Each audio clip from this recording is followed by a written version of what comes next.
here. Back at it again. We're gonna get world record today, I hope. Ugh. This time for sure.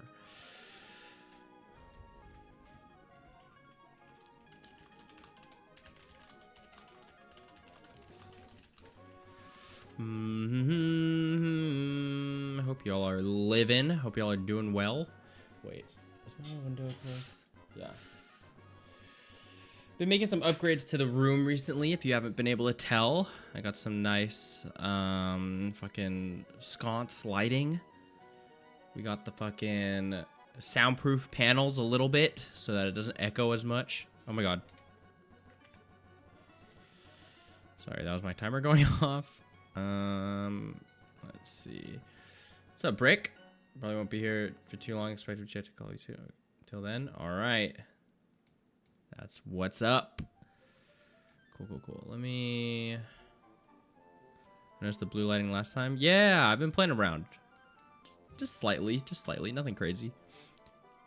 I looked up one lighting tutorial and now I feel super smart. Yeah, the flow timer, I made some changes so that ideally my flow timer is a little bit more accurate. Hold on, sorry.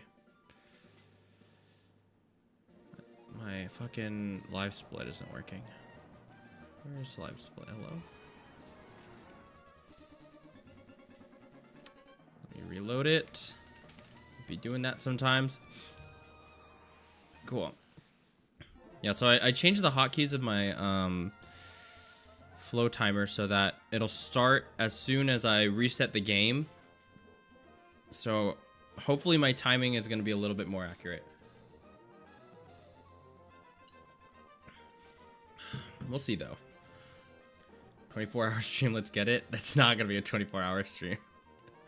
But okay. It's most certainly not going to be a 24-hour stream. If it is, then I've royally fucked up. Absolutely nothing going on, but it's not like that's unusual. Nice. What's up, Alex? I feel quite confident. I feel quite confident in our ability to get world record. Hold on.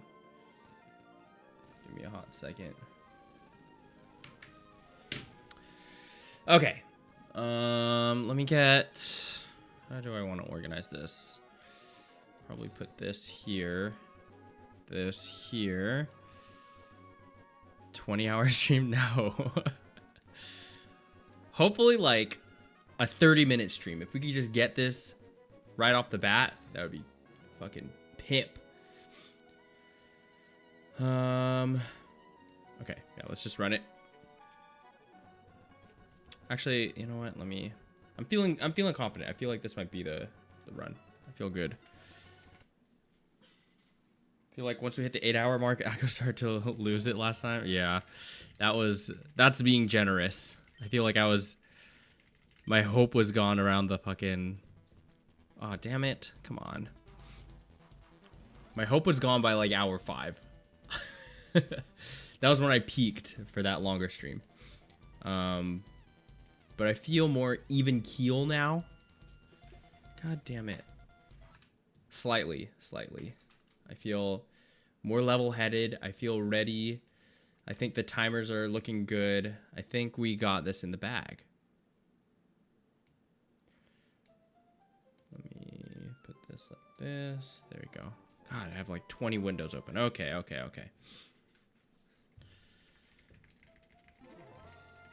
I would love a nap before work. That would be sick. All right.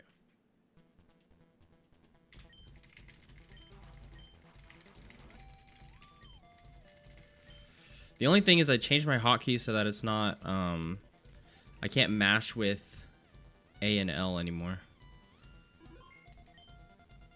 But that's fine. I'll take a slightly less good mashing strategy if it means my timer manips are more accurate. Jesus. The fart timer is starting to drive me insane. I thought somebody's stream might have been a hoax. I'm glad to know it's real. It's definitely real. But I'm running on fumes for this run, unfortunately. What's up, tanning bed? If we can't get it this weekend, I might be done for a while. Or next weekend. I think next weekend for sure is the last.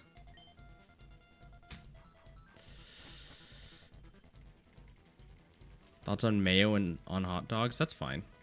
I'm not crazy about it.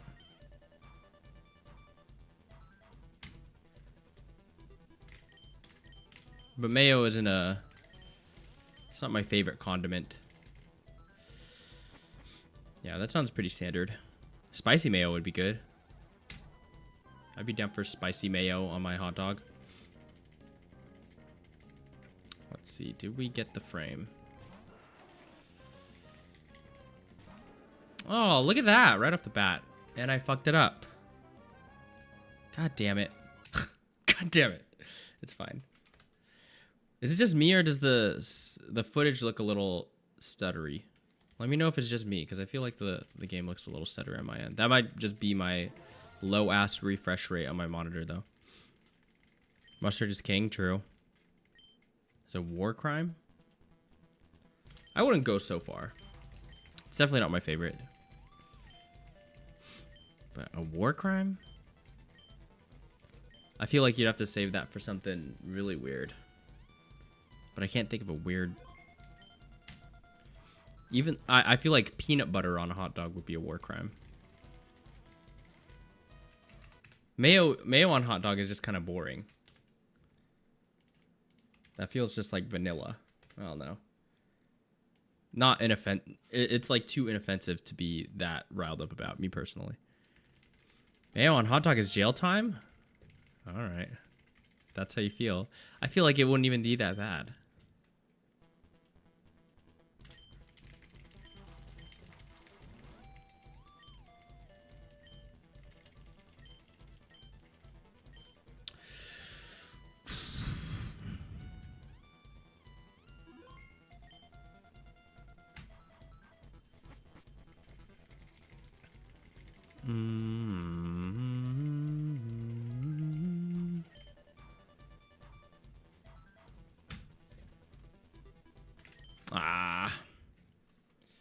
Damn it. Okay, well, I already can tell right off the bat that my timer is way more accurate now because I've remapped everything. We're feeling good. Mayo's good. What's up, Shin Mugen no Kabe? What's up, DZ Speedster?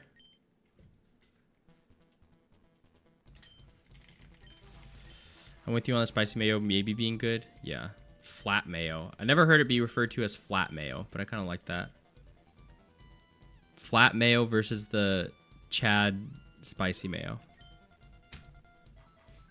Sparkling mayo, even. Damn it. Oh, God. I did go out last night. I had a little bit of fun. Nothing crazy. Went to a bar. Got a little drinky drink. So I'm a little bit slower on the reactions maybe today. But the morale is high. And that's what's really important at the end of the day. Who needs a record when you have a good attitude?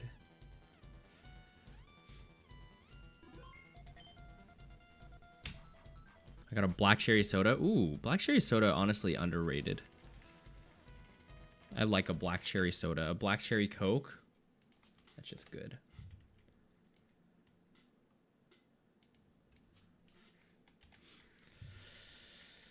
Sunday more like Srunday. I'm not mad at that. I'll accept it. Hungover. I'm mad at that. I don't like hungover. That just doesn't sound right. It sounds like you're implying Joe Biden has a large dong, which I don't love. I'm not hungover, just like a little bit. Just like a little brain foggy, if anything. Okay.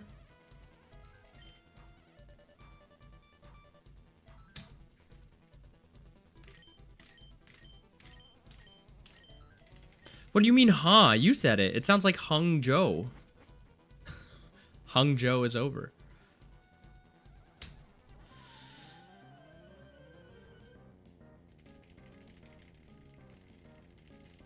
Anyway. There we go.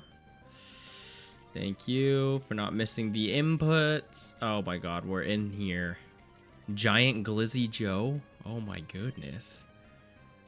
we're on a wild start. As expected, I guess. Alright, and we got the right Manip. Let's fucking go!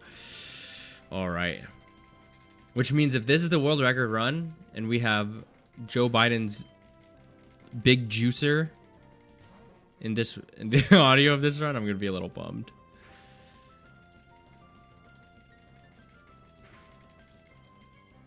Y'all think about the TOS word more than I do, and I'm the gay guy.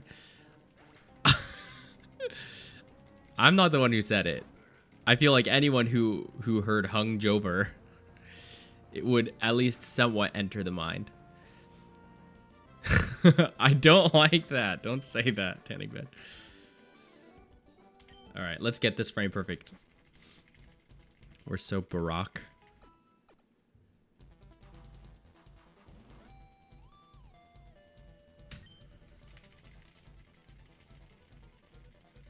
Okay.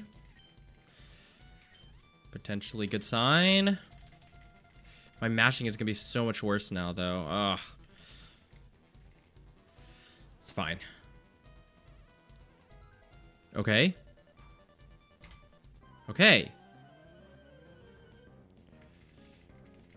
I know, the stream just started, guys. Come on. God damn it. Okay. Being caked up might be more helpful for votes. Oh my god. What's up, Speed and Turtle?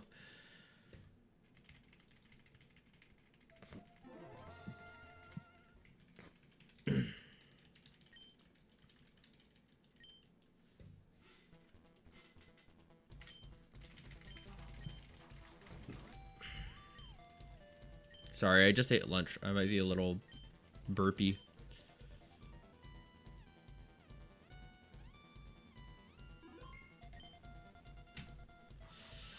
I'd vote for a caked up politician. Oh boy. That might how they do it. That might be how they do it in Canada, but in the US, you either got the schlong or you don't. I don't know what to tell you. Gotta get some positive energy in here.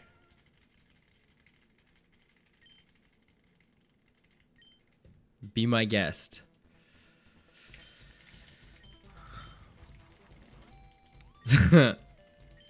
I do like that video. The soda. Obama.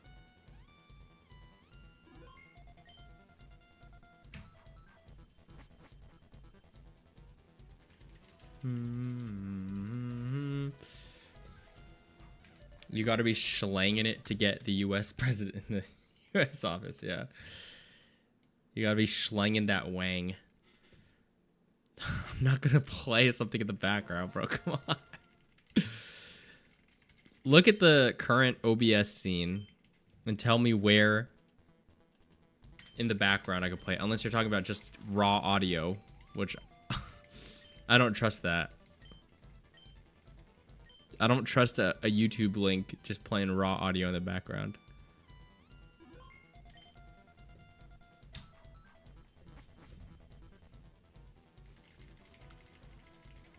That was a good Obama. Appreciate it. I think the thing I feel like people don't catch on for that Obama quote is the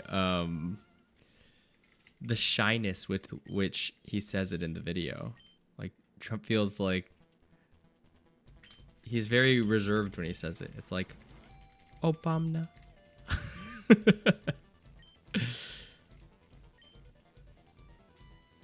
It's very safe for stream. Okay. Okay, give me a couple runs to warm up and then I'll interrupt that flow with whatever the fuck you said.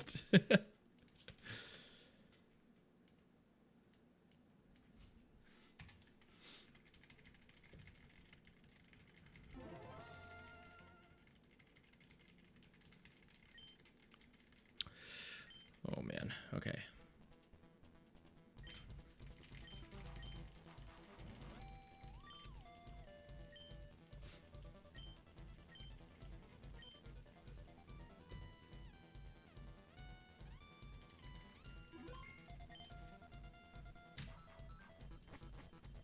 That felt a little late. Oh. Oh.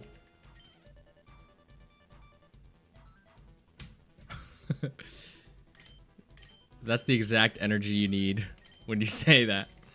Oh, no.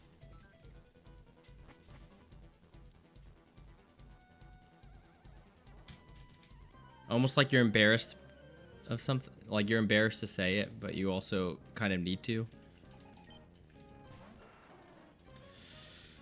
Okay. Got the fucking right fight, I hope. I think we did. We'll see. My success rate is way higher now, though, as you can see. I did a couple of practice. I did some practice after last stream to get the shit right. So hopefully we'll be slightly more likely to hit these manips, but the frame perfect one is still gonna be a trick. What's up, LRXC? Oh my gosh, the guy himself, Battle Factory Master. Congrats, by the way, on that recent dub. Aren't you on like 130 for the record? That's insane. Okay.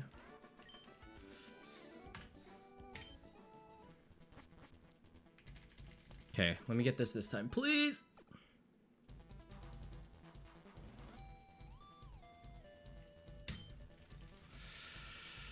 Okay. Okay. 133. God damn. That's huge.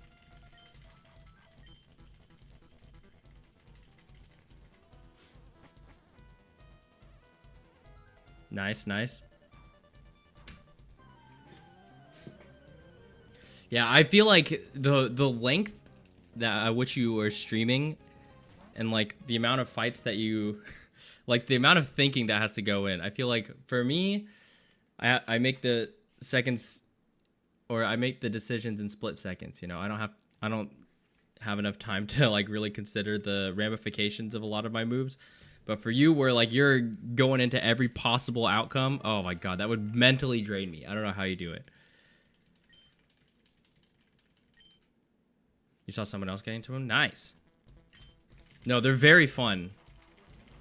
I did a lot of digging into the RNG, and now I feel like I've made them much less fun to watch because they require a lot more resets, because I have to manip pretty much. I have to manip like 14 times in a row. But I think I could still do it without getting the full manip, but it just means more resets, unfortunately.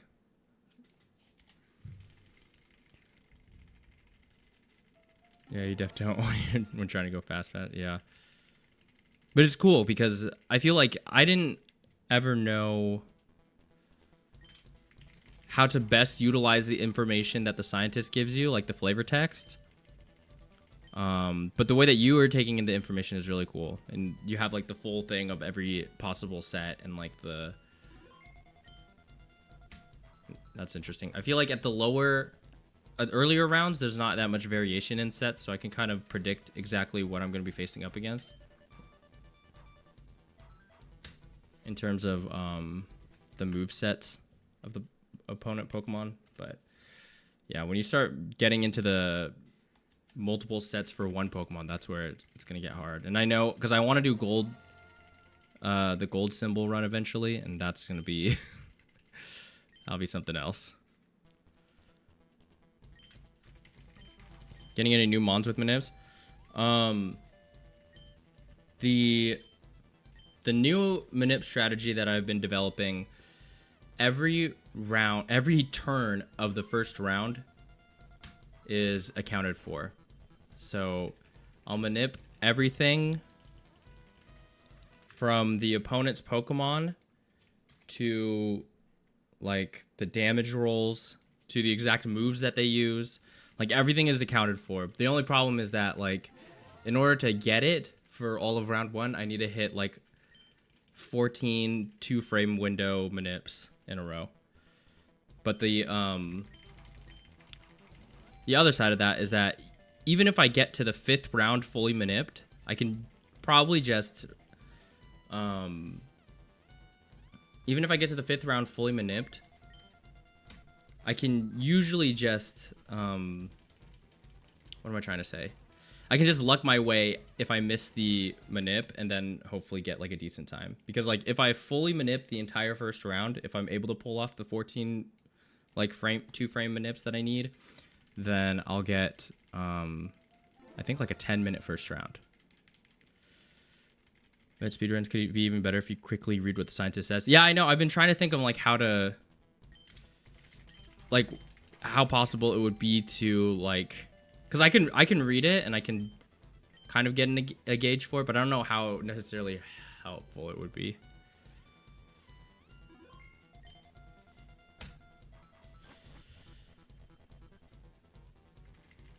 Yeah, people who speedrun don't really usually pay attention to like the scientist text.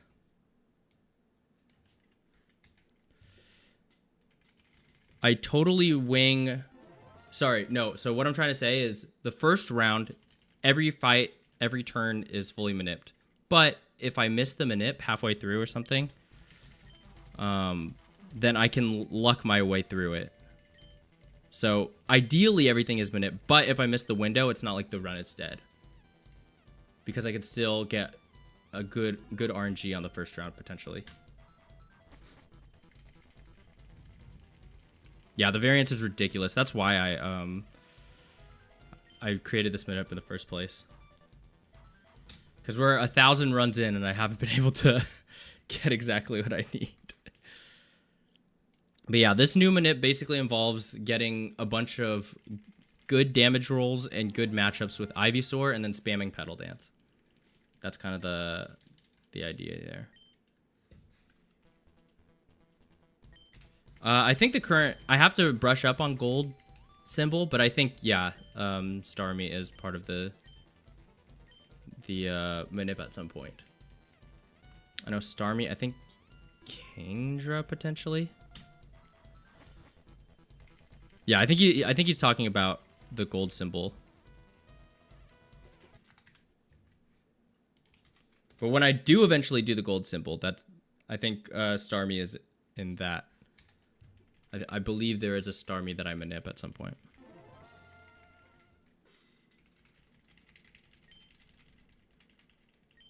Right. Yeah.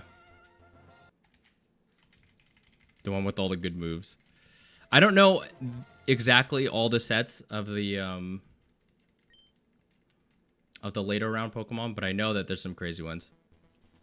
I saw the Gardevoir one. That looked really good with Destiny Bond. Ooh. That's pretty tight. Honestly, that seems like it could be a pretty decent strat.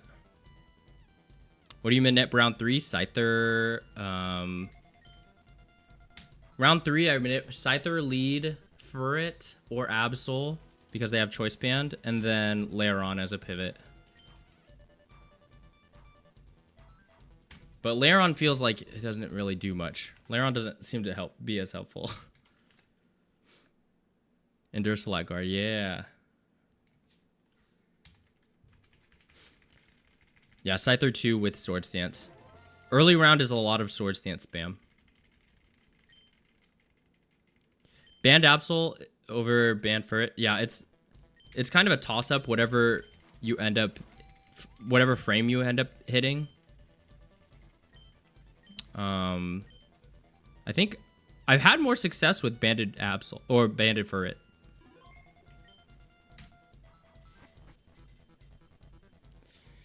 That's what I was thinking. Yeah. Lairon is to avoid Lairon.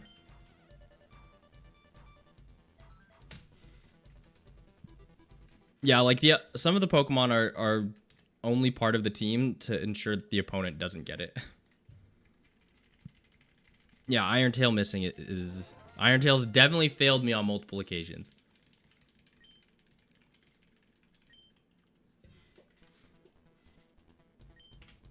Yeah, Furret's strong. I like Furret. Absol gets the job done too, though. I think like it's more matchup dependent.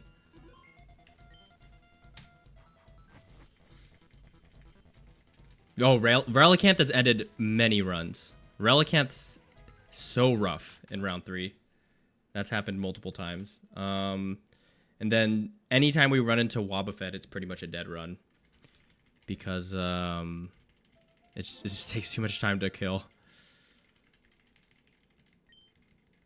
I think Grumpig was actually a previous strat. I think in the old Manip, Grumpig was the pick for round 3. But I think Exarian, who created the initial round rental, like the draft Manips, created a new route using Scyther, which I think is a little bit faster.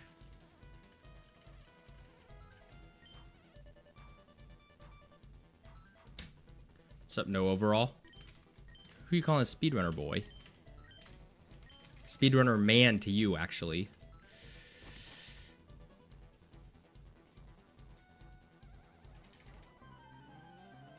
Yeah, Grumpig has, I think it has like all elemental punches or something like that.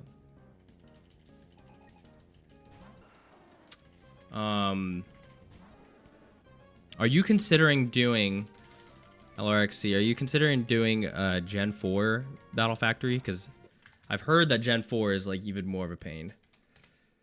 And I think the record for Gen 4 Battle Factory is like even lower than, like substantially lower than Battle Factory for Gen 3. Chop chop speedrunner man, we want the W. Hey, I'm working on it. Fuck. Right, yeah. Grumpig's nice.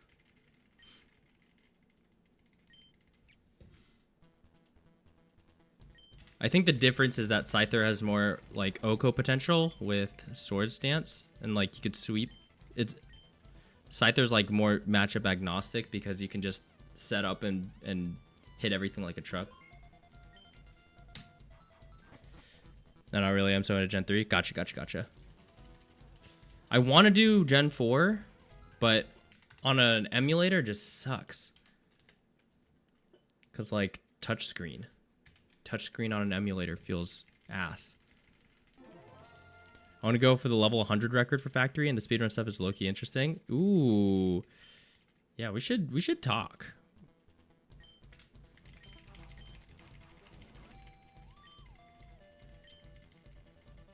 I don't have a ton of knowledge on later sets because I've been so dialed in on rounds 1 through 3.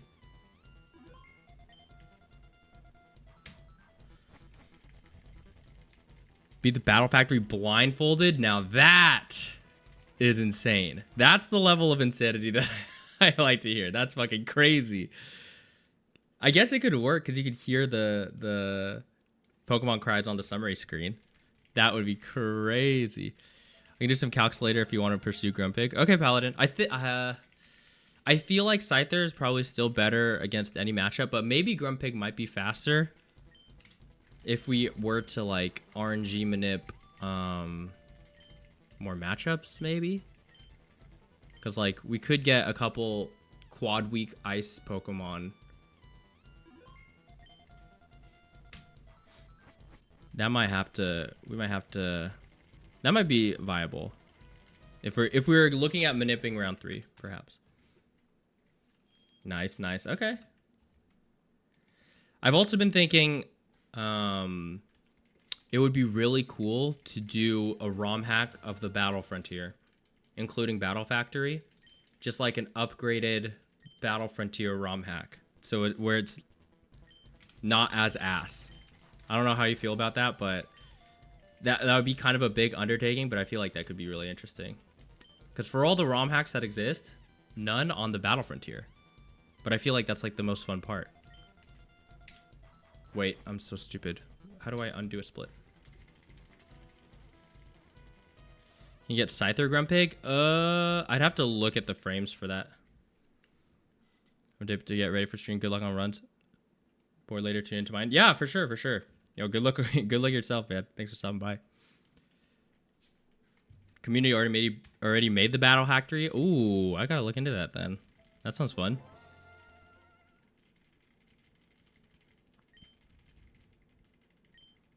Yeah, Scyther Grumpig might be interesting.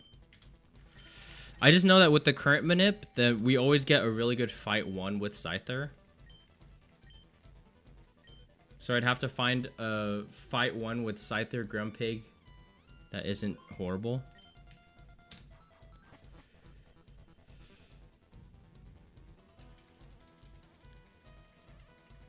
God damn it.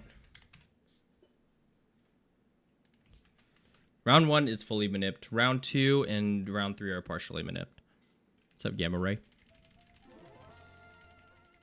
Check the link. Okay. Hold on. After this one. After this.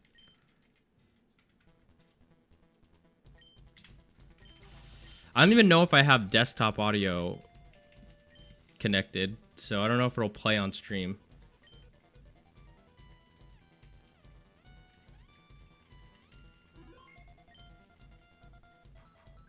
I didn't have the timer on. Hello? God damn it. Oh boy, okay. What is it you're trying to show me, Paladin?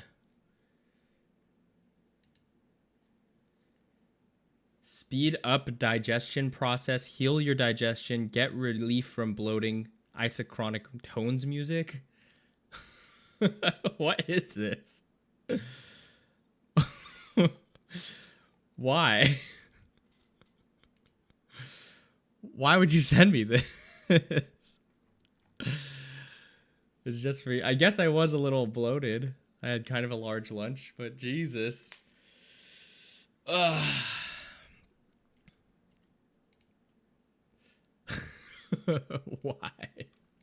I'm not playing this in the background, bro. Come on.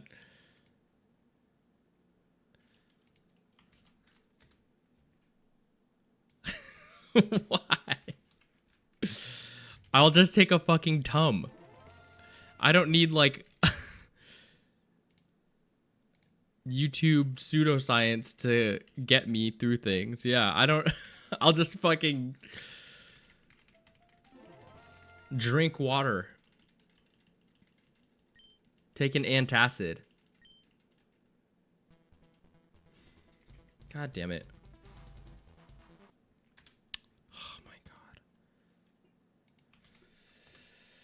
I need not a cock enlargement audio stream. I don't like that. What's up, Exploitable? You came in at the wrong time, unfortunately. Although I don't know if there's ever a right time to join stream. There's always some bullshit going on. Okay, I need to focus on the runs. Holy shit.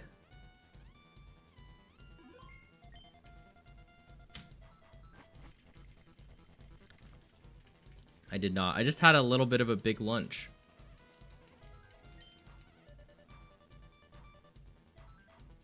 It was very carb heavy. There's a really good donut place that I live by, and I like going there sometimes. And I thought I'd treat myself to a couple donuts, and now I'm kind of full.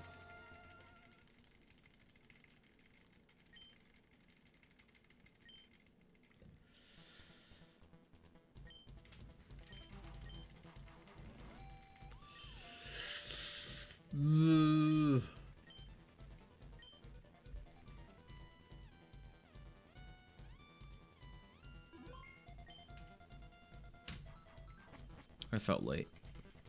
God damn it. Oh? Oh, that was so late. Was going to put this on in the background of my nap and got hit rapid fire by a series of very interesting sentences. Capital V, very, capital I, interesting, capital S sentences. Yeah. That's about par for the course here, unfortunately. I feel like I do my best. My absolute goddamn best to make this environment just a chill place for you to just click in. You just kind of enjoy the vibes. And that's it. Very comfortable. And then the chat will just say some outlandish shit. I feel like I'm the regular one here. It's you guys that are trying to fucking hijack the stream into unknown waters.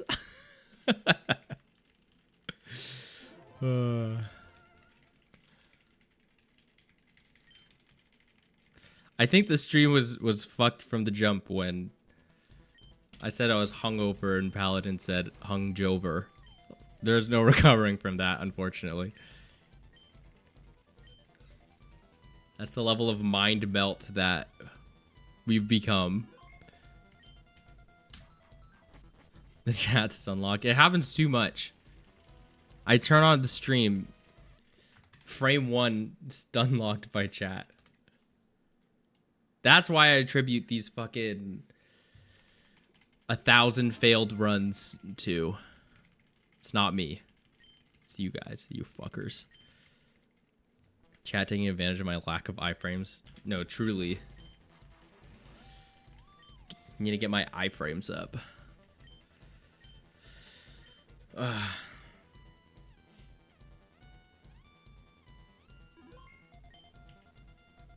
I did not set the timer. Cool. Oh, God.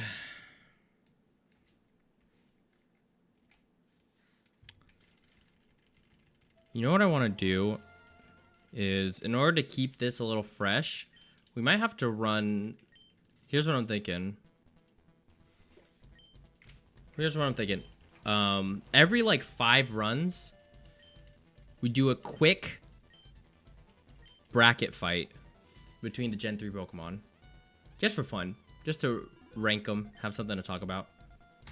I'll pull up a bracket fight on run 1050, and then we can have something to do as we fucking pray for these good frames.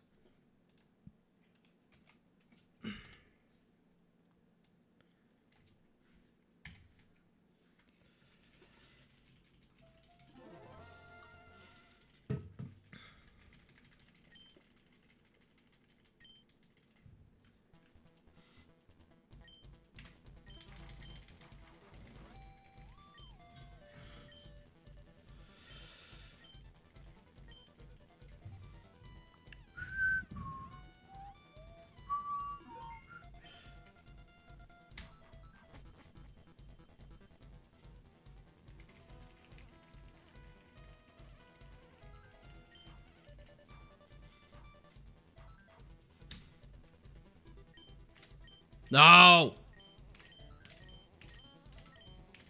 God damn it. It's fine. Just gonna miss the second Manip, but maybe if I spam, I could still get a good frame. Maybe? Come on, bro.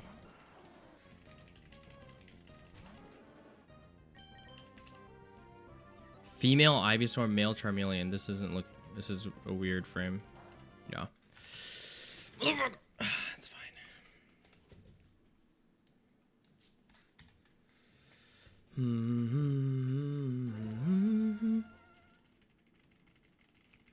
What's up, Bio? Yeah, we'll get the RNG eventually. If I could just get the fucking second fight RNG for once. That shit's so hard.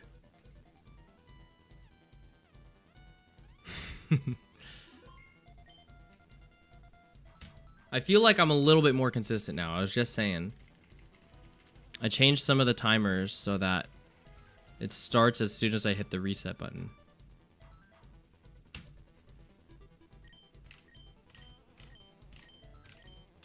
Yeah, see? We're getting them more consistently now. I remapped the timer to start at the same time as I hit A, or more specifically as I hit L. So we're a little bit more consistent there. We might have gotten the frame, though. Feels like we got it. Let's see. Fury Cutter, please. 50-50 shot for Petal Dance versus Fury Cutter. Fuck!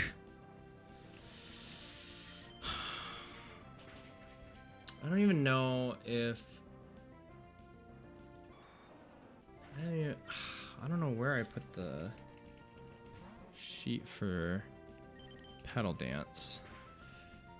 I can try see if Petal Dance is still viable, but I don't think so.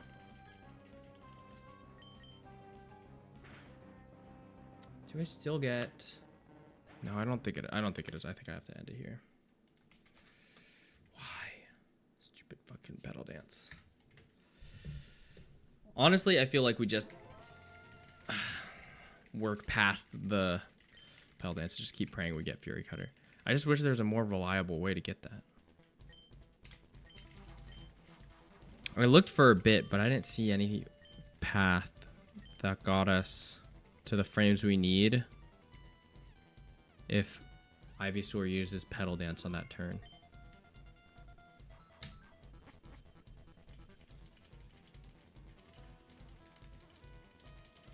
God damn it. Sup, Ruppy? It's not, but I appreciate your positivity. Run coming soon, for sure. It might not be the run, but certainly it's the day.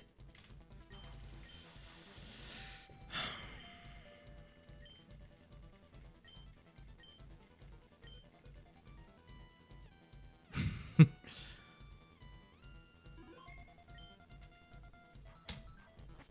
that felt square. Okay. Okay.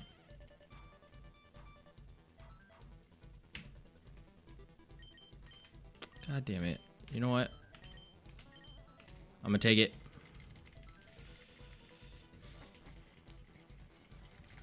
I'll just do this one without manipping. We'll see how far we get.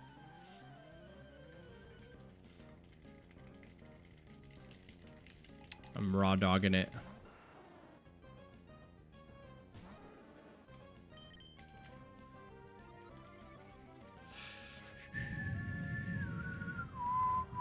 Turn one Petal Dance? Fuck.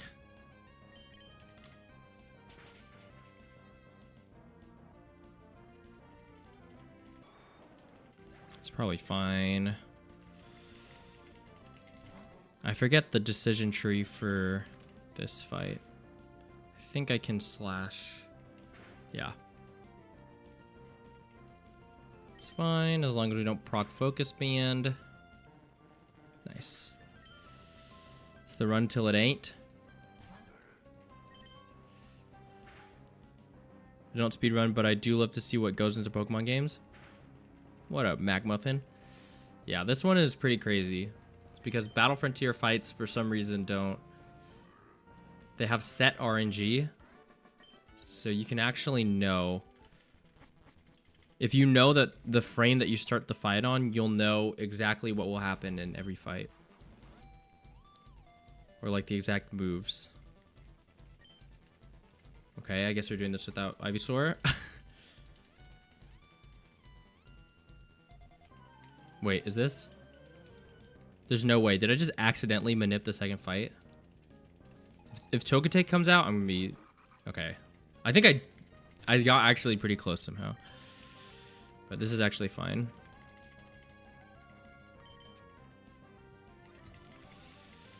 Flinch was a little annoying, but it's what it is. Should be able to Oko here. I think. I forgot the damage calcs. Nice. Yeah, who needs Ivysaur, I guess. If we encounter Ivysaur again, that would be pretty sick. Yeah, I think I did. I might have accidentally manipped it. Perfect.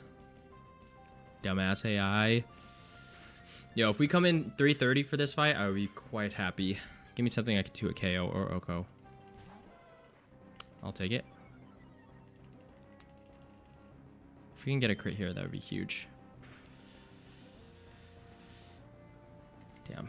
That's fine.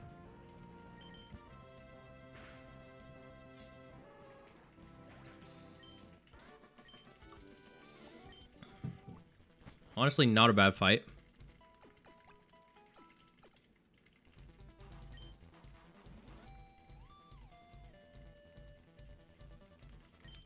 Okay. I really hope we don't run into anything that we need Ivysaur for.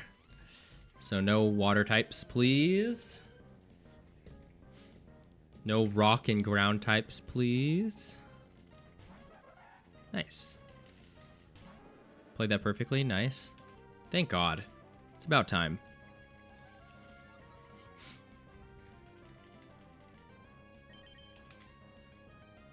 Fuck. Please. Thank you. Nice.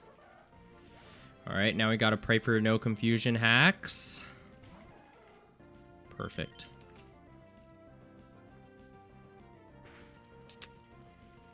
Spoke too soon. Oh my god. 2 hits, please. No way. Why? Oh god. This is why I can't do this without RNG manips. It's too insane. It's too frustrating. What the fuck? 5 fucking hits? The exact amount that would take out Charmeleon and make this fight much slower. Oh god, dude. Okay, give me something I can Oko. Oh, bro. Fuck this game. Jesus Christ. Okay, I'm not doing it RNG manip free from now on, bro. We have to RNG manip. Every time I think about not RNG manipping the first round, I remember why I made the RNG manip for the round in the first place. It's because it's so ass otherwise.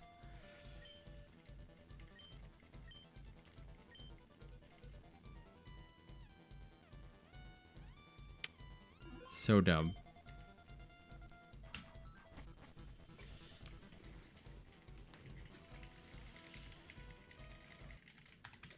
Okay. Let me see. Let's see. Bracket fight. Bracket fights, Pokemon. I'm trying to get some side hustle going on. Let's sidetrack a little bit. How about it? Why is the thing so zoomed in?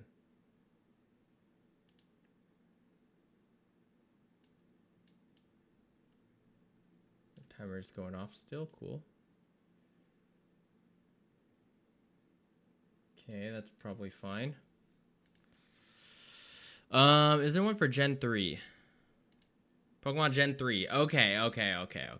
Hold on. Let me shovel the seating first. Okay. So what we'll do, oh my god, why?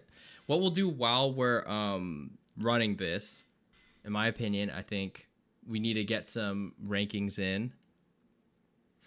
I just want to rank the Pokemon because I feel like I have some shit to talk. So we'll just do a ranking of all Gen 3 Pokemon, and then we'll see who wins. And then maybe I'll do a run with whoever wins. Let's see. Linoone versus Regirock. So that seems like it would be easy because Regirock is the legendary. It has a more interesting lore. But Linoone looks more fun to hang out with. I don't know. I always like Linoone. I'm not gonna lie. It looks more cuddly, more fun. And Regirock honestly is the worst of all the Reggies.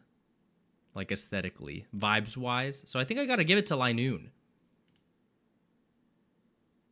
Alright, we'll do 2 more. How about Dusclops versus Nosepass?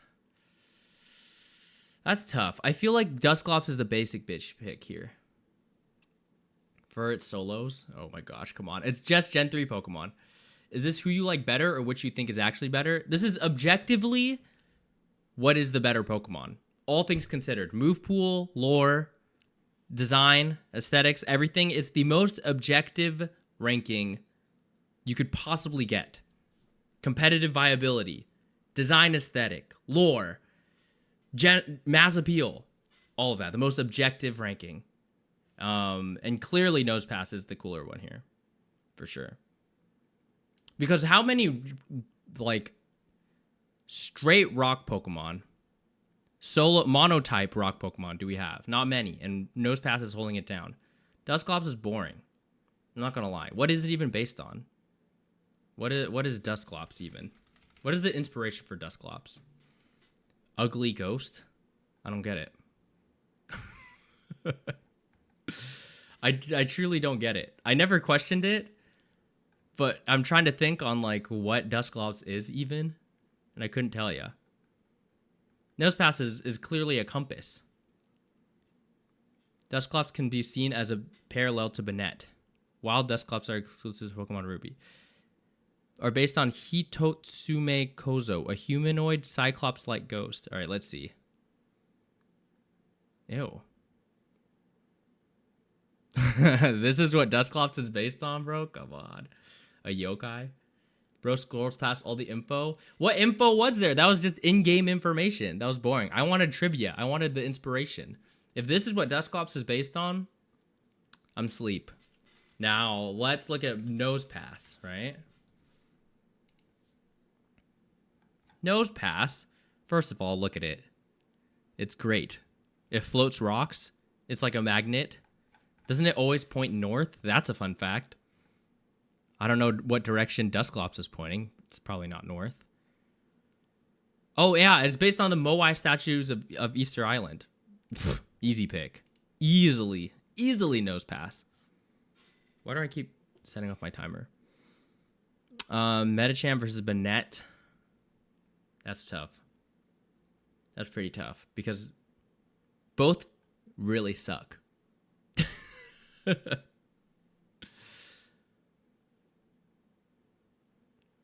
Bro, it's a nose, but it's a cool nose. I have a nose. We all have a nose. It's relatable in that sort of way. Yeah, standing on his tippy toes in the wiki photo. A short king. Is already the worst bracket of all time. What do you mean? This is objective. I'm leaning towards Banette. I don't love Medicham. Never did. High jump kick was trash until like Gen 5, right? And Banette is like a puppet. That's kind of neat. Okay, well let me get origin stories. I need the origin stories for both. Hold on. I love Banette, but fighting psychic is cool and good. That's true. Fighting psychic is cool. Name origin. Okay. On the idea of a haunted doll. Okay, I did get that. While its Pokédex backstory of an ordinary doll coming to life is similar to the Tsukogami, an idea rooted in Shinto's animism. I need to stop setting off my timer. This is what Banette is based on. That's kind of cool, I guess.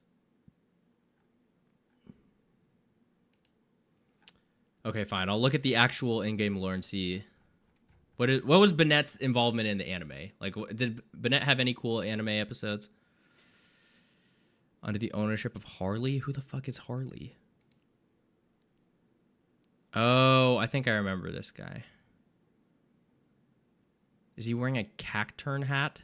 Is he dressed like Cacturn? Oh my god, that's actually a huge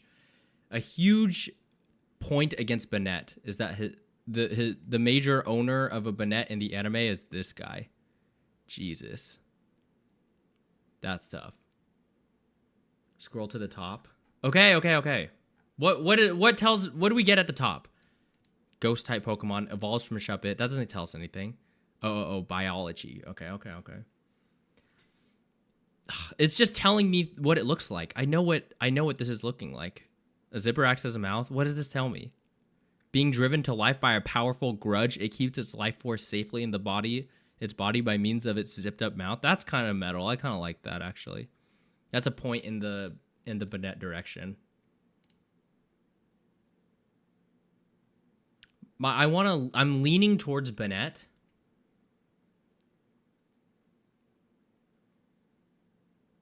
How is that Banette's fault? That's like blaming tigers for Tiger King. Listen. I'm calling it like I see it. Okay. Let's look at Medicham. Okay, fine. I'll give it a fair shake. Humanoid bipedal-like Pokemon. We know that. It resembles a yoga practitioner. Okay, whatever. Through the power of meditation and fasting, Medicham has developed a sixth sense. This allows it to use psychokinetic powers. Oh, that's why? It meditated into enlightenment? I will say I like Mega Medicham better. I like Mega Medicham more than I like Mega Banette. Okay, what is really the whole thing about Medicham that it's based on fucking a yoga practitioner? That is like kind of an interesting origin. Okay. Egyptian folklore. Genies, as in most American fiction, such as Genie of I Dream of Genie. Medicham has some dummy thighs. That's got to be a point. I never knew. Are these pants or are these thighs? They look like leg boobs. I'm not going to lie. They're kind of cool. Okay, this is the tiebreaker because I'm having a hard time distinguishing between the two. They're both kind of interestingly mid in their own ways.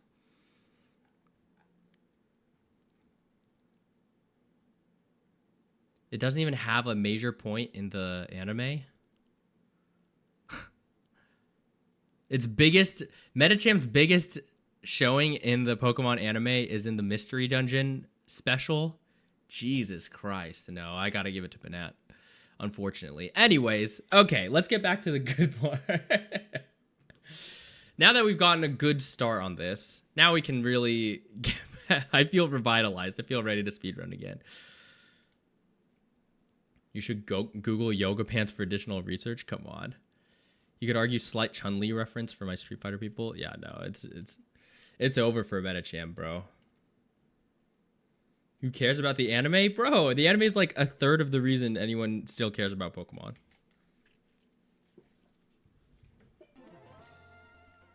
So this is the least objective bracket. I'm trying to look at it in the most objective way possible. Don't worry, we'll get there. We'll check that there. How did you go 0 for 3? It wasn't 0 for 3. I'm literally being hyper objective right now.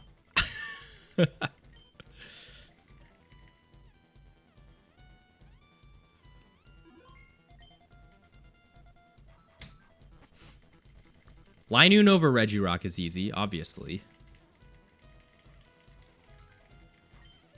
Nosepass over... I don't even know the other Pokemon that we picked over Nosepass. Time to grind Battle Factory reads the lore in Bulbapedia. I had to keep it interesting. What can I say? Oh, yeah, versus Dusclops. Dusclops is so mid, bro. Come on. Compared to Nosepass? Oh, my God. Nosepass goes crazy. I don't know what you guys are talking about. Hold on, let me...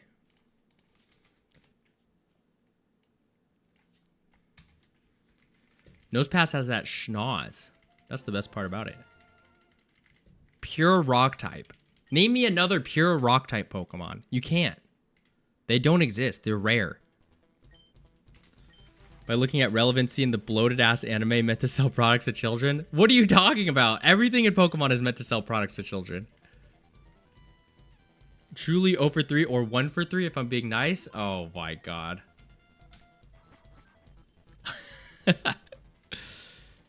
The only one I kind of regret is maybe Regirock over Linoon. But Regirock is definitely the most boring out of the 3 Reggies. So I really don't regret that. Stonejourner? Yeah, you have to go 4 generations or like... You have to go almost 20 years into the future to find another rock type Pokemon. Yeah, get out of here. Come on.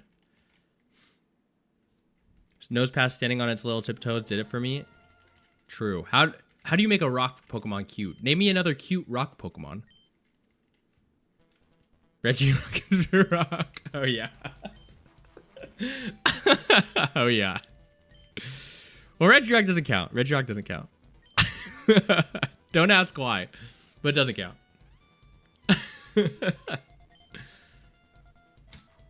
Name me another cute rock Pokemon. You can't. Garganacl. Again, you have to go 20 years in the future. What? After 20 years, Game Freak realized what they did with Nosepass. And how they kind of fucked Nosepass over with Probopass, I'm not going to lie. Everyone forgetting Gigalith? Oh yeah, Gigalith, that's a thing. You got an ad? I try to turn off ads for stream. I might have accidentally kept it on this time. Might be. There will be a day where the ads are going to be more intense, unfortunately, but I try to keep them off for as long as possible. Bonsly is the cute rock Pokemon. I kind of disagree.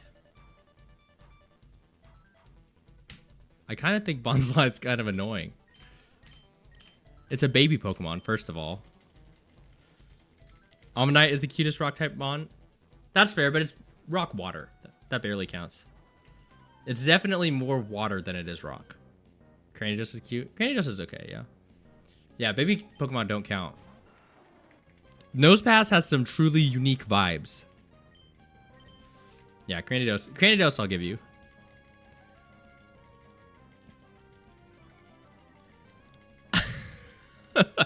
What do you mean? I'm making very reasonable judgments. Fuck, really?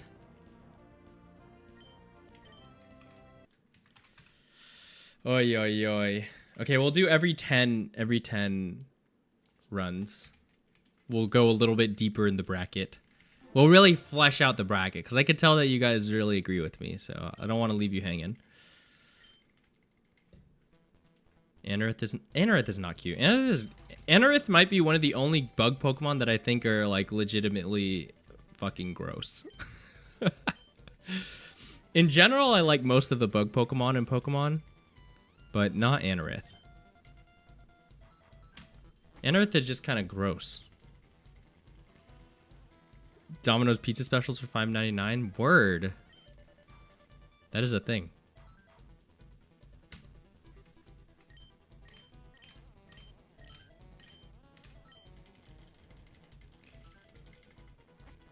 What does Anorith evolve into? Armaldo? Armaldo's okay. I like the Pokemon that are cool or cute without seeming like they're trying too hard. Like Incineroar is trying way too hard to be cool. I don't like that. Nosepass oozes confidence. Wurmple is nasty. Yeah, Wurmple's not my favorite. But it's inoffensive. I'm going to post Anorith cuteness in the Discord. Okay, yeah, I changed my mind. Literally all early fossils are cute. Oh, Gen 2 doesn't have fossil Pokemon? Does Gen 2 have fossil Pokemon? Oh, no. Wait, Gen 2 might not have fossil Pokemon. Anorith's eyes look like frog eggs. Anorith looks gross. Incineroar is kind of cringe. Anorith has unique properties. Name them. I'll give you the typing. The typing is kind of interesting.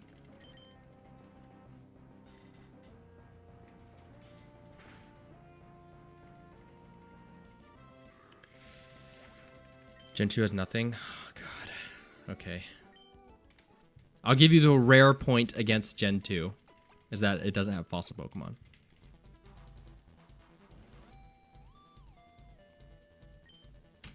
Don't say that. Only the good gens have fossil Pokemon. That's just not true. I would rather have a gen with no fossil Pokemon than... I hate to say it, but Sword and Shield's fossil Pokemon. I don't like them. I get what they're going for, but like... Just because you have an inspiration doesn't make the inspiration good. Literally, that's Kingdra. Kingdra is pretty sick. Kingdra is one of my favorite Pokemon. Why do I keep getting Togetic?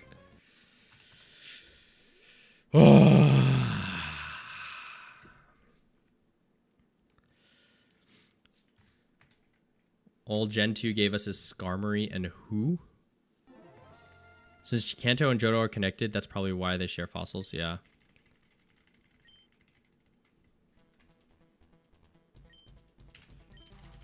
Again, you can't judge Gen 2 by modern gen standards. That would be like criticizing Casablanca for not being in full color. It was a product of its time.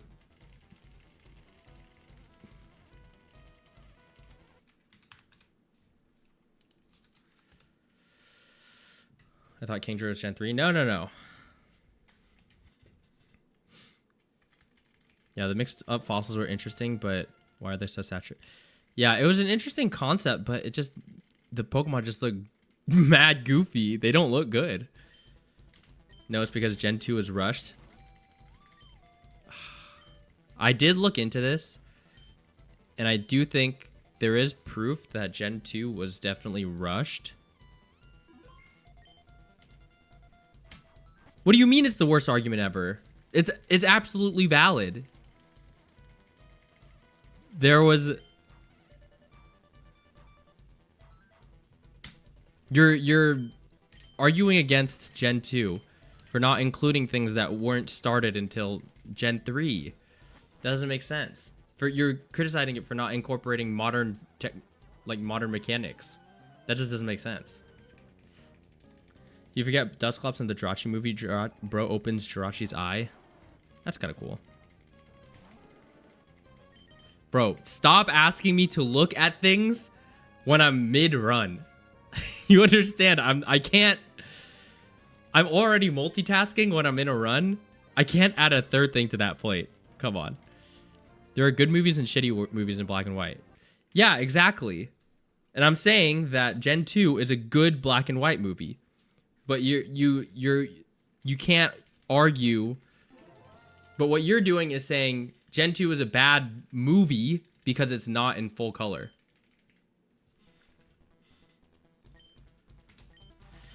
Yeah, it was rushed, but it was really good. That's the thing. Gen 2 was made as a sequel to Red and Blue. And it fulfills the job in that department. Does it succeed at being a main entry? Like it doesn't do as good as at being a standalone product. I'll agree with that. But that wasn't the goal of it. It would be like being upset that Marvel movies aren't experimental enough. It's like, bro, Marvel movies aren't... That's not the goal.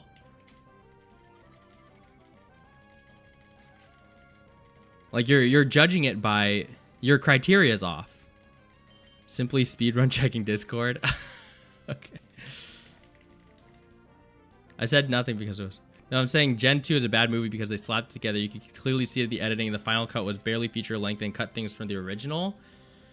Okay, but you only know that they cut things because shit leaked from Gen 2. Just because they cut things, having things cut is not an indication of poor quality. Now you're just dissing Pokemon? What are you talking about? You're calling Gen 2 a Marvel movie? No, what are you... I'm not calling it a Marvel movie. I'm saying that I'm drawing a hypothetical.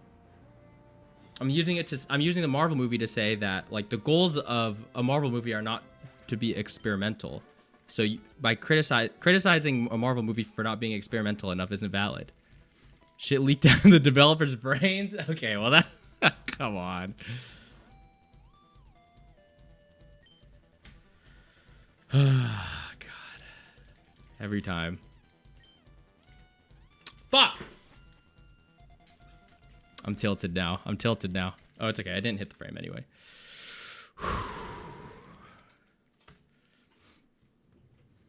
No, I'm not saying...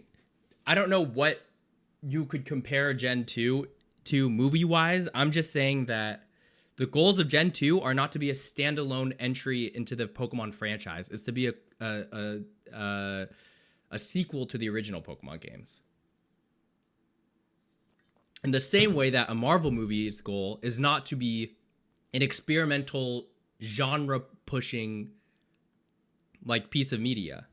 That's what I'm saying. I don't want Gen 2 to be experimental. I'm not saying...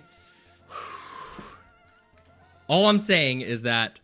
I'm not saying that Gen 2 has to be experimental. I'm just saying that your criticisms of Gen 2 not having things like fossil Pokemon or... Let's see what else. Not having a full feature length is like... That criticism of Gen 2 not having like a quote-unquote full feature length is as invalid as saying Marvel movies are bad because they're not experimental enough. Like you're using your criteria for what makes a good Pokemon game cannot be the same for Gen 2 as for other Pokemon games. Because they didn't have the same goal.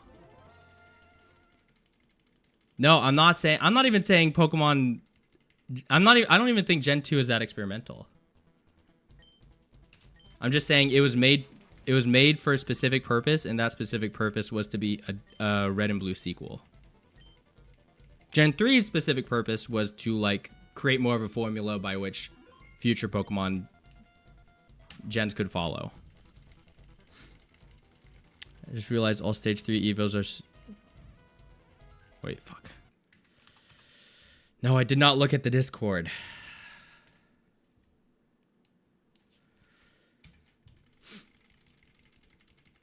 I just realized all stage 3 evos in Gen 1 are stone or trade except starters or Dragonite.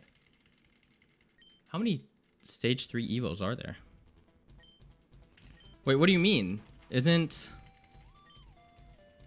about Butterfree and Beedrill?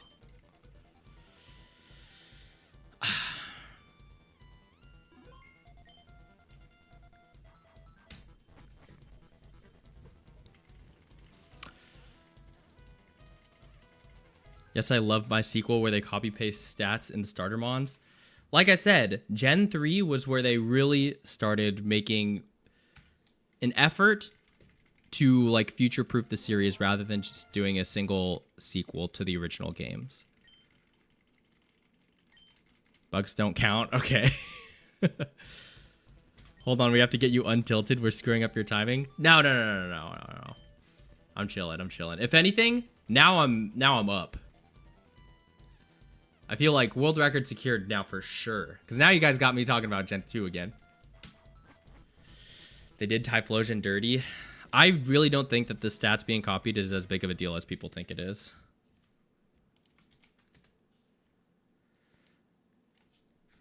I don't know. That's just me. Where they started making good games? No, where they started making games in line with the modern Pokemon like franchise formula.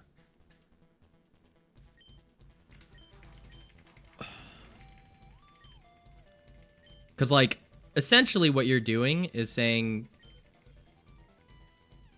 Or, like... What's a good example? Like, I'm not the first person to say this, but, like... Gen 2 is, like, Black and White 2. And Gen 1 is, like, Black and White. That's all I'm saying. Do a bracket of Gen 2 mons and there won't even be a winner? What do you mean? Chad is speedrunning blood pressure? No, absolutely, dude. I love Hisuian and Typhlosion, but they could have done more with it. I thought Hisuian and Typhlosion was alright.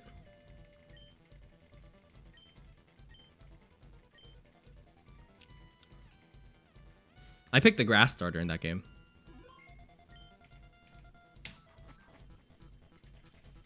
Yeah, a lot of Gen 2 Pokemon are simply designed. Same thing for Gen 1. And people complain about baby Pokemon in Gen 2, but literally Gen 2 invented breeding. So of course they have to put a bunch of baby Pokemon in. Hello? If you want more detail, grab a Digimon or a Sparkle Dog. Or like even the new gens have more... The new Pokemon gens have more... It's just a change in art style. Unironically picking a grass starter. Come on, I love the grass starters. They're always my favorite. Or I try to hold out for them because I feel like they're the unforgotten ones of the group. Baby Pokemon are the only plus that Gen 2 has? What do you mean? Gen 2 brought so many things to the table that we don't even consider them Gen 2. Like shiny Pokemon. Like held items. Like baby Pokemon.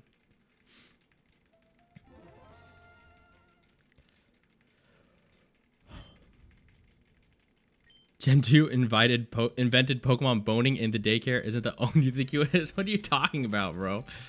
I'm talking about the concept of Pokemon breeding, not the act of how the eggs get there. Oh, come on. I don't want more detail. I'm just thinking about cool shapes it could be. Gotcha. I mean, I don't know anything about design, so I can't really tell you one way or another. But I personally, I like the more simple Pokemon designs. I don't like the like modern over-designed like Pokemon. Urshifu, that shit does nothing for me. I'm not gonna lie. Even Greninja, I'm like not super crazy about. But Flamigo, oh my god, what a Pokemon! What a Pokemon!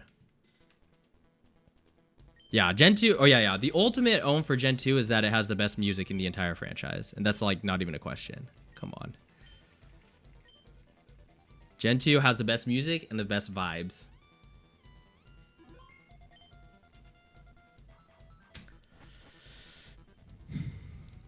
I don't give a fuck about shinies. A lot of them are ass. Okay, but just because you don't care about shinies doesn't make them not impactful. Shiny Pokemon and like shiny hunting is literally what keeps the like rare collectible aspect of Pokemon relevant today. Nice.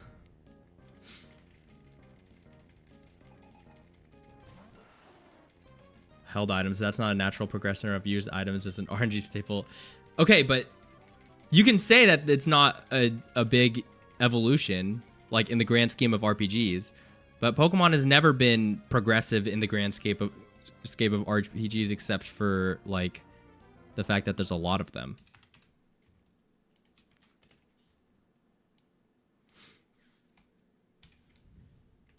You don't care about designing with intent, but that's somehow my problem. Wait, what are you talking about? I'm not saying I was talking about like the specific aesthetic design of Pokemon. My problem is that the design for Gold and Silver was clearly not meant to be the formula for future Pokemon games in the same way that Gen 3 is. So the intent of the design is to round out Kanto in like Gen 1. God damn it.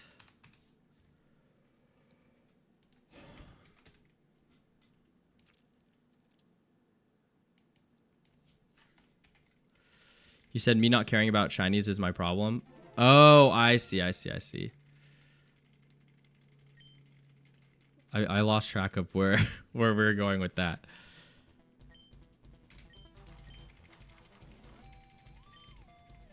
Yeah, but what I'm saying is that Gen 2 is not supposed to have a formula. That's not the intent. Like, it's not... It wasn't meant to be the fucking... That wasn't the idea behind it. Yeah, National Park theme, undefeated. Yeah, this argument is terrible over delayed stream chat. I know, it's on me for the internet. For my slow-ass internet. If it wasn't so slow, it would be easier.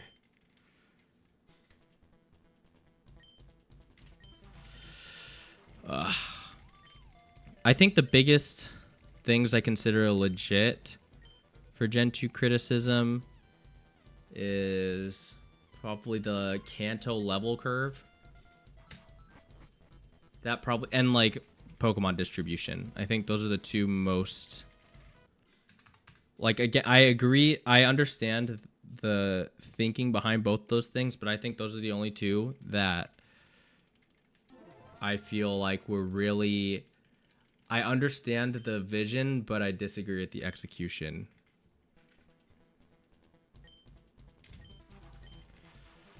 Wow, that's huge. A game with no formula, Pokemon Chum Bucket.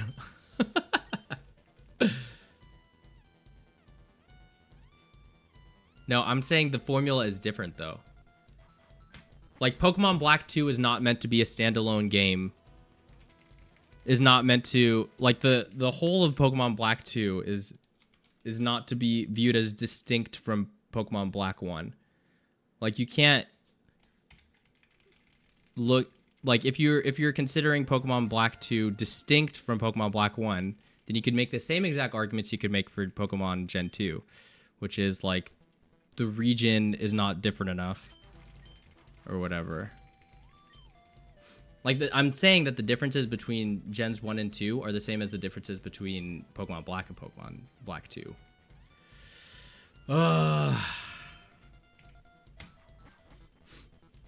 Speedrunner has slow internet. You're fired. Tell that to my ISP, bro.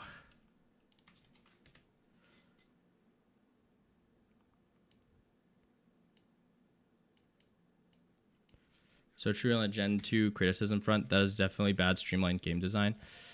Well, I kind of agree. For the distribution of new mons, for sure. The fact that you can't get a lot of Pokemon until Kanto is kind of weird. But again, like, I don't know. I feel like people look at Kanto entirely wrong. Like, people look at Kanto as the post game, but I see like Kanto as part of the main game. I don't know. That might just be like me though.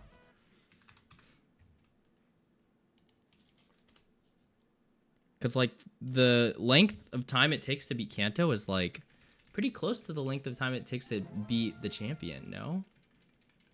I don't know. Maybe that's just me. Pokemon on Gold and Silver, not Red 2 or Blue 2 or... Yeah, I know, but that's what I'm saying is that, like, they could have, like, yeah, I guess if that's the case, then yeah, the naming is wrong. It shouldn't be called Gold and Silver. It should be called Pokemon Red 2, Blue 2. I think that would actually solve all the problems that people have with Pokemon with Gen 2.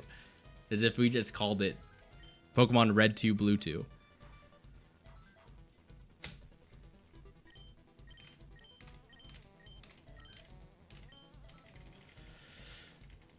Yeah.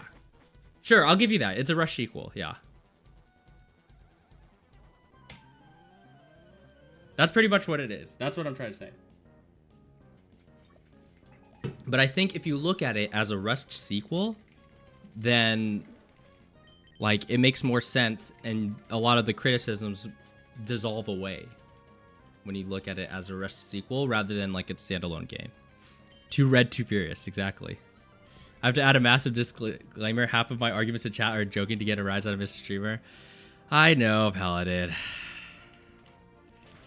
But it's okay. I appreciate it because I truly feel this way about Gen 2 and I need to, like, tighten up my arguments for it.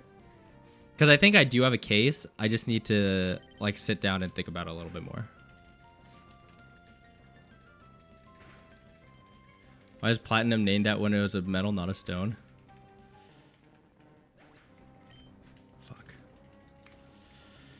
There are other Rush game titles that are very good. It's not as an excuse. It explains a lot of decisions. Yeah. Oh, okay. I finally got the Manip this time.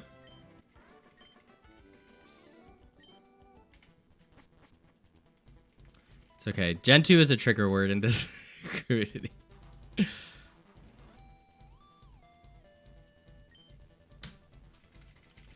Please.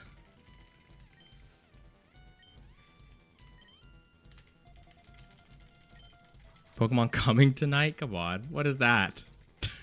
That doesn't even make sense. Ugh.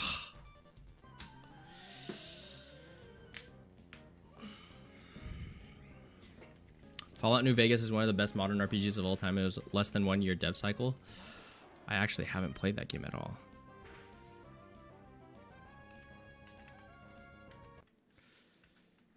If you actually start getting some splits, I will start getting shots of sake.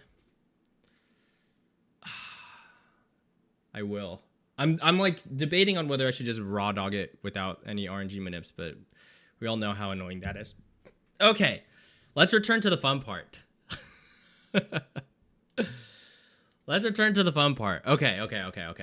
Relicanth versus Plusle, I think this is a very easy choice. It's always Relicanth. Plus and Minun are fucking ass. There's no reason for them to be there. They don't add anything. I get that they're doing the whole double battle mechanics thing, but I don't think it's executed very well. Literally, Pikachu clones, don't care about them. Relicanth all day. Easy. Not even a question. No one should have any problems with that.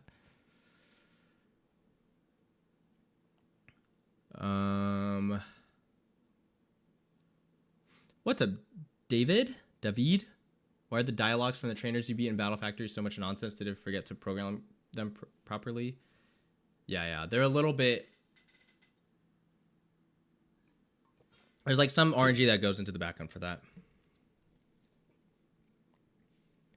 Okay. Masquerain versus Seviper. Seviper, I'm going to be honest. Unless there's something I don't know, it's literally just like shittier Arbok. I get that it's supposed to be like the opposite to Zangoose, but it doesn't really show it. But also Masquerain is pretty ass too. But Masquerain is that, like, what is Masquerain even? I don't have a strong case for Seviper, but I also don't have a strong case for Masquerain.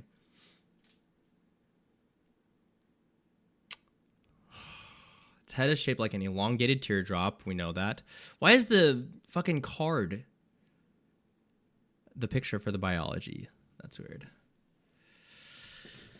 Masquerain's wings allow it to fly in any direction and hover, but it cannot fly when its wings are wet. Isn't it? It's evolved from Surskit. Okay. It doesn't even tell us what is it based on. What's its real life equivalent? Low-key, Masquerain is underrated and underappreciated. I could see that. I actually kind of agree, but I need an argument more than just underrated. Like, it's an interesting design, but I don't get it.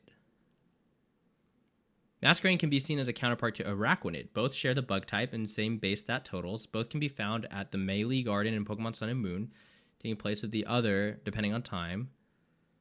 Both are evolved forms of Pokemon partially based on water striders. Masquerain seems to be based on a variety of insects. Although rarely shown, it has the ability to walk on the surface of water using its wings as if they were legs, so it may be based on a water strider. Its Japanese name suggests inspiration from moths, many of which use eye spots to frighten would-be predators. Oh, okay, I get it. Masquerade, okay. Hovering flight pattern are reminiscent of dragonflies and damselflies. Why does a shiny look like you sprayed it with piss? True. Masquerain should be water type. Yeah, I kind of agree. Masquerain definitely loses out for its water typing. Its stats are a little bit more interesting. I know it gets Intimidate, which makes sense. I just don't see... I've never wanted Seviper on the team. Let me give it a fair shake, though. But, like, Seviper just is so ungodly. Unbelievably mid. It's so forgettable. Makes him unable to move. Yeah, it's just no personality. I don't get it. But neither does Masquerain. It's the battle of the mid Pokemon here. Is there a specific snake that Seviper is based on, maybe? A viper? Okay. Specifically the Habu, a type of venomous snake that is often pitted against mongooses in roadside shows. This does not look like Seviper, come on. Optimization tips, have 2 Bulbapedia tabs open, search Pokemon, use the content hyperlinks to jump to the bottom. Okay, I'll do that. This is a speedrun stream after all. Fair, okay. I think I have to give it to Masquerain. Because there's something about Seviper that just repulses me. Pure poison type, that's boring. Its stats aren't even good. Why does it get Sucker Punch? What is it punching you with? Although I've heard that Sucker Punch is like a mistranslation of like Sneak Attack in Japanese. So it's more of a Sneak Attack, which I kind of get more. But what are these stats, bro? Mixed Attacker, 65 speed. Like I said, this is an all-encompassing 100% objective rating. of every Pokemon. And if we're being absolutely objective, Seviper is way too mid. We can't let that fly. Okay. Easy Masquerade pick. Oh. Now this one's tough because they're both kind of sick in their own ways. I think Zangoose is very cool.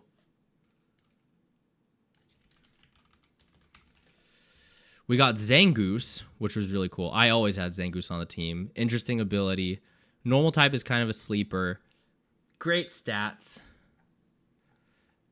Who's Nikolai? Huh. It's just Ash. Okay. And then Claydol. Claydol's cool.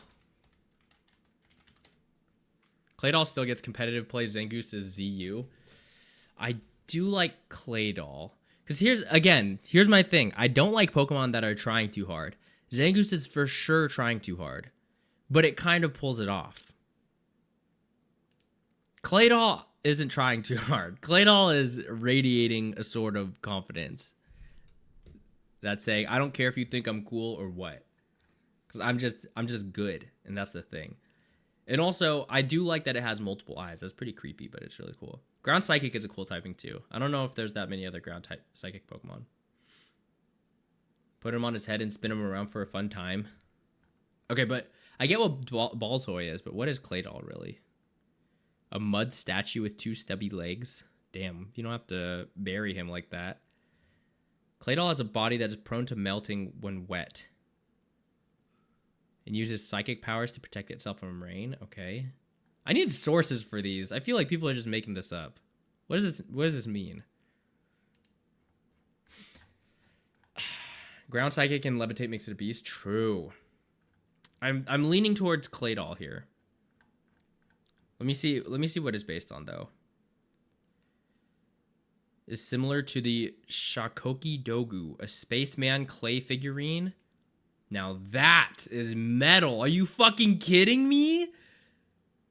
Oh my god. Talk about insane inspiration. This is absolutely Claydol. Are you kidding me? Based on a spaceman? Oh my god. Claydol cleared easily. Wait, what? I want to know why spaceman. What does that even mean? Animal figurines. I don't see anything about space. Heart-shaped faces. Okay, space is nowhere on the Wikipedia page. So whoever did this Bulbapedia origin, spaceman, what I need explanation here. Citation needed. What is that? Unique typing, maybe. No other Pokemon has same type of combinations as Claydol and his P evolution. Yeah. Okay. The symbols of Claydol's chest and back resemble the Q form of Unknown. That's a stretch. That's a huge stretch, actually. Claydol is tied with Toedscool for being the highest base special defense stat of all ground-type Pokemon. Okay, neat, I guess. Despite being gender-unknown Pokemon, Claydol's Pokepark PAL pad entry in Poke... I don't care about Pokepark Wii. Okay, easy Claydol dub here. Easy Claydol dub. Okay, we'll call it there, and then we'll finish out the other two. But spoiler alert, Ninjask easily, obviously.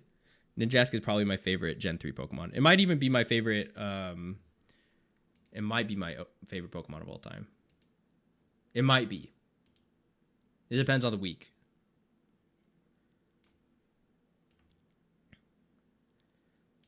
Definitely tough choice, but come on, the unique ability for Zangoose for normal Facade Pokemon is pretty fun. That's true. But so many other Pokemon get Facade, and also Zangoose has... yeah, I guess Toxic Boost is kind of cool. In any other matchup, I think it would have cleared, but unfortunately, Claydol is a little bit cooler, in my opinion. Another win. I started off rough, but I'm racking up the dubs. What can I say? What can I say? Okay, now if I could only do the same for this fucking shit. 4-6 want to come back? What do you mean I'm 6 of 6? This is objective. Wait, what used to go here? Oh, my fucking... This. Okay. Let me get this. Let me get this. Let me get this. Let me get this.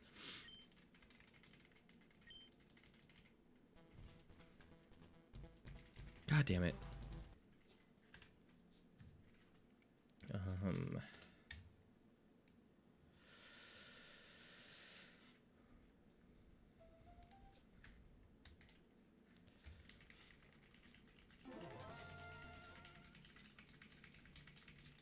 Linoon over Regirock is disgusting.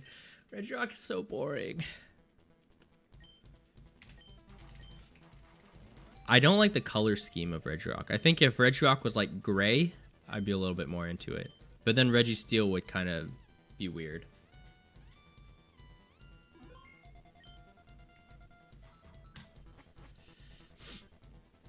Also, I think I have PTSD from finding Regirock in the games. What can I say? I have a soft spot for the Route 1 rodents, okay? We can't let the overexposure from in-game experience taint the like judgment of a Pokemon's quality. Just because you face more Zangiefs or Linoons than Regirocks doesn't make Regirock automatically cooler. Regirock makes cool noises. That's true. Regirock does have cool anime noises, and its cry is pretty good too. Wait, no. Regice is the best of the three. Regice is easily the best of the three. You had me, Alex, and then you lost me. Regice is my favorite for sure. The only problem is I never know how to say it. Is it Regice or Regice? I'm pretty sure it's Regice. But if that was the case, they should have given it a second I. Zangief sounds too much like Zangief to me. Okay, come on. Give me the fucking Manip. It's okay. It's okay. Okay, now I really gotta focus. Fucking Jesus, I need this. I need this, bro. I need a winner. So true, Echo. It's Regice. Yeah. I don't like Regice because its feet are weird.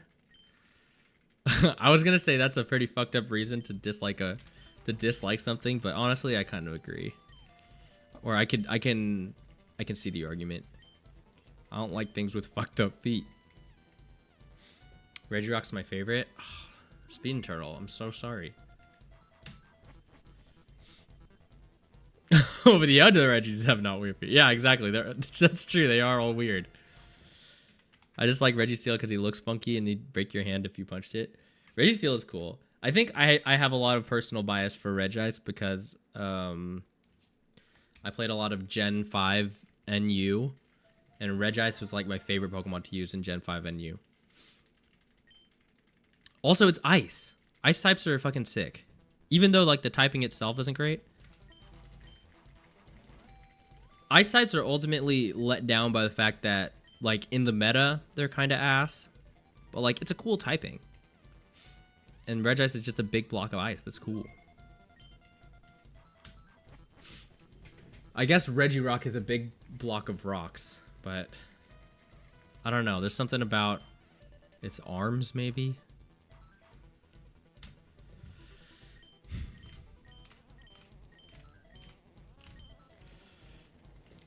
All Regis would probably break your hand if you punch them. That's very true.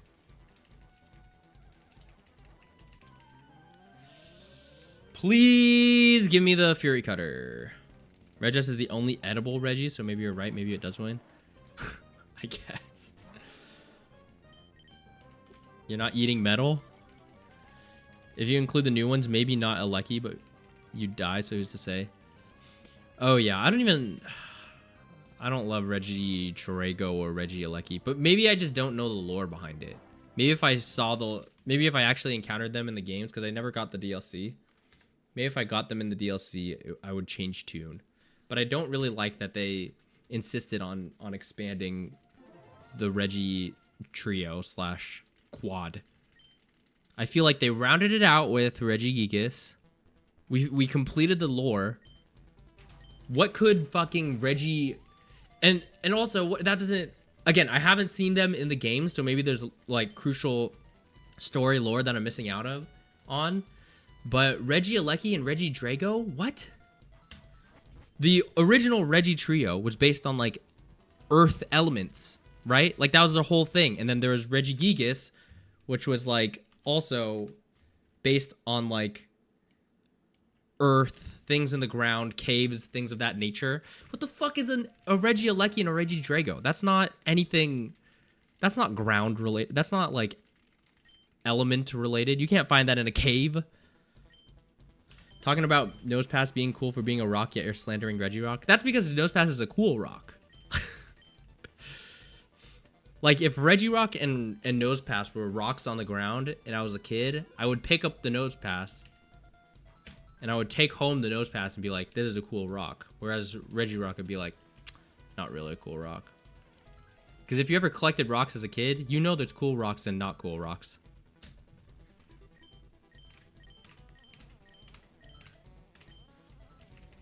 Notes about the ages of man. Oh, okay. That's cool now.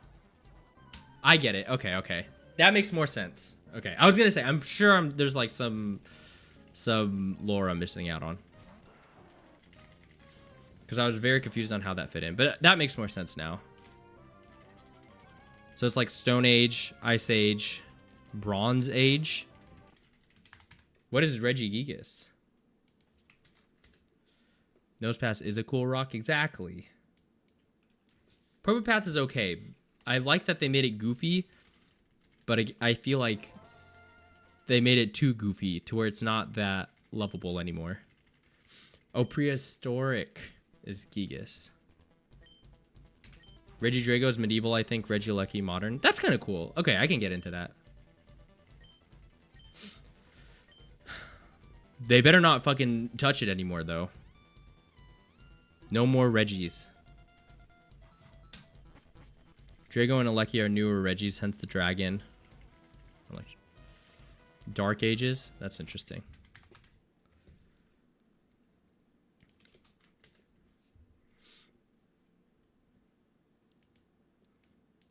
I feel like there's ages between medieval and iron, no? Or medieval and modern? Industrial? An industrial Regi would be cool. That's the only one that I would accept. A Regi based on factories.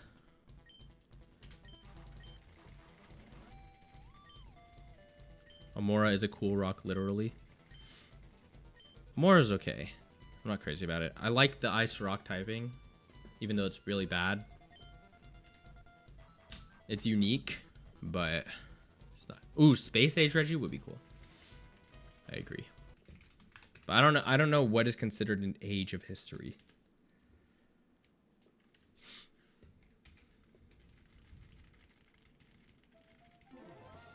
Fire type Space Age Regi. I can see that. Oh, a fire type industrial one. Yeah. That'd be cool. That would be cool. Regilution. Like the Industrial Revolution. Reg Industry. That would be sick. I would totally catch a Reg Industry if that was a thing. Regi Marks. That would be fire.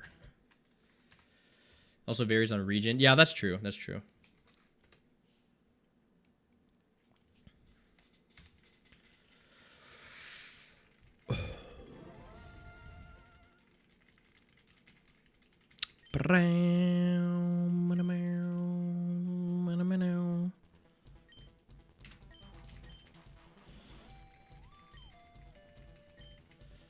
Bro, put me on the fucking Pokemon design team. Registry. It's a DMV with 6 eyes. Oh god. Truly the marker of the industrial age. A DMV. Dark type would be fitting. That's pretty funny.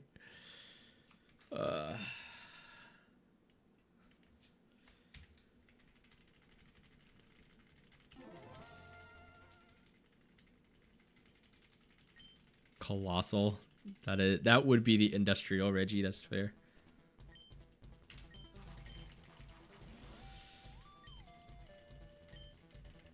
The Reg Industrial Revolution and its consequences. Reggie Forge. That's tight. That sounds like a... Reggie Forge sounds like the name of a shitty tech company. Where's my Manip? DMV is poison type. I can see that. Reginald? Now we're just saying shit to say shit. Reginald? Oh. Reginald would just be Reggie rocking a top hat and a monocle.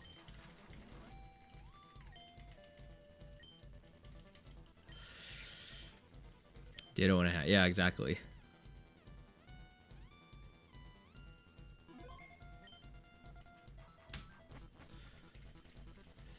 Come on.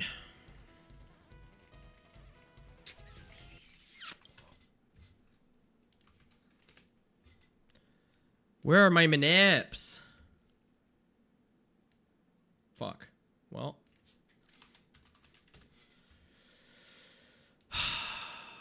Give them to me.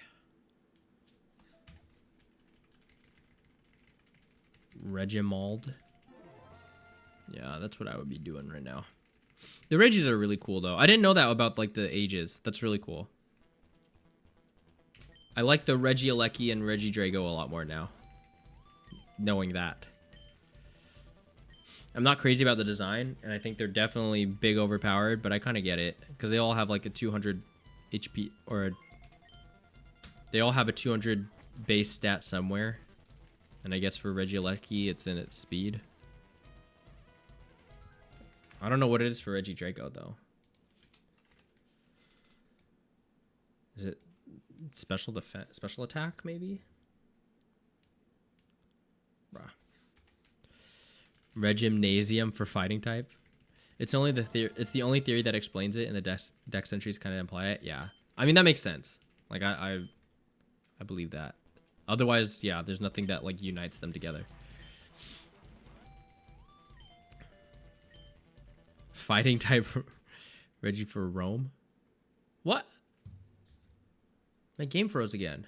Oh, fuck! Bro. Why is this doing this to me?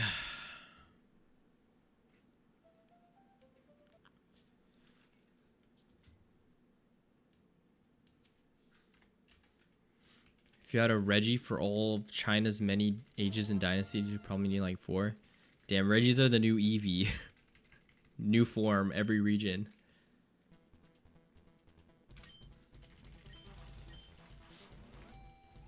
Game hates the Reggie talk, yeah. That's fair.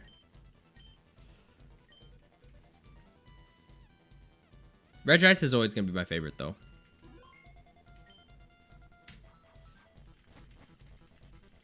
It just looks cool.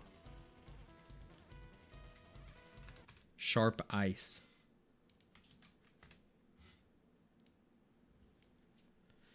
Got too goofy with the Reggie in a hat. Yeah, I guess. Greece had the Olympics and invented wrestling and still did a fair amount of invading and warning themselves. Oh boy. Not the history lesson, bro. I actually don't mind it. I don't know. I couldn't tell you any huge differences between Greece and Rome historically or socially for their times.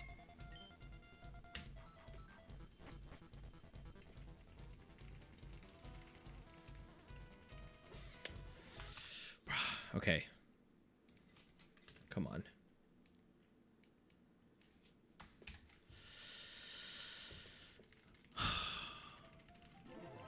I need to hit the Manips. Don't tell me I'm off. I don't want to be off yet.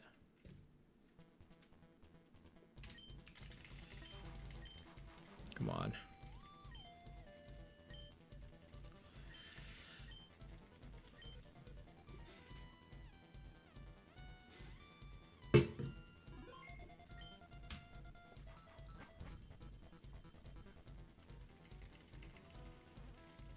What? Why am I early? Please.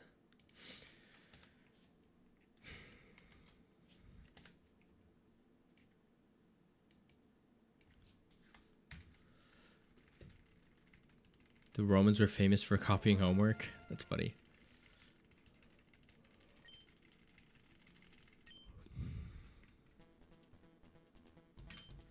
LRXC in one window and Aqua in the other. The Battle Factory Dream. That's funny. How's LRXC doing? What fight is he on? I got to know.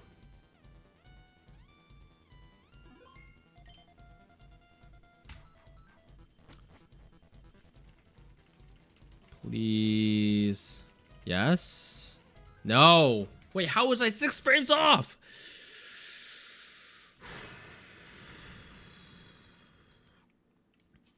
Okay, at 1095, we'll continue the bracket. Otherwise, I'm not gonna make it. Oh yeah, who here got Mario Wonder? I still need to get that. One game I did get though. Oh my god. I found the new game that I'm playing after my Peglin addiction wears off. Teenage Mutant Ninja Turtles Shredder's Revenge. That game is so fun. Holy shit. I love a beat 'em up. 133. Oh, okay. Yeah, he was here earlier and he was saying that he was in 33. I forget that he takes a while to get through every fight.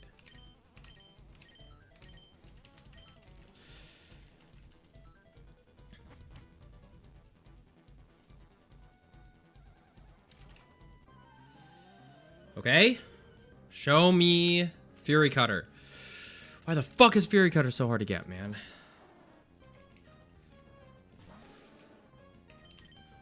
Okay. I'm just playing 7 Days to Die with my friends. Should we get back into Showdown? Nice. Okay. Growth. Fury Cutter. Thank God. Okay.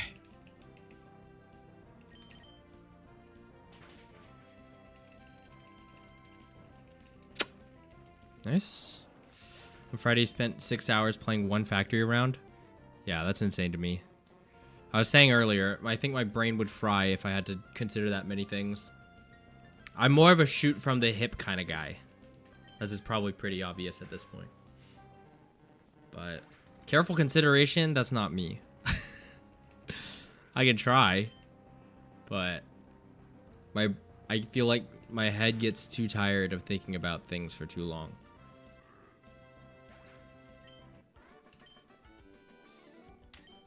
Okay.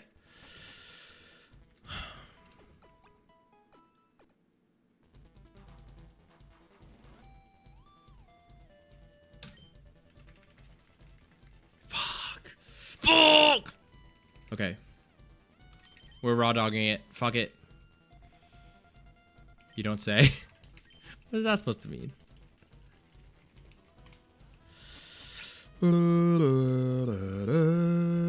Fuck! I had a feeling I would be like 1 frame too early. That felt too early. I will get that Manip at some point. I will. I know I can.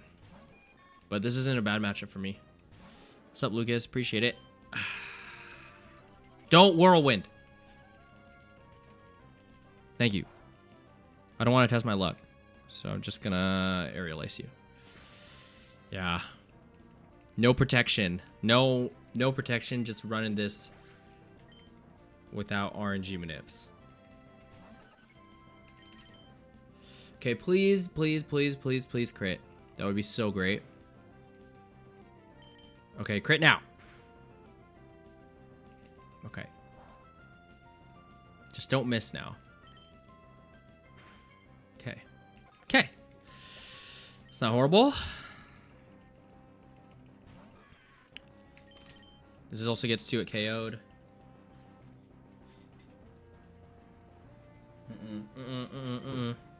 We're not doing this, Charmeleon. No!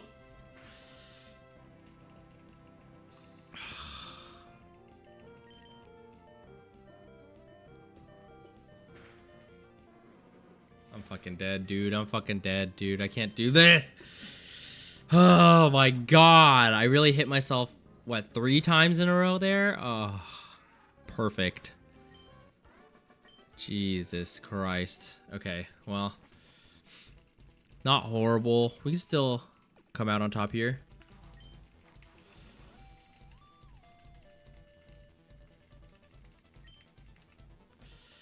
We got this, we got this, we got this, we got this.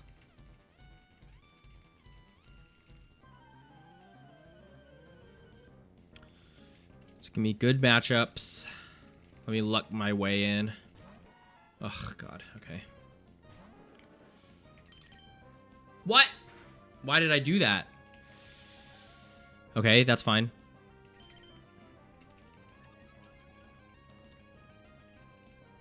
I need 2. I need fucking 2 if I want to Oko from here, I'm pretty sure.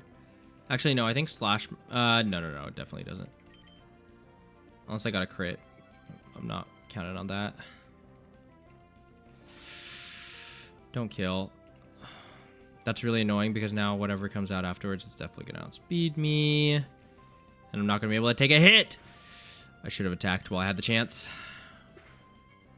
Should be able to kill. Nice. Okay. Quilava's fine. Quilava can't do anything to us really, except Fury swipes us to death, I think. This thing has either Focus Band or Bright Powder, so that's fun. 2 times is fine. Perfect. Thank you. Should be able to get the kill here. Thank you. Okay. All is not yet lost. Oh, perfect. This is really annoying, though. This fucking sandstorm. Phanpy can be good, but Phanpy can also be really annoying. I guess you could say that about most Pokemon in this, but at least the sandstorm damage, I think, guarantees the Oko on Bayleaf. Nice. Oh my God. We're in here. See, I feel much more engaged when I'm not just aiming for RNG Manips, but... because I kind of have to be, but it's just so much more consistent, and I hate that. Okay. Not a bad time, actually. If we could keep this train rolling, that'd be great.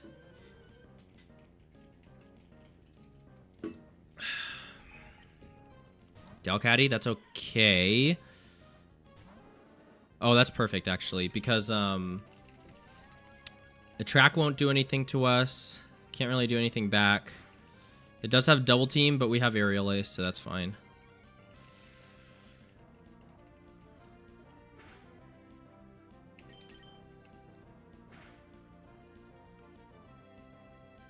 Fuck, I should have fucking slashed. Are you kidding me? We get crit? Oh my God. Okay, Ivysaur, I need you to pull your weight here. Brah, that's so fucking annoying. I should have slashed. Why did I not slash? I'm pretty sure this thing has Bright Powder, so I think I was afraid of Bright Powder miss. But I definitely should have just slashed. God damn it. That's not good. Okay, get a crit, or at least put us into overgrow range, or not. Please put us into overgrow range or heal us, silly bird. Come on, bro. Oh my God. Please let us outspeed whatever comes next. Please, please, please, please, please. Favorite starter, and I know that Chikorita line is bad, but I love him. Nice. I'm not mad about that. You definitely got to be on another level to appreciate the Chikorita line. Because that's the one thing I really don't like about Gen 2. Is that they made, like, a less overly masculine designed starter, but they also made it really ass, which is kind of tough. Because a lot of the early starters, early gen starters, are very dude appealy, if you know what I mean. So roll. Oh, okay, so I was kind of fucked either way. Gotcha. I had a feeling. I wasn't entirely sure, but yeah. I could have gotten a crit with slash, maybe.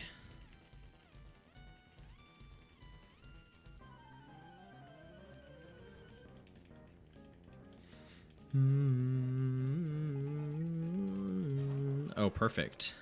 That's a free setup. Do I get 2 sword stances? No. I don't think so. Because I don't... Yeah. I'm not going to test my luck. No free turns. Actually, I guess not setting up twice is the real luck test. But... Ugh, I should have set up twice. It's fine. Nice. Nice. Holy shit. Give me that. Deserved. Honestly. Oh, God. Okay. Well, now we need another crit. Okay, crit, please. No smoke screen. Oh, that was huge. Okay. That's fine. Nice. Okay. That's actually pretty solid. That was the 6th fight? Is this 7th fight? Super spooned. Oh my god. Oh, never mind. Okay, the time is actually pretty bad. God damn it. Ugh. 6th fight at 10 minutes is not good. Damn. That's what I'm saying. In order to get a good time is fucking real hard now. Kinda cool. I think I switched because you barrier. I should have manipped with Elekid, honestly. Elekid is the low-key goat here. Because Elekid can at least switch up moves. I think it's runnable as long as you match / beat PB. Okay. I'll give it a try. Please give me something nice to sweep. Okay, that's solid. Full para would be great here. Okay, no wish, which is good. That means we get the 2 at KO. That's fine. Yeah, I don't know why I don't just go Elekid all the time. Elekid is the... I think I'd rather use Elekid than Ivysaur. Yeah, even here I think we don't do too bad. Okay, we do kind of do too bad. Okay, that's fine, honestly. Because now we Ivysaur and then always get the Oko, I believe. Now that we're weakened. Because I don't think I raw Oko Pseudo-Udo with Petal Dance, but I think from this range we might. Never mind. Fuck! Ivysaur's so bad. Just take the 37:45 world record. Okay. That's true, yeah. I could blow it out of the water, but sometimes that's not what we need. Okay. I don't think I match PB here. I really don't. But I'll put in a run just for the heck of it.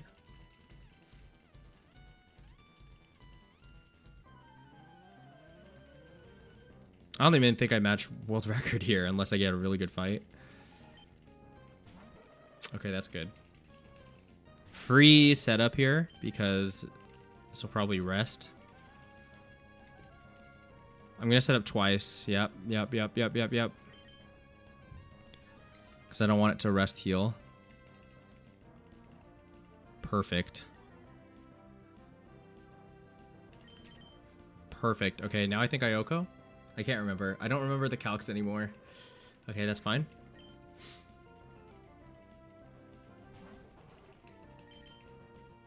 Nice. No protect. That's huge. Do we Oko from here?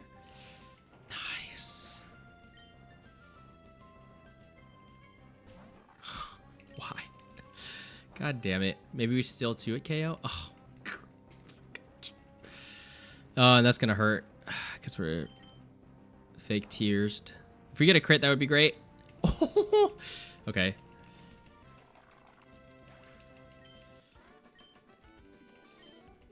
I don't even know if this is worth... I'll still run it. I'll still run it just because.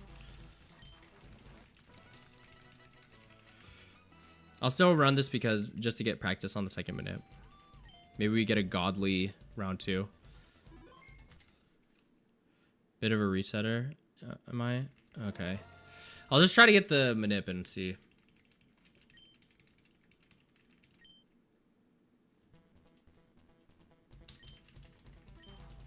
Let me just make sure I'm caught up on the later round Manips. Because I would be very sad if I got the first full round 1 Manip, but not round 2 or 3.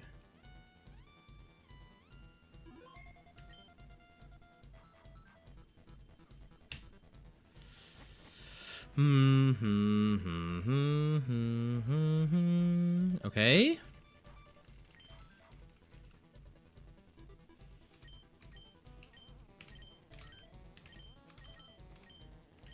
Okay.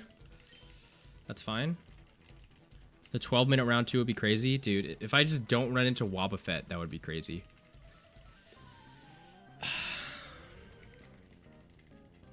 Yeah, we need a godlike 12-minute round 2. Let's see.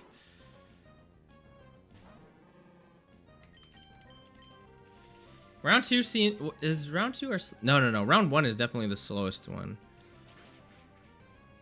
Like on average. Actually, I guess round 3, because round 3 is where all of them die. I should have just manipped round 3.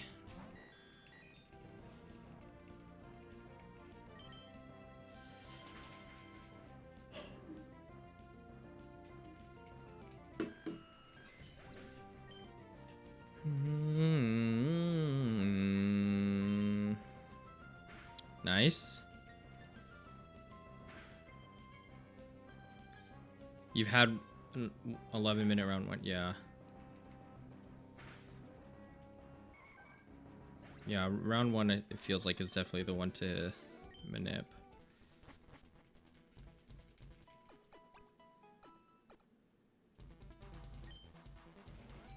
Or are you saying round 3 is the one to manip?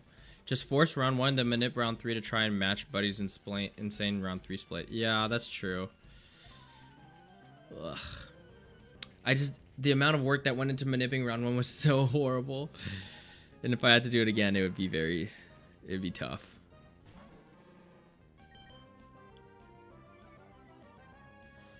Is Pidgeot of insta reset? It feels like it would be.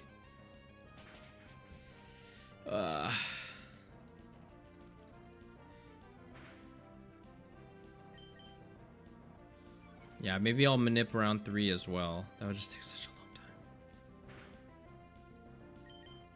Yeah, no, this is a dead run. Ugh. Okay. Let's continue this ranking. Let's continue the ranking. Okay.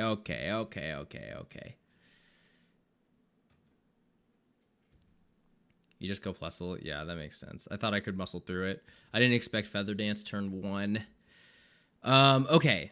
So we already know Ninjask. Easy pick for Ninjask. Not even a question. Beautifly versus Lunatone. I think Lunatone and Solrock actually did the double battle thing better than Plusle and Minun. So there's that. I think Beautifly is a little bit forgettable. I'm leaning towards Lunatone, but that's like a lot of rock Pokemon early on, and I don't know how I feel about that. Where's the... Oh, there's a whole other side. I see. Okay. I feel like I'm leaning towards Lunatone, but let me see if I can make a case for Beautifly. Beautifly is just kind of mid. What does Beautifly do that Butterfree doesn't? Beautifly just seems like the most copy-pasted Butterfree of all time.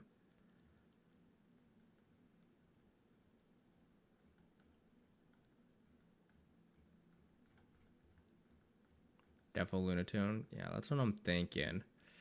Beautifly shares its category with Butterfree. They're both known as the butterfly Pokemon. They don't even have original categories? Oh my god. Based on a swallowtail butterfly, particularly the common yellow swallowtail due to its... Oh, I mean, it is that. They definitely nailed the execution on the inspiration. But, like, Lunatone is also the moon, which I feel like is also a pretty good nail on the inspiration. But, like, is there anything beyond Lunatone just being the moon? Because I get that it's the moon, but, like, what else? The moon increases its power and its health is tied to the lunar phases. Okay.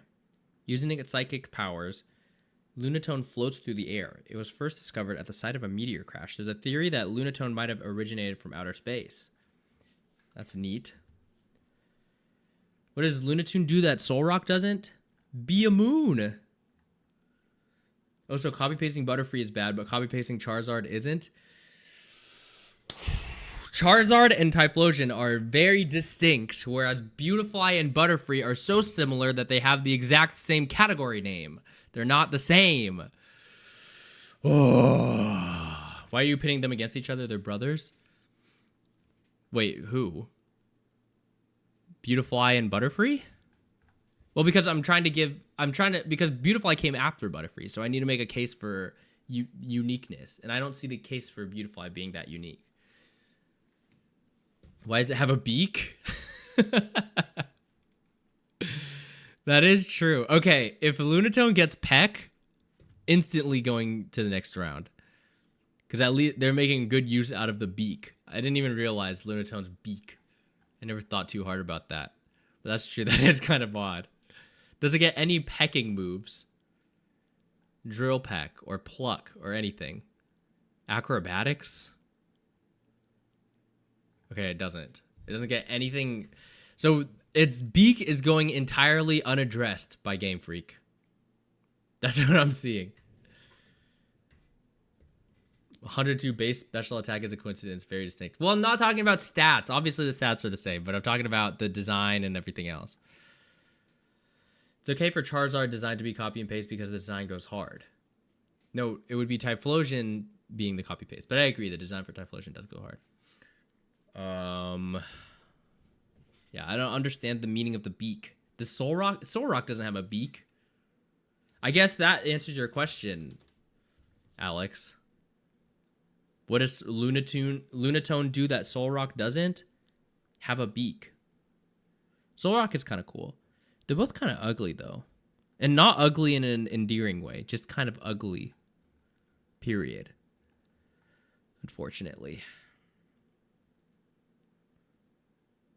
It's not horrible. It's just hard for me to get into. Lunatone seems to be based on a crescent moon. Yeah, no shit. As well as a meteorite. It might also pull depictions from of the man in the moon.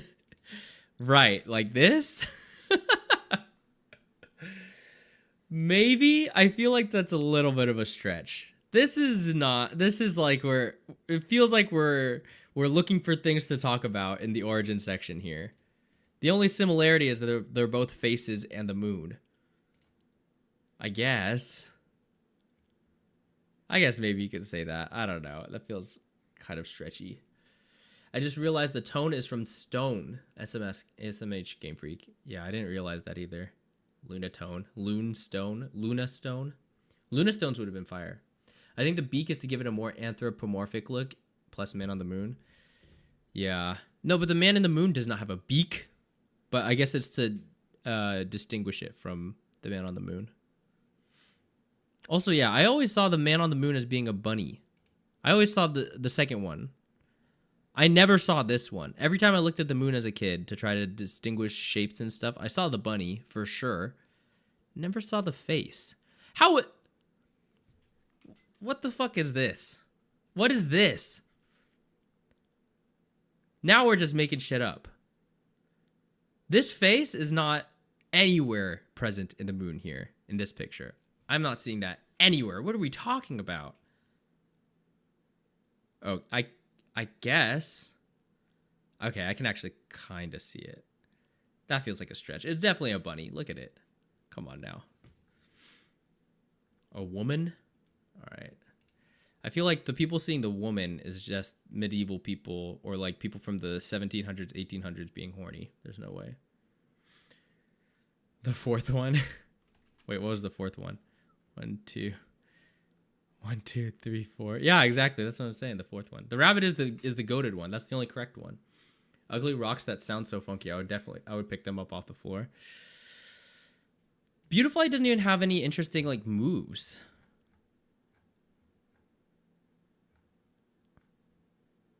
Poison Sting, Air Cutter, which is just worse Gust, right?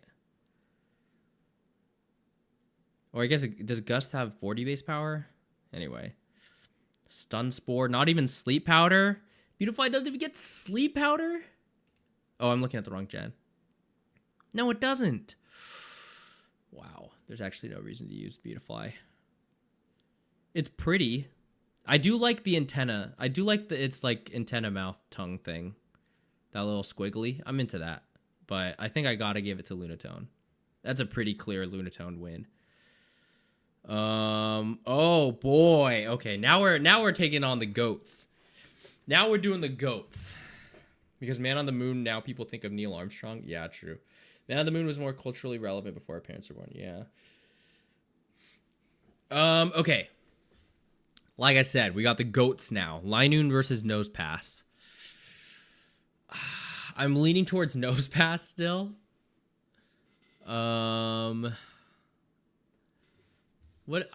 Cause there's just more personality in Nosepass. Linoon's thing is that it wants to be cool.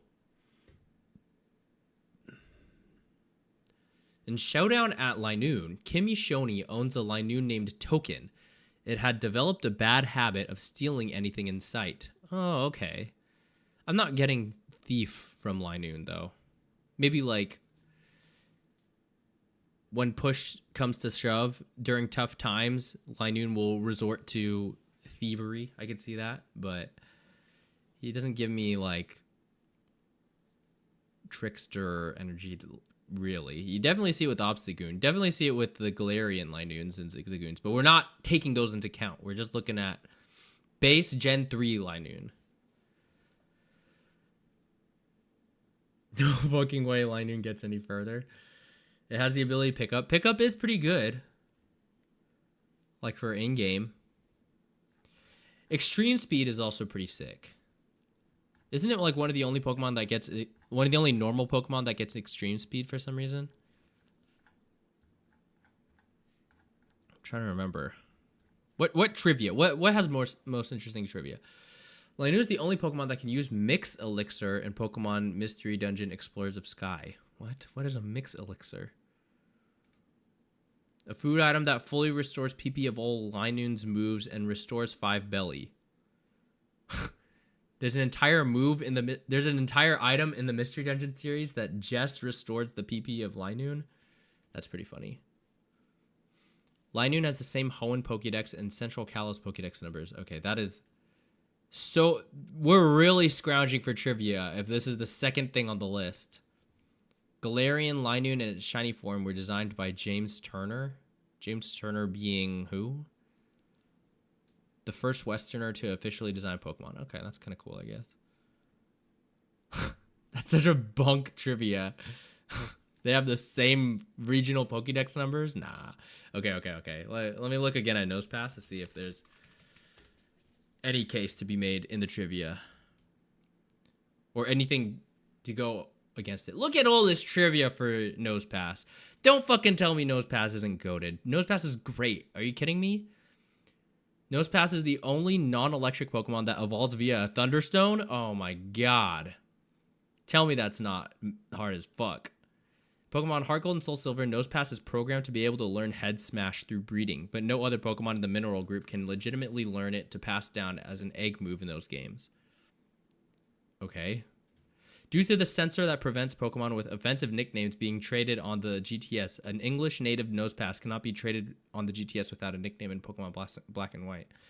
Oh, because of the ass in it. That's pretty funny. That's our trivia? Okay. Excluding Legendary, a mythical Pokemon that gain the Steel typing through abilities or items, and Mew that can learn all TMs, Nosepass is the only non-Steel type Pokemon that learns Steel Beam. Neat. Now imagine the bracket giving you Regirock versus Dusclops. Wow, that actually sounds interesting and challenging. What do you mean? This is just as challenging as Regirock versus Dusclops. I think Dusclops clears Regirock any day. Okay, gotta be Nosepass. Pseudo-electric type, yeah. Okay, Banette versus Relicanth. That's tough. Relicanth had an easy round 1 versus Plusle. So we didn't even look at Relicanth's entry. But what? It's just a fossil. No? Or it's based on like some super obscure extinct fish, right? Is that really Relicanth? That looks like Relicanth, but that's also a fossil, so. Relicanth is kind of cool. It has some, like, in-game niche purpose. It's Banette here. Let me see. Relicanth's EV yield, 1 HP and 1 defense is unique. That is not a good trivia. If that's the coolest thing, if that's the top thing on the list of interesting things to know about Relicanth, you're not in a good spot. That's not great for Relicanth. Okay, let me open up Banette again. I'm leaning towards Banette. I spelled it wrong.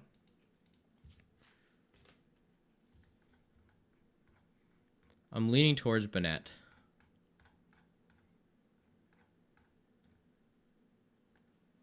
It's literally a real-life fish, nothing else. Boring AF. Mega Banette has the highest base attack stat out of all Ghost-type Pokemon. That's a huge flex. Despite Banette's zipper needing to stay closed in order to conserve energy, Mega Banette in Gen 6 and Mega Banette... Wait, I totally missed the... Despite Banette's zipper needing to stay closed in order to conserve energy, Banette's Pokemon animation shows it unzipping and opening its mouth in order to smile or eat. Oh, God. These are both kind of boring. I'm not going to lie. I like Banette concept-wise, though. Yeah, this is literally just a fish. And also, I fucking hate Relicanth from the Battle Factory. But we can't let that taint us because, again, this is objective. This is an objective ranking. But I think objectively... Relicanth is kind of boo-boo. Relicanth shares many similarities with fossil Pokemon in the sense that it is also part rock type, has a gender ratio of 7 males to 1 female, and is referred to as an ancient Pokemon. That's so whack. Relicanth is whack, bro. No. It's Banette for sure. Oh, boy. Okay. This is the last one, and then we'll go back to runs. Masquerain versus Claydol. That is tough. A lot of shit just survives a mass extinction by just chilling in deep water, true. Relicanth the fish is so perfect it doesn't need to evolve and hasn't in years. I don't know if I would say perfect. Yeah, I think it just happened to make its way in. It's used in Regipuzzle. It is kind of cool, but not really on its own. Objective, Linoon getting past round 1. Linoon over Regirock, I'm sorry. If you can't just look at it as a pure, just because you run into Linoon more in the games and Regirock is like a 1 of 1 doesn't automatically make it cooler. That's not fair. That's not fair to all the other Pokemon. This has to be Claydol. I think it is a Claydol dub. This isn't really that close. It was tough with Masquerain versus Seviper because it's like the battle of the mids, but Claydol definitely clears. Is there a case for... Yeah, Masquerain is just kind of mid. No. It's got to be Claydol. Okay, we'll do this one too because it's obviously Nijask. It's not even close. All right, I have to pee real quick. And then we'll go back to... We'll actually get some runs in for sure. We'll get it.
If Ninjask wasn't so shit in move pool, it'd be an S tier Mon.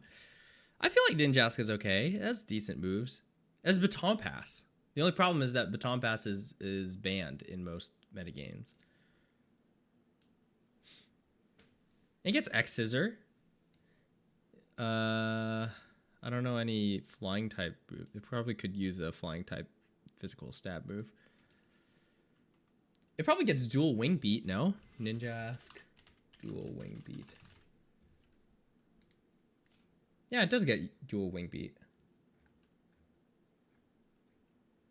It gets acrobatics.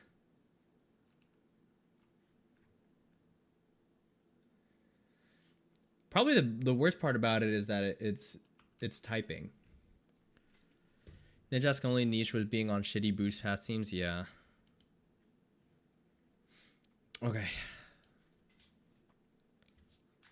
God damn it.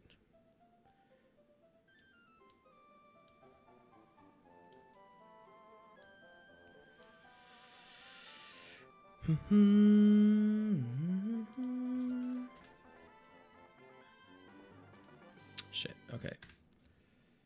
Me.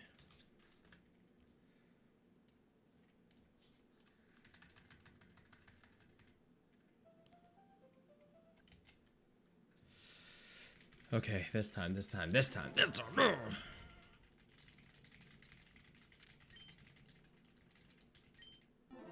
Wait, I'm so dumb.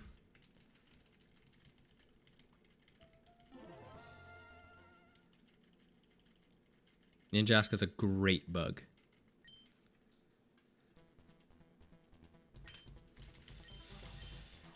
Ninjask is a solid bug.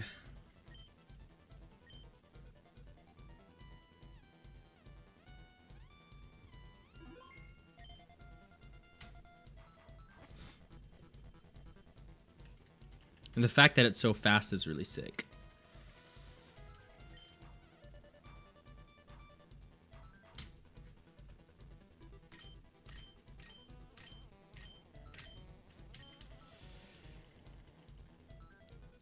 Clefairy can learn dual wing beat. Fuck. Did I miss it? I keep getting Loudred. Do I need to... I might need to up my timer.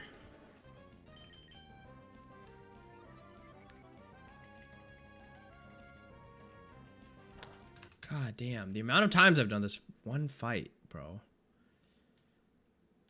43.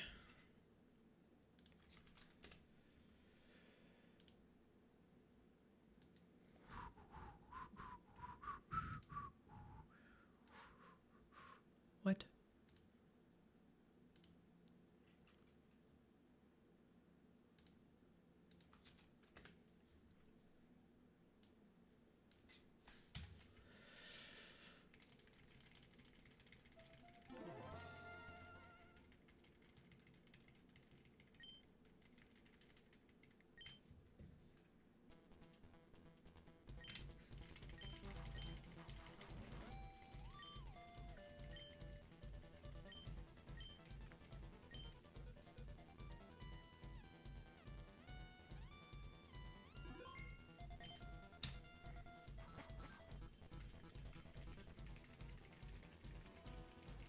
Bruh.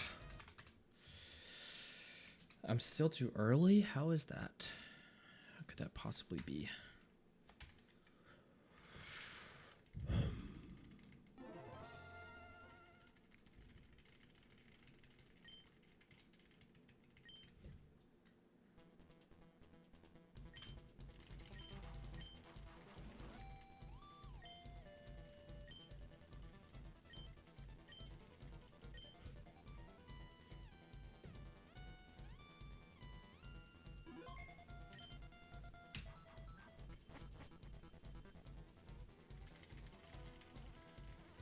Okay.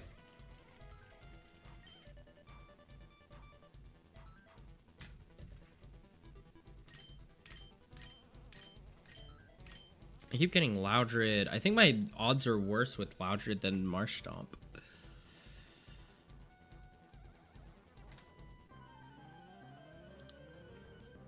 I feel like I very rarely get Loudred Fury Cutter.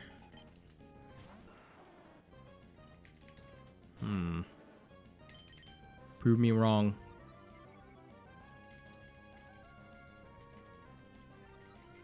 Okay.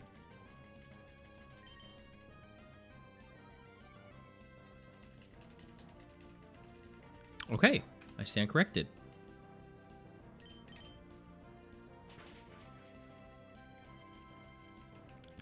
And I've definitely gotten the second fight on Loudred before. So that shouldn't be a problem. Still one fucking frame.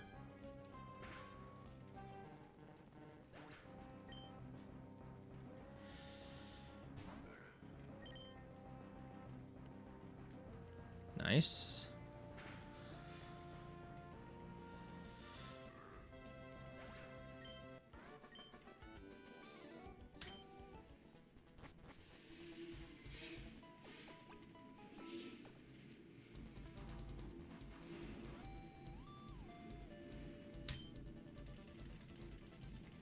Okay.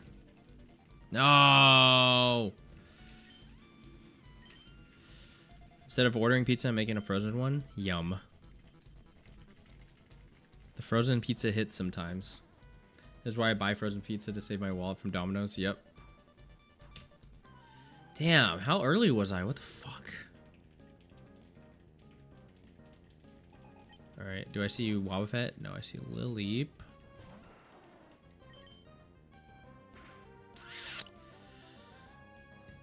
No, we're out, we're out, we're out.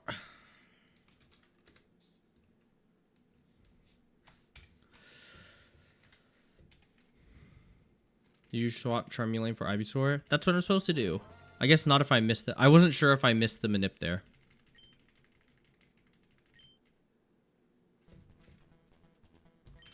But yeah, that's what the Manip entails, is swapping Charmeleon for Ivysaur. Are you getting the ad money? I've been seeing some ads today. I think I accidentally set the ads on for this stream. Sorry. And you'll probably say, oh, accident. Yeah, right. But it's like, bro, there's not many people in stream. So it's not like the ad revenue is anything more than $1. That was truly an accident. That's my bad. I could probably turn it off, actually.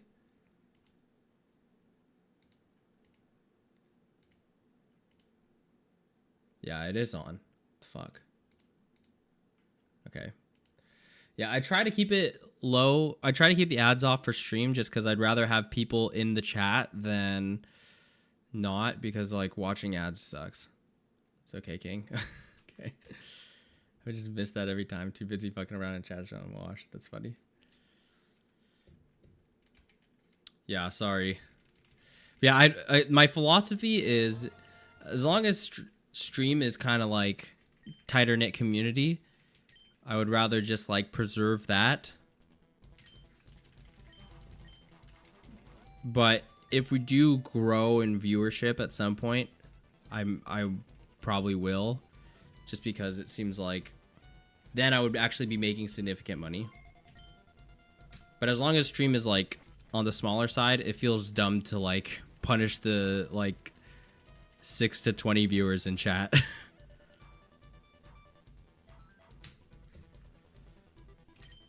There we go.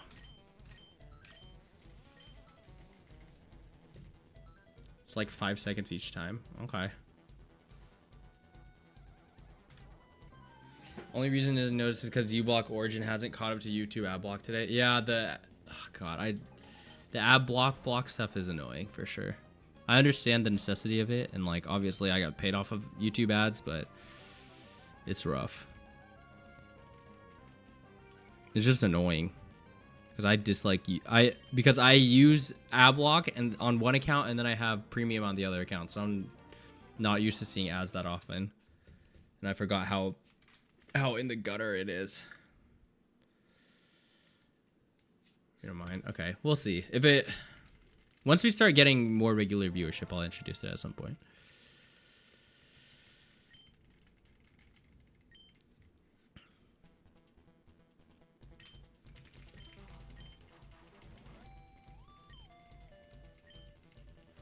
Stuff is so unbelievably silly, yeah.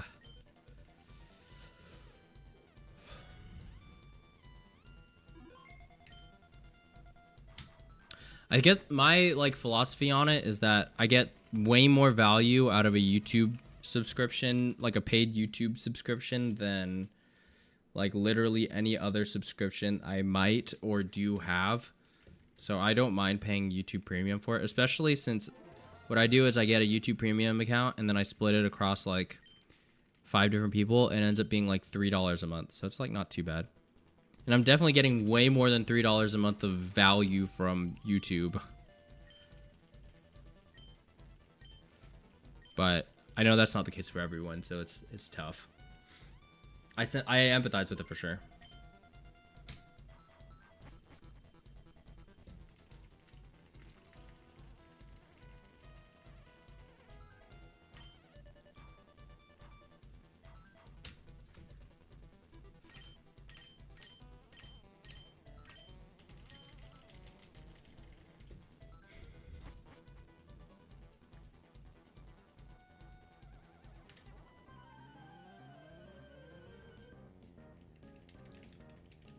Pay for YouTube Premium because horror ads suck on mobile when you're trying to sleep. Yeah. I hate the horror ads. Halloween is not a fun time. For that. Okay, what? I'm gonna get pedal dance here, aren't I? Oh, what? I never seen that. Not with that battle animation. Okay, I'll take it.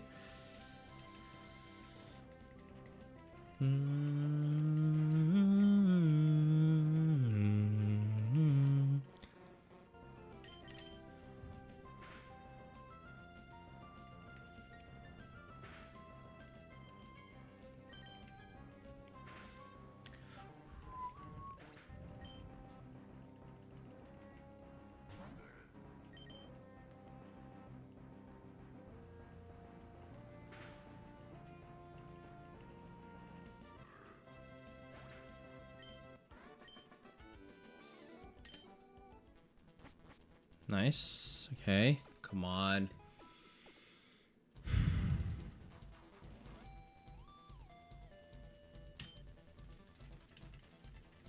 Okay. Okay. That's a good sign.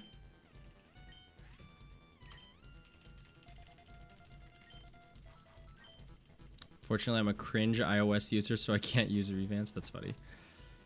Same. I feel like I got it that time. I don't want to speak too fast, but I feel like I got that. No Togetic. Yes! Okay. Thank you. Ugh. Really? Really? Really? Bruh.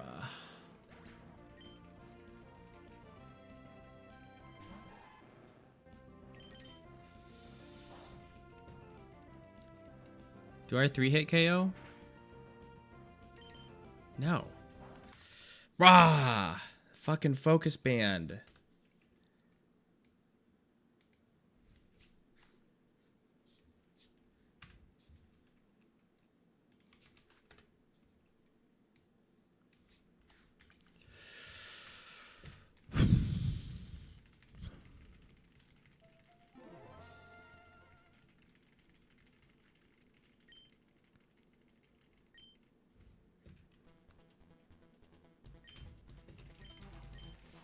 That's the RNG minute, not Vance getting shut down.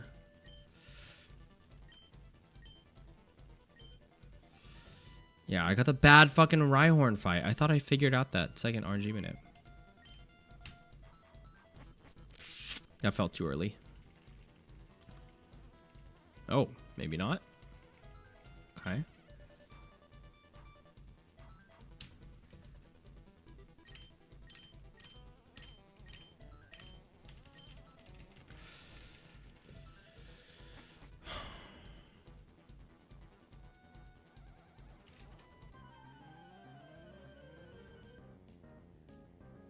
Okay, maybe.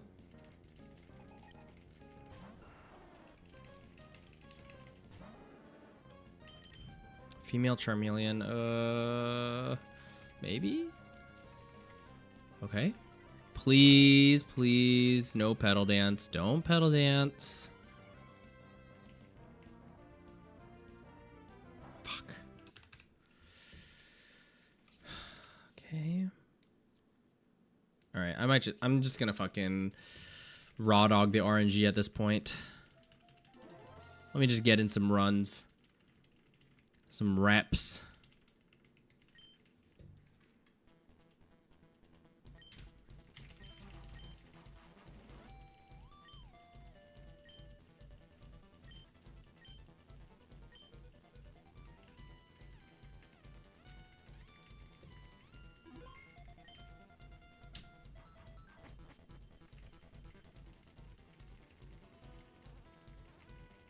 Bruh.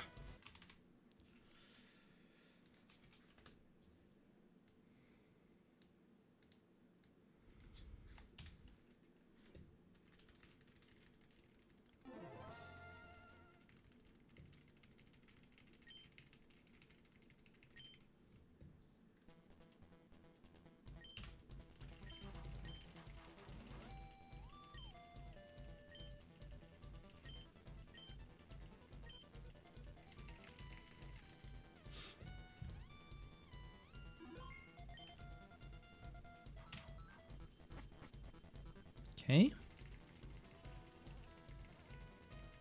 Bro. Silly, silly, silly, silly, silly.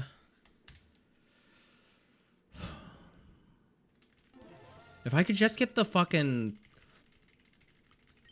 I've never even gotten to fight 5 yet. Manipped. Oops. That's... If I could just get to fight 5, I wouldn't even... If I could get fight 5 manipped, I wouldn't even need the rest of them.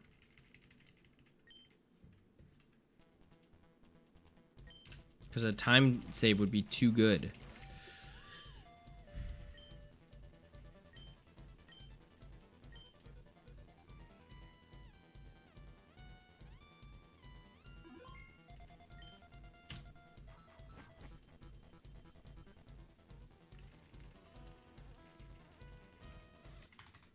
Damn.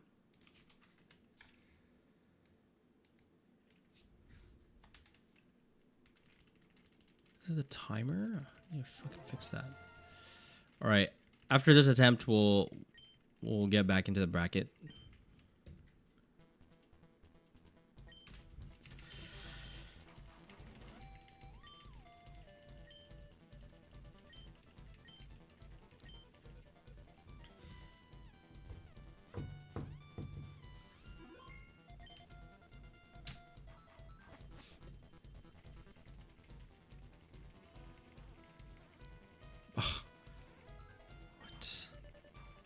This has got to be too early.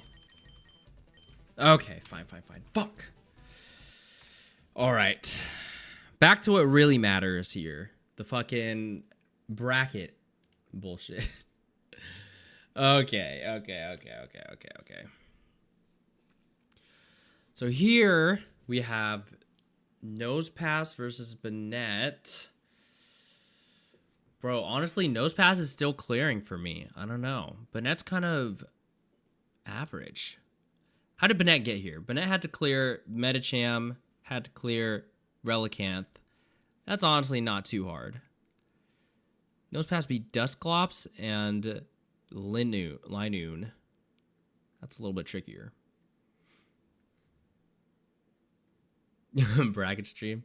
It's both. I want both. We have to determine the best Gen 3 Pokemon, and we have to get the Gen 3 Battle Factory record.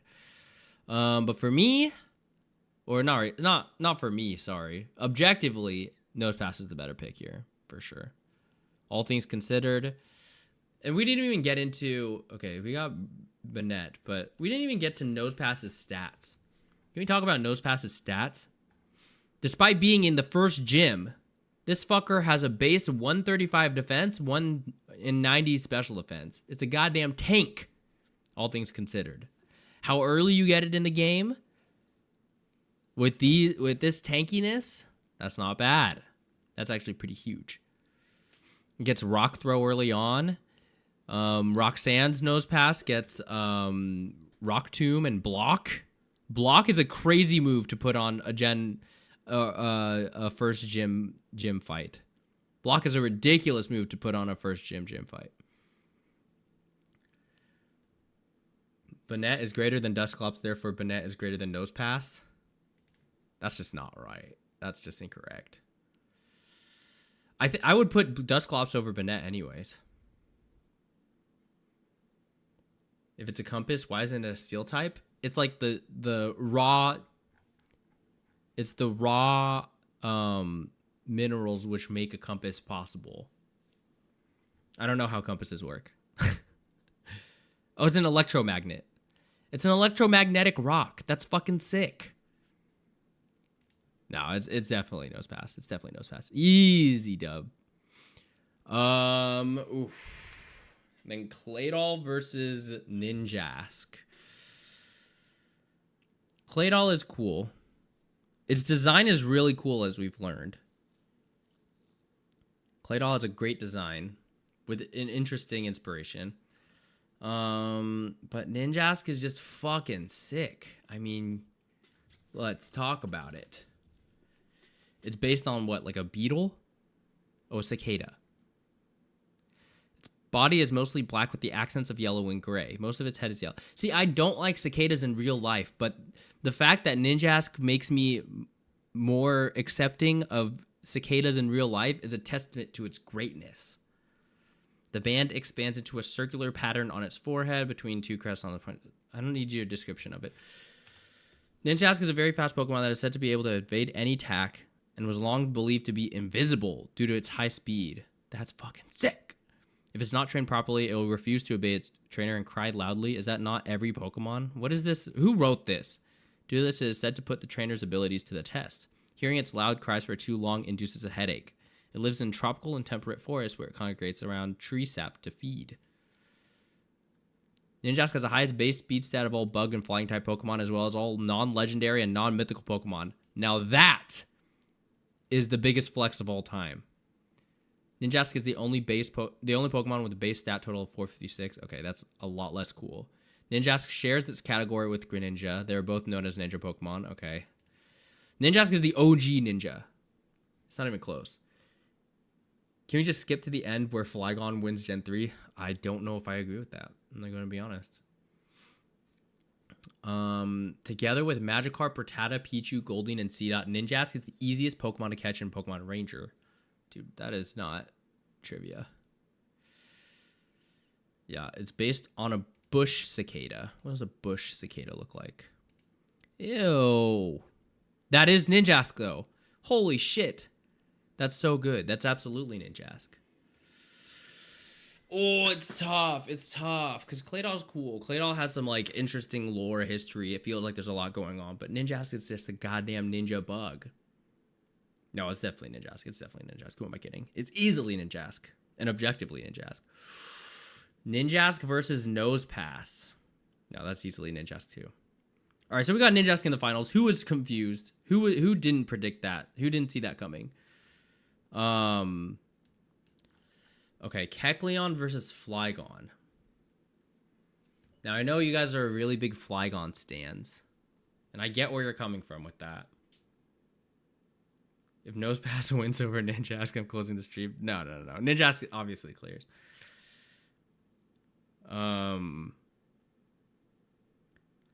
See, the thing about Kecleon is that Kecleon is so underrated it hurts. It's really cool.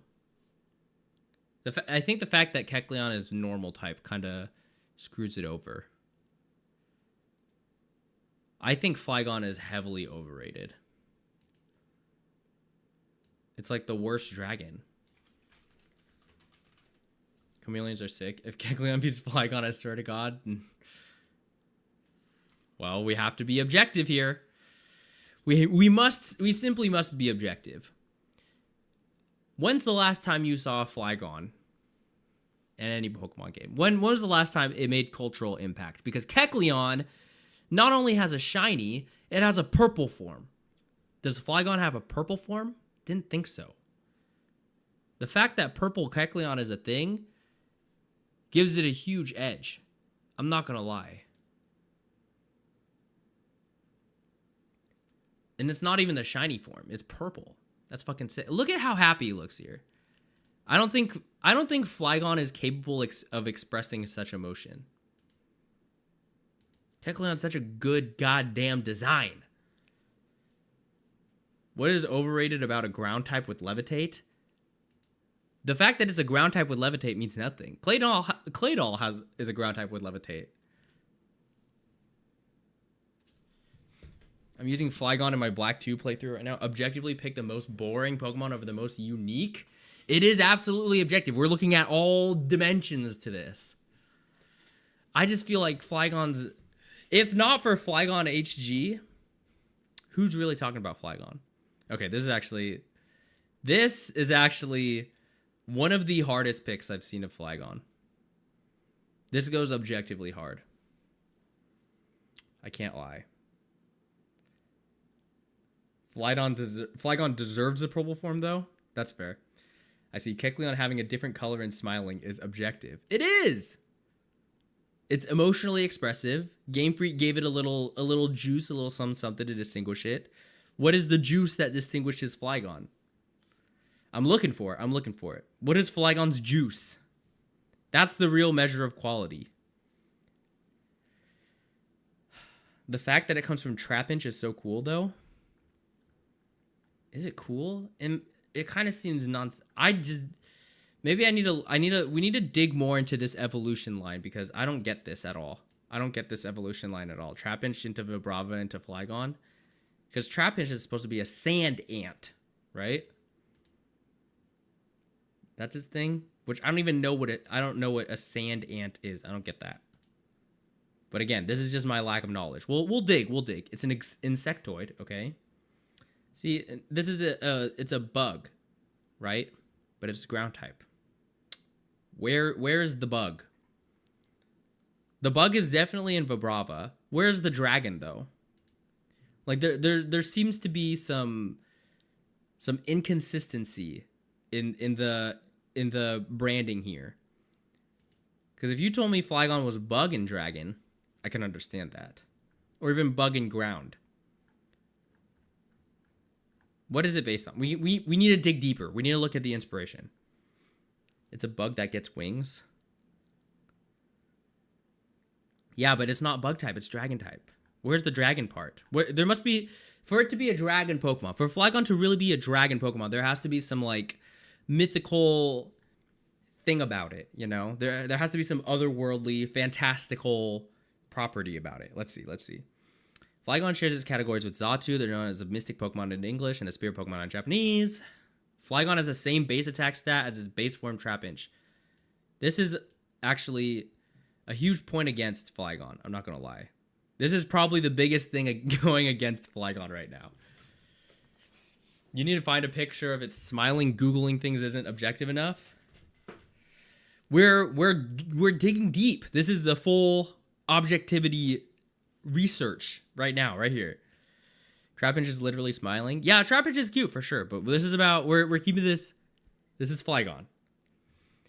It's an anteater. Flygon is not an anteater, is it? The winged adult stage of the antlion. Oh, is this like a dragonfly? Is that where that comes from? So Flygon. So sand ant, antlion, dragonfly, Flygon, dragon. Research stream? It's absolutely a research stream. What's otherworldly and fantastical about Dragonite? It's just a fat, happy dude. No, but Dragonite is like very clearly, it looks like a dragon. I guess this does look like a dragon. Dragonite literally has the name dragon in it, though. That's the thing. You can't not make a dragon Pokemon with the name. You can't make Dragonite not a dragon type. That would not make sense. Flygon and its pre-evolution are the only dragon type Pokemon in the bug egg group. Antlion? Oftentimes the adult antlion and dragonfly are confused with one another. And Flygon can draw inspiration from both. In fact, some species of dragonflies are commonly called sand dragons. Oh, that's kind of neat. Okay.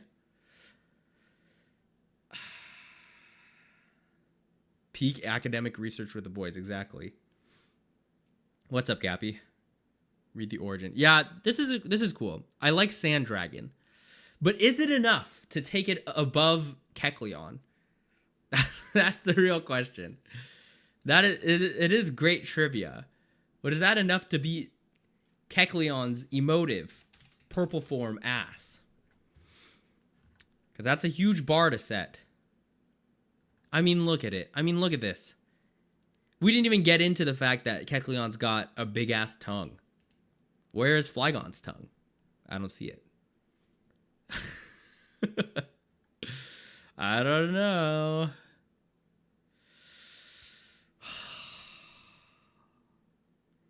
This is a toughie. This is a toughie. Flygon could never be the merchant of a Pokemon universe. That's the thing. What's up, Sergio?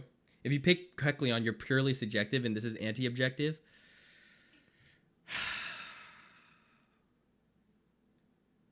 I'm just trying to make a case for both.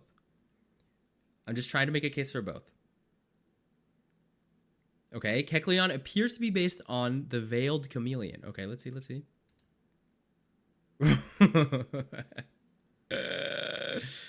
Well, that's just great. That's just fire.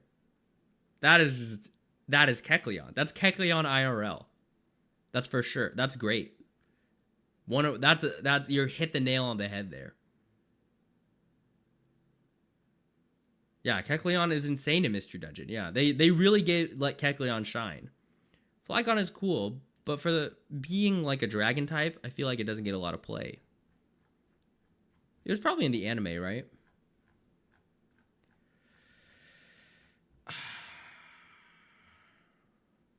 Yeah, what is the most significant appearance of Flygon is Go's Flygon. The 8th Pokemon that Go caught in the Hoenn region. Who the fuck is Go? Oh, Pokemon Journeys? Okay. Flygon is really cool. I'm not gonna lie. Flygon is cool because it absolutely nails being cool without trying too hard. Salamence is trying way too hard to be cool. Flygon is cool effortlessly. But the same can be said for Kecleon. That's the thing. That's the tough part. That's the thing that's making it real tough. Flygon is overrated as Kecleon gets multiple in-game relevant mechanical spots, Silph Scope in story, and the vendor in Mystery Dungeon. When I say overrated, I mean by the greater community. People talk up Flygon a lot in the greater Pokemon community, as far as I can see, online at least. But I don't see the same respect being given to Kecleon. But I would be lying if I said I didn't have a Kecleon, or I didn't have a Flygon on my team every single time I play Ruby, Sapphire, and Emerald casually. So I unfortunately must go with Flygon. I think Flygon wins, but just barely. It sucks because I'm working... Listen, and this is how you know it's objective. Because if it were up to me, if it were my biases only, Kecleon would easily clear all of Gen 3. But all things considered, Flygon is a pretty cool Pokemon. It has enough swagger to be cool without trying too hard. It has a cool inspiration. Great color scheme. Yeah, it's got to be Flygon. I fear.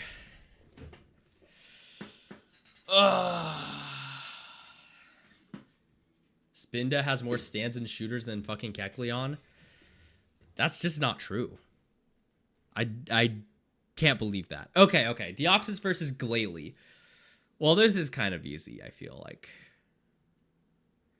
Because here's the thing. What I don't want this to be is just whatever Pokemon is strongest. Because that's not taking all things into consideration. Okay, let's dig into Glalie.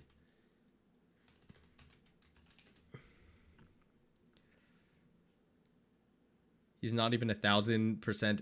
He's 1,000% not in your top 5 for normal types. Yeah, that's fair. Kecleon is held back by its typing. I feel like if Kecleon was like grass type even, that would make it a little more interesting. What the fuck is Glalie supposed to be? No, we're trying to dig it. We're trying to dig into Glalie. Let's figure it out. Let's give it a fair shake, all right? Because the thing is, Deoxys versus Glalie. Glalie's in a tough spot. Glalie's definitely the underdog, so we have to give it a fair shake. We have to give Glalie a fair shake. Let's see. Because I could not tell you what Glalie is supposed to be. A snowball? An evil snowball? Okay, let me start with the biology. Okay. It's a spherical Pokemon that consists of a black rock core covered by ice. Why isn't it rock type then? Why isn't it rock and ice? The icy covering has several holes and spaces, blah, blah, blah. There's a legend that says Glalie was born from a boulder that has absorbed the distress and regrets from many mountaineers that got lost on icy mountains. Okay, how many mountaineers are getting lost on the icy mountains for Glalie to be relevant, born, etc.? There's got to be thousands of mountaineers for Glalie to be a Pokemon, to exist in quantities. Mega Glalie ruins it. I feel like Mega Glalie gives it a little more juice. It looks more monstrous because Glalie looks like it doesn't know what it wants to be. Costco pepperoni. Costco pepperoni's fire. You cannot get better than an angry organism that forcibly got sent to Earth. Yeah. When covered in ice, its body becomes harder than steel. It does not melt, and it can control ice by instantly freezing moisture in the air into any desirable shape. That is fucking sick. This is hard. Control ice by instantly freezing moisture in the air into any desirable shape. So it's a waterbender then. This ability is used to drape itself in ice armor and freeze its prey, which then uses to consume whole. That's pretty cool. But like the design is so uninspired. I don't get it.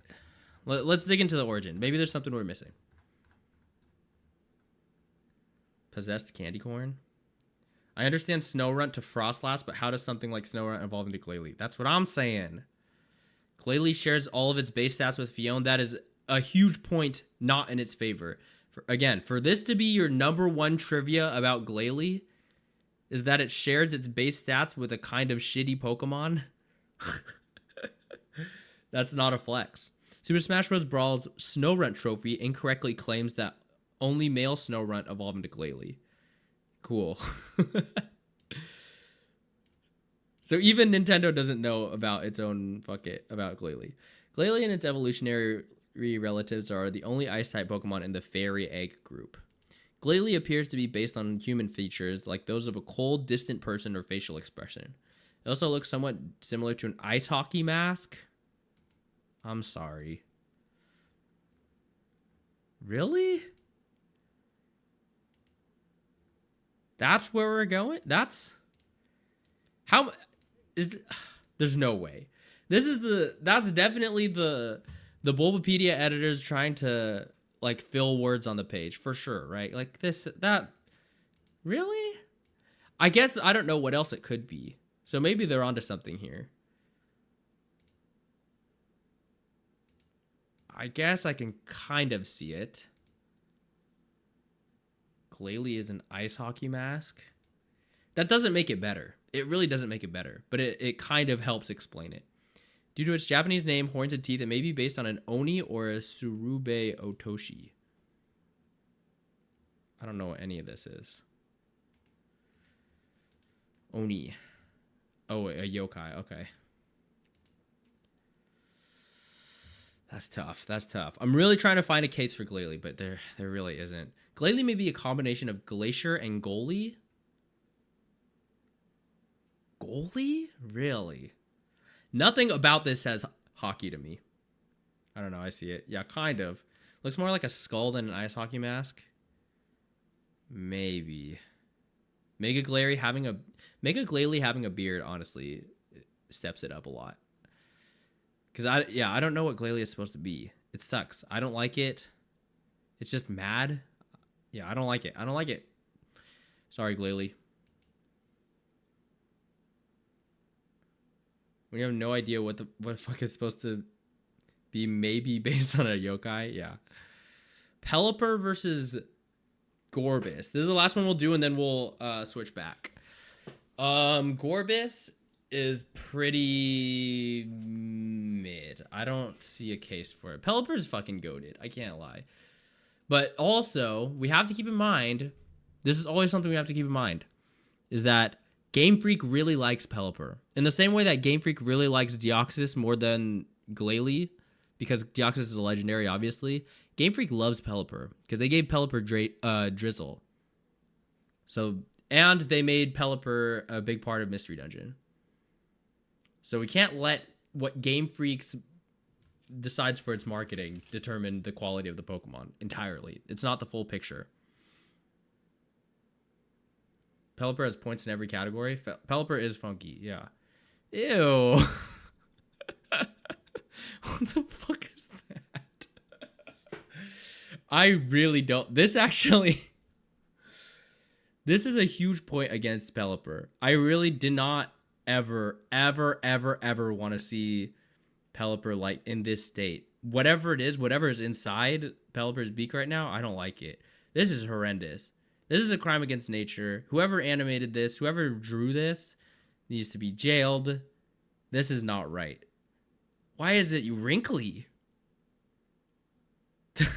I don't like that.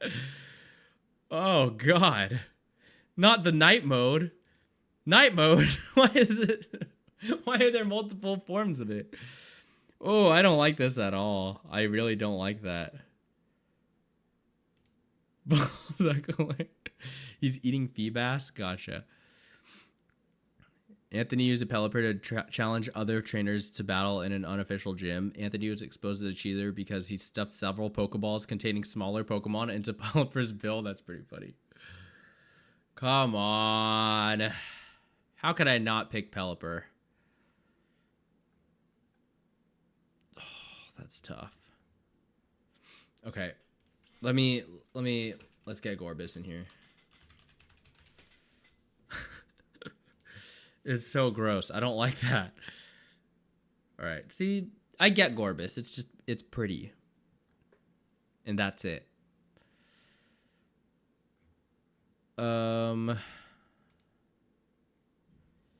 Damn, this is the one shot of Gorbis in the anime is in the background of a shot of Magikarp and Spheal.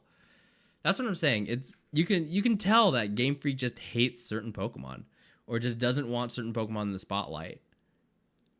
Like, they gave Pelipper in the anime this horrendous shot, and this is the best we could come up with for Gorbis in the anime? You could count the pixels. That's so rough. I really feel for Gorbis. It got dealt a shit hand. There's no recovering from that. Is there anything redeeming? Maybe in its origin. Maybe based on the snipe eel. It also resembles a pipefish as well as an oarfish and a chimera. That's the origin for Gorbis, just so we're clear, is eel, pipefish, oarfish, and maybe a chimera, which is a combination of multiple animals. So I feel like we really don't know. We really don't know what Gorbis is. Its inspirations are 3 different fish, potentially, and then also a combination of every animal. Oh, no, never mind. What I'm tripping. A chimera? Oh, a chimera. What am I thinking of? A chimera? What am I thinking of? When you mix multiple animals together? Is that not a chimera? Yeah. Oh. Different. Chimera with an A in it. Gotcha. Objectivity is greater than science and logic. For sure. I like Gorbis. The oarfish is such a cool animal. That would have been sick if they went full ham on that. I actually do like the Rhino Chimeridae. I know about it because I played Dave the Diver, and they have him in that. That's a chimera. Chimera is multiple animals. Gotcha. So it resembles 4 different fish. Gotcha. The oarfish is a cool animal. I don't know anything about oarfish. That is cool. That's huge. Jesus. Gorbis may be a combination of gore, gorgeous, and abyss. Yeah, I think that's what it is. Yeah, unfortunately, Gorbis was just kneecapped at the jump. There's not much going for it. It gets Shell Smash. But even then, that's from Clamperl. It gets Swift Swim. It's just unforgettable water type, unfortunately. That pick was in San Diego. Shout out. That's Deezy. No, it's got to go to Pelipper. Got to go to Pelipper. Okay. All right. Back to the speedrun. Let me get one fucking Manip, bro. I need the Manips. Oh, God.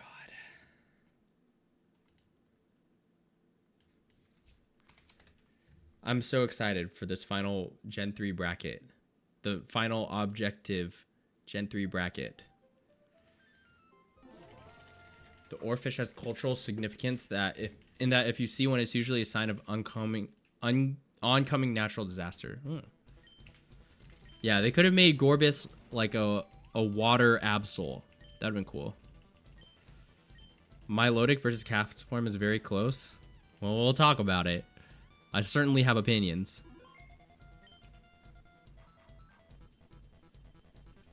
Hello? Timer? Okay. Timer did not go off.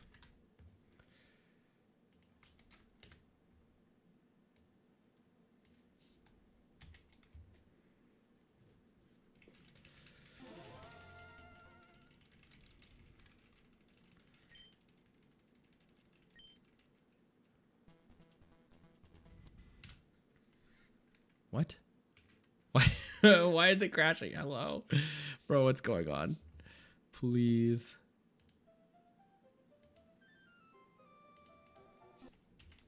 There we go. Absol of the Sea is neat, or what Absol warns for? Yeah. Are you using the same seed as past stream? Yes. If you have a dry battery, your RNG seed is always the same. What? Oh. My fucking splits. What is happening? Hold on. Why does it keep turning off the game? What the fuck? See you, Tanning Bed. Thanks for stopping by, as always. Wait, what? Why is pressing 1? Oh, because my... Oh, I know. Okay, we're good. Oh, okay. It's because my numlock was off.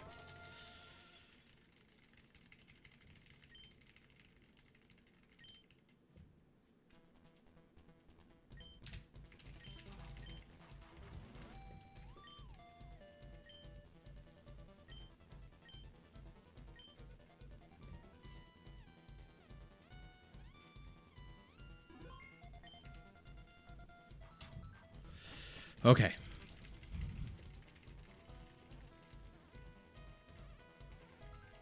Damn it. It's fine.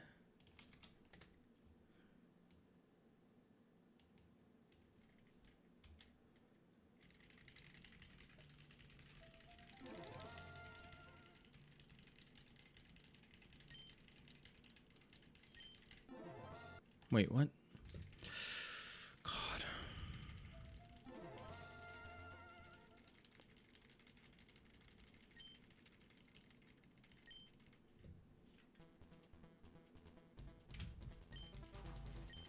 What?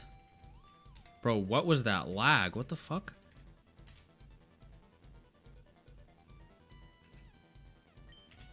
Oh, I'm so dumb. Okay, hold on. Jeez, I don't know why. Switching back and forth is really throwing me off. It's okay. We'll get there.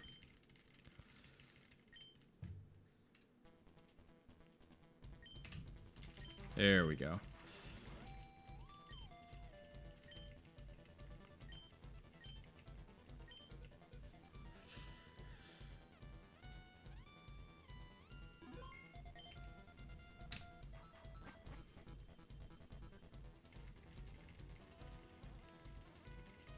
Why do I keep getting electric type? Let me this to 59. That's gotta be it. Force round 1, I think. Get that round 2 practice. Okay. I'm down. At this point, I'm down. I know world record is within grasp. I think it is the round 2 that I need to just get luckier on.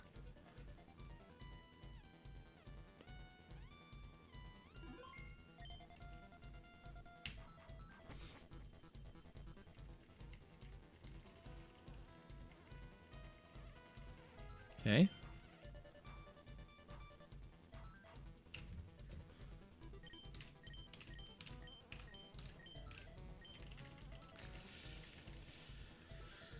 Okay.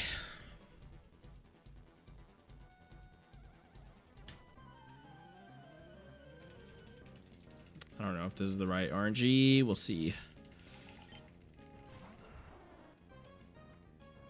Or the right fight frame. Doesn't look like it, but if not, then I'll just run it as normal.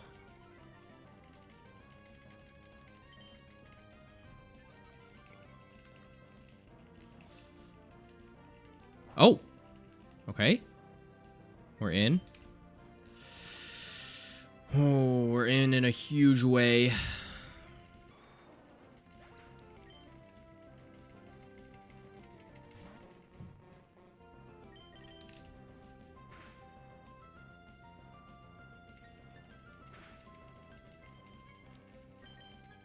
If I didn't get the correct fight frame here, then I would have just done unmanipped, but now I'm going to go for manipped, unfortunately.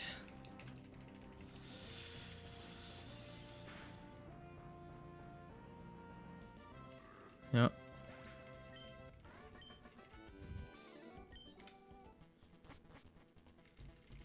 Come on, please.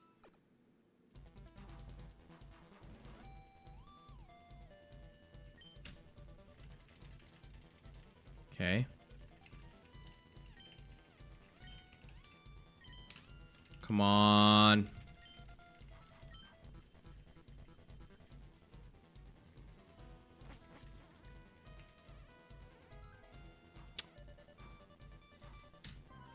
Okay, I think...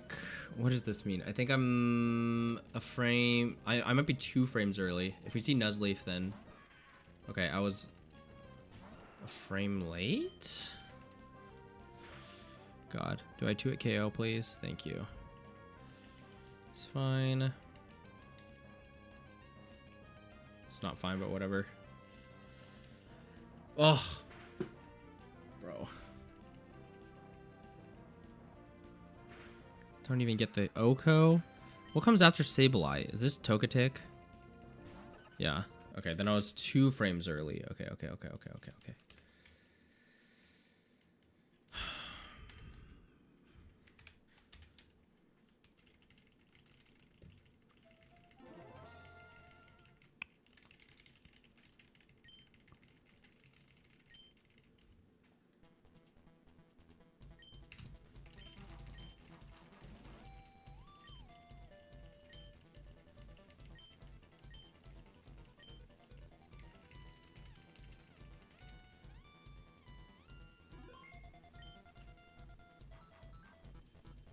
Hello?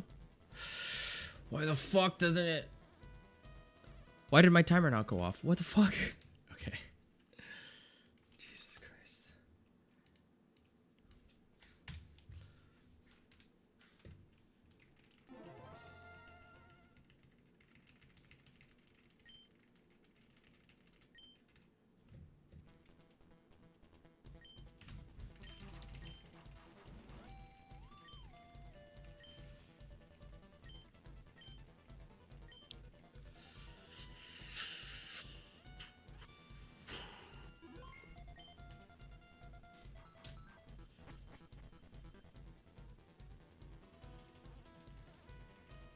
Okay.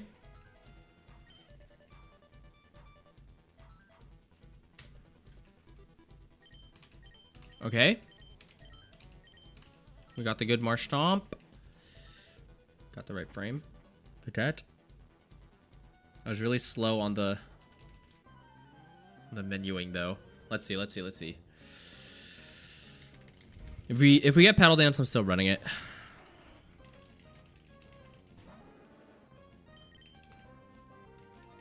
We're definitely getting sweet scent here, I think. Oh, never mind.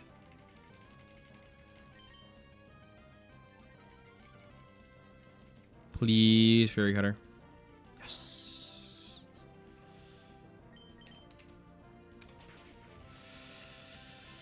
Come on, bro. We need it.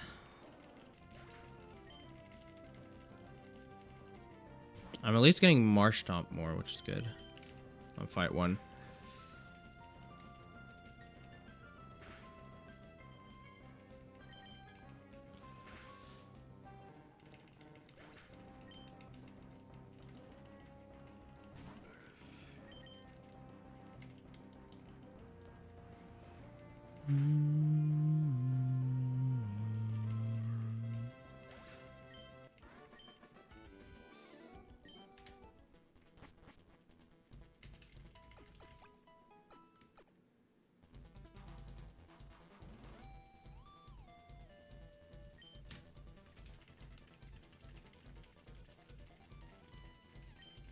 Okay.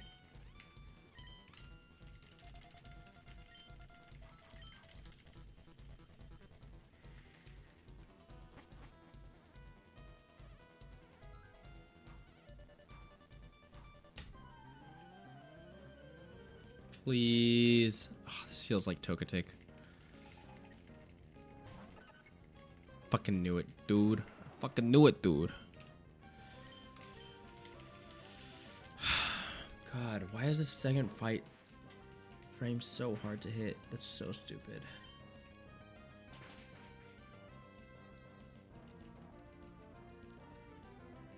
Okay, as long as we don't miss.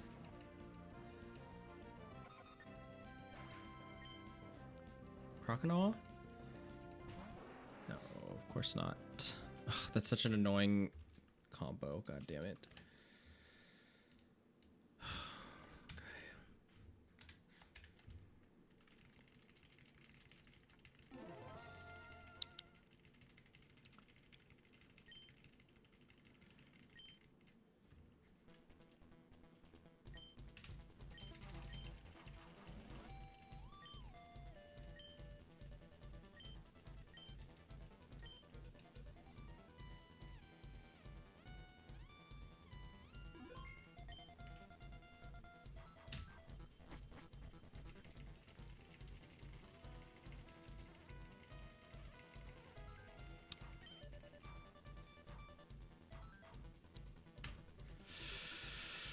Oh, okay, fine. We'll just run into this. Raw dogging it.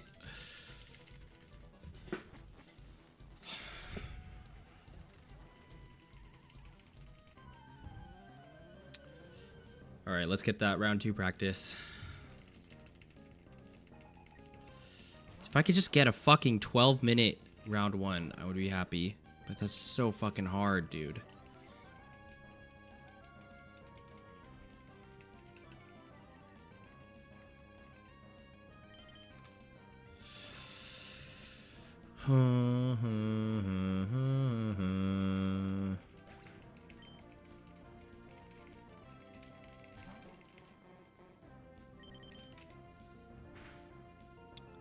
Let's hope. Ooh, we got Krabby crit frame. Love that. Actually, so huge. If we roll Spoink too, that would be great. 1 for 2 is not bad. As long as we don't fucking get confused haxed here. This might actually be the worst outcome. Oh my god. Oh my god, I hate the RNG. It's gonna make me go insane. God damn it.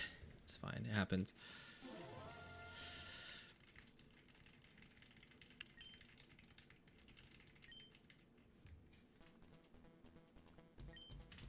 Just with that one turn, we lost to like 10 seconds. That's so insane.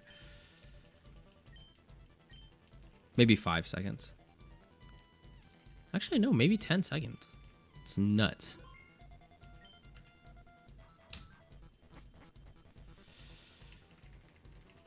It happens. Okay, I'm gonna get some water real quick, and then we'll continue. What's up, Bachi? I'll be right back.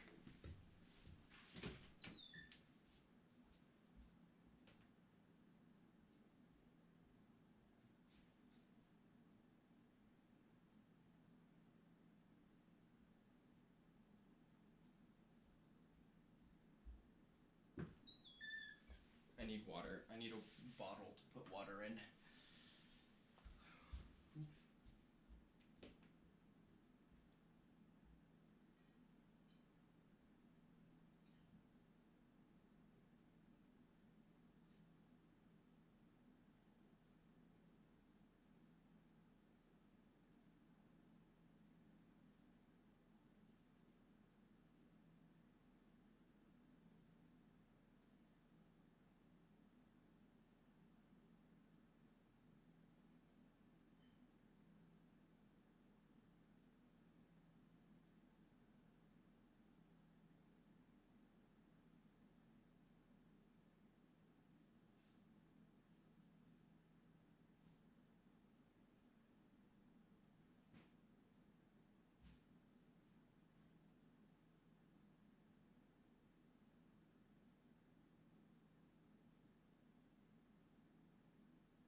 LRXC is on world record streak right now? Yep.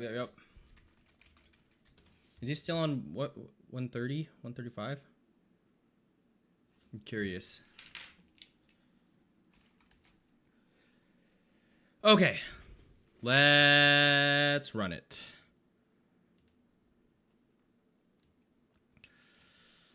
Fucking need these. We got it this time. We got it.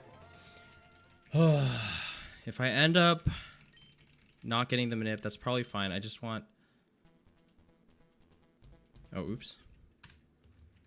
I just need the fucking... That one frame. Just one itty bitty tiny frame. Please.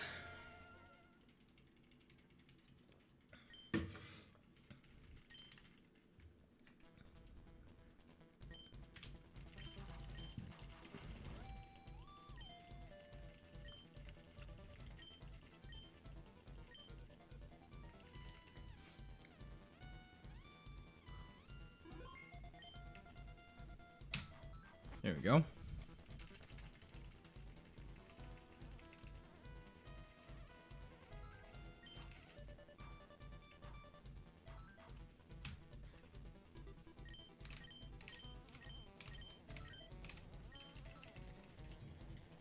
Okay.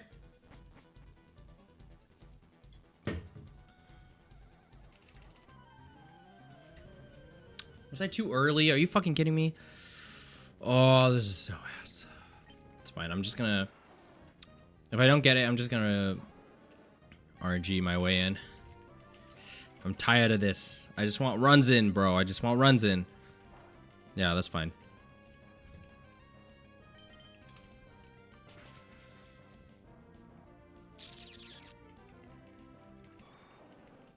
If you can get Krabby crit frame, that would be great. But since it's pedal dance turn 1, I don't know what the fuck is gonna happen. Oh man, do we die? Oh god. Jesus Christ, bro. Not in the first fight.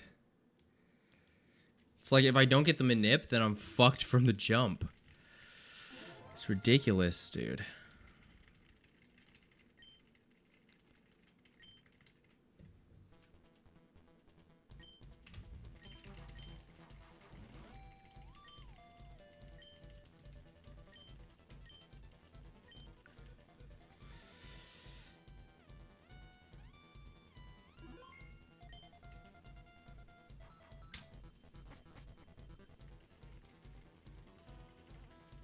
I was praying, begging and pleading for Krabby Crit. It's okay. Oh my god. Fucking, I hate the UI in this part. Because it's so slow for some reason. And now I have no idea what this is going to be. Hopefully we get a good one, though. Good fight, I mean.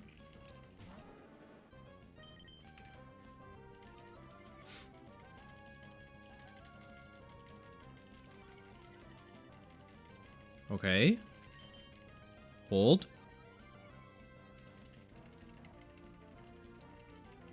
Fuck. Not paddle dance, bro. That's fine.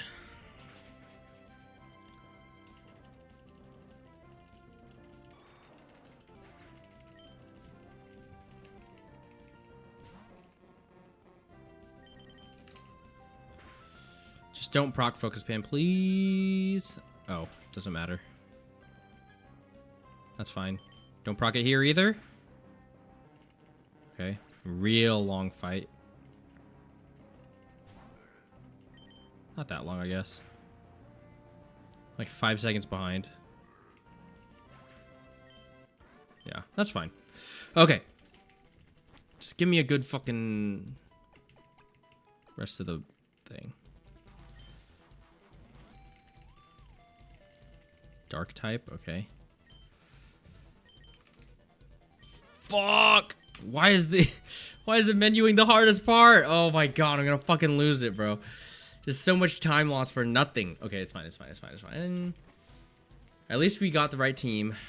Now we just need good RNG. Dark type means we'll probably get Houndour. We'll probably get... I don't know what other dark type there is. Sableye maybe? Nuzleaf maybe? Those would all be great matchups. Yep, perfect. Just don't fake out turn 1, please. Thank you. Razor Wind would be great, but I don't think it used Razor Wind. Okay, that's fine. I'm okay with that. I think we see Nuzleaf and Sableye. That's my guess.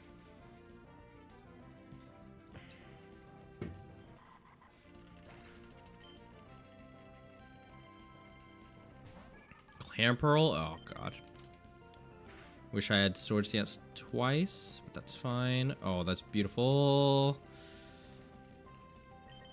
A little bit of time loss on that, but it's better than fucking dive. Reflect. And Houndour. I fucking knew it. How's this run work? How's it different than a regular factory run? So, if I wasn't trash, this would all be manipped every turn of every fight of round 1. But the strat that every runner, like the current meta strat, is to manip the rental Pokemon and then hope for good matchups. But the manip that I've been working on in the last month has been to not only manip the rental Pokemon, but also manip the opponent's Pokemon that we could sweep really quickly. It's just very precise, and I haven't been able to get it consistently. So I think at this point, I'm leaning towards just praying for good matchups and taking things from there. I knew it'd go for light screen here. We have to pray for no Bubble Beam. Swift would be fine. Yep. Crit here would be phenomenal. Damn. I think we die here, unfortunately. No! Let's go. Okay, let me outspeed everything else, please. Water types means Clamperl, maybe? Corsola. That sucks. Just kill us, please. Okay.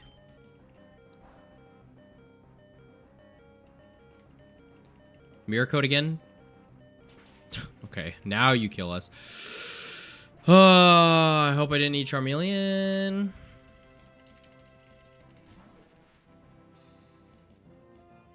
At least light screen's gone, but fuck if this isn't a long battle.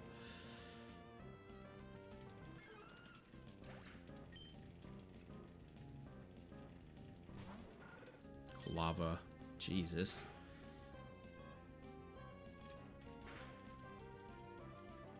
No burns, please.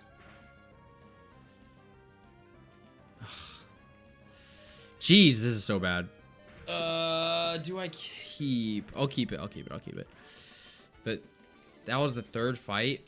Ideally, we want to be like 4 minutes there. That was a really bad fight. Okay, maybe we can get a really good matchup here. Not 4 minutes, like sub 5.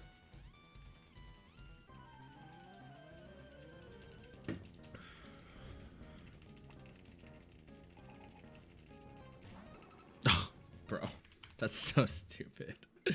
Every fucking time. Why is Wobbuffet there every fucking time? Oh, I'm gonna lose it.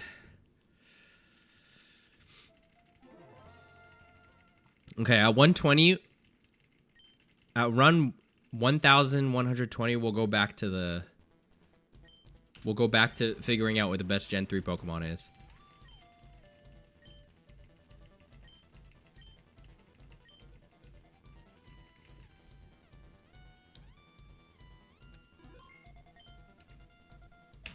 Yeah, fucking Wobbuffet, man.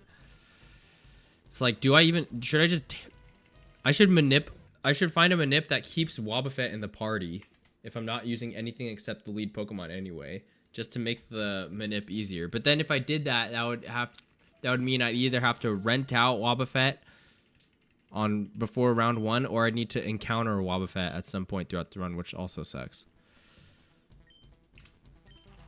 Get it soon? I think so. The only question, it's not a question of whether I'm going to get it. It's just a question of, am I going to RNG Manip my way there, or am I going to raw luck my way in? I would like for it to be the RNG Manip because I spent so much time on it, and I think it would make for a more compelling video, but at this point, bro, I just want the record.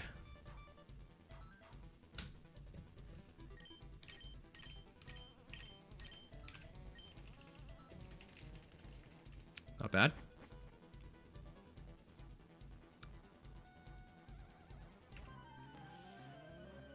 Like, we're in deep with these runs, bro. 1,120 runs.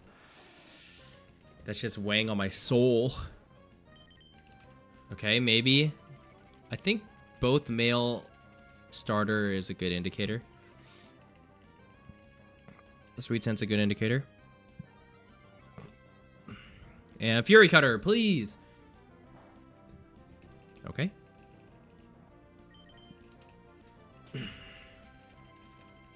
I hope this frame doesn't fuck me.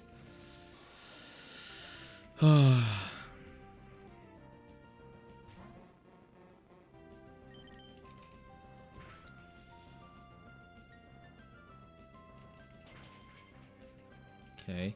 Is this the frame where I fucking get confused raid by Spoink?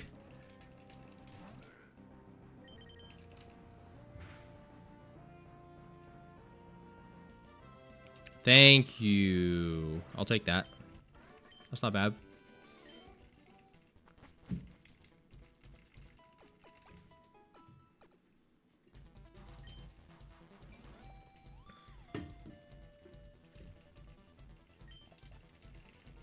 Oh, okay. I guess we're not doing Ivysaur. Honestly, we seem to have better luck when we don't take Ivysaur, so maybe that's what we need.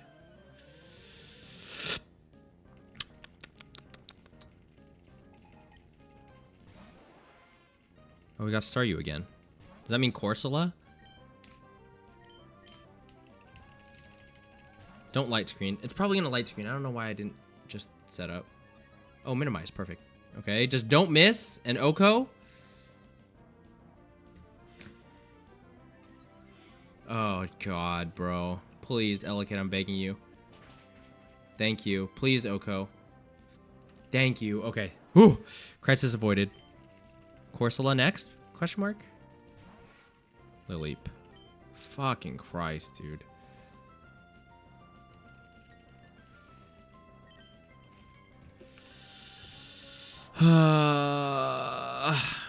That's not it. That's not it. Such bad RNG.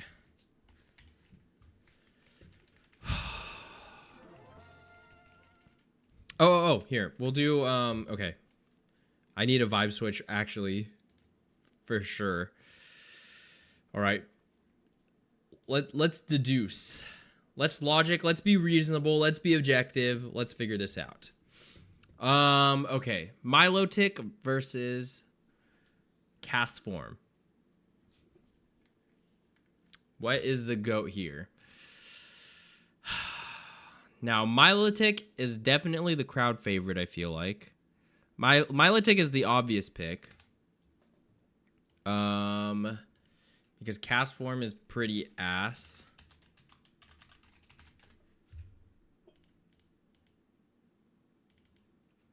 Cast form, it's tough because it was a great way to incentivize the use of weather type moves in Gen 3 because one of the big gimmicks of Gen 3 was weather.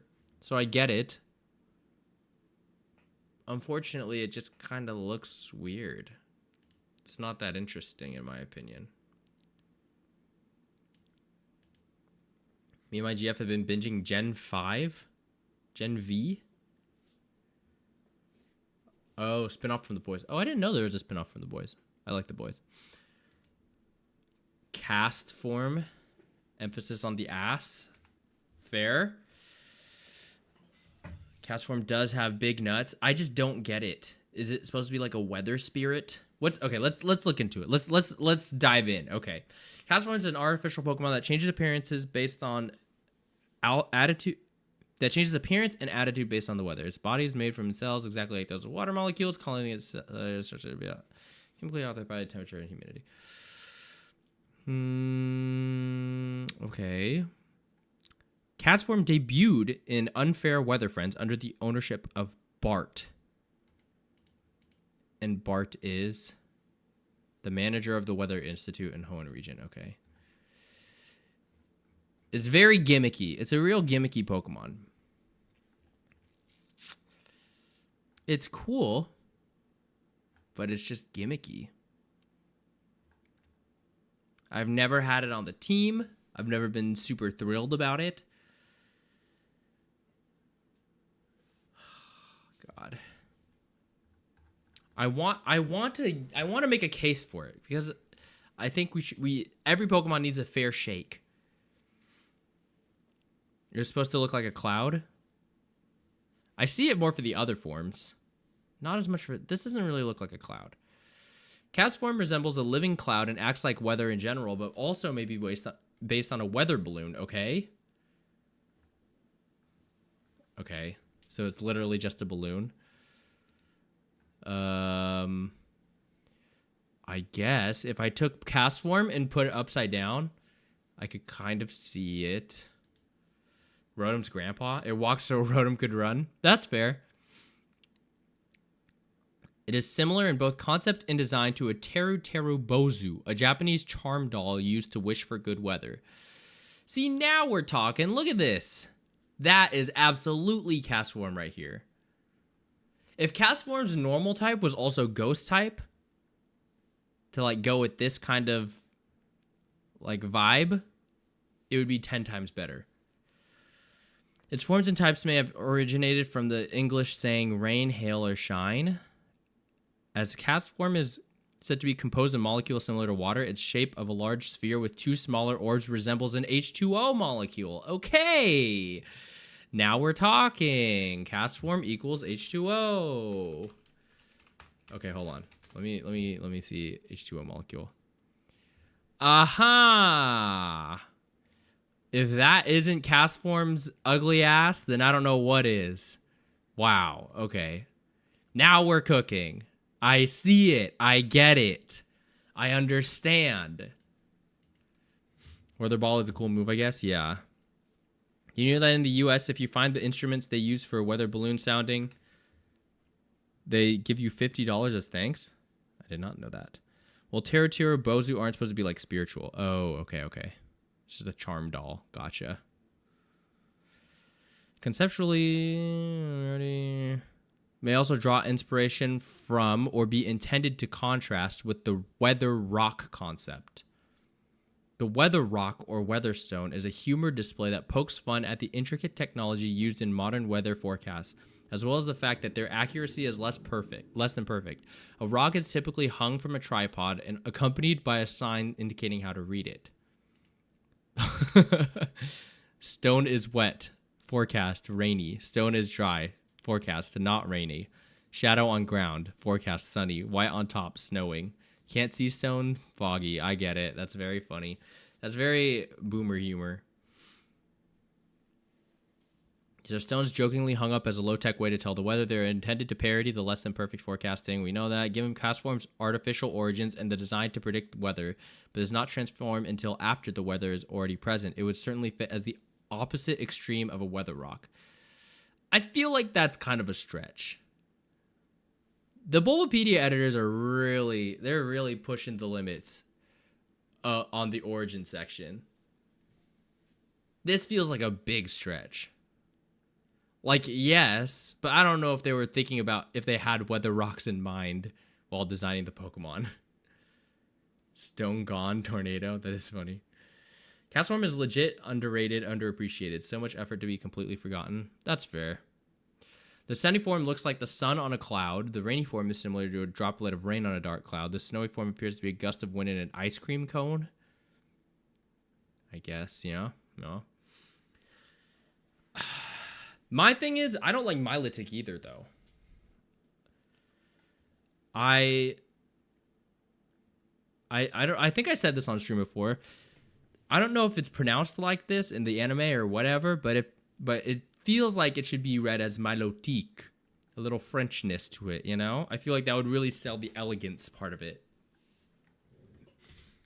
I feel like Milotic, you have to put in so much effort to get it in every game. And it's just kind of okay. It's just fine. It's not crazy.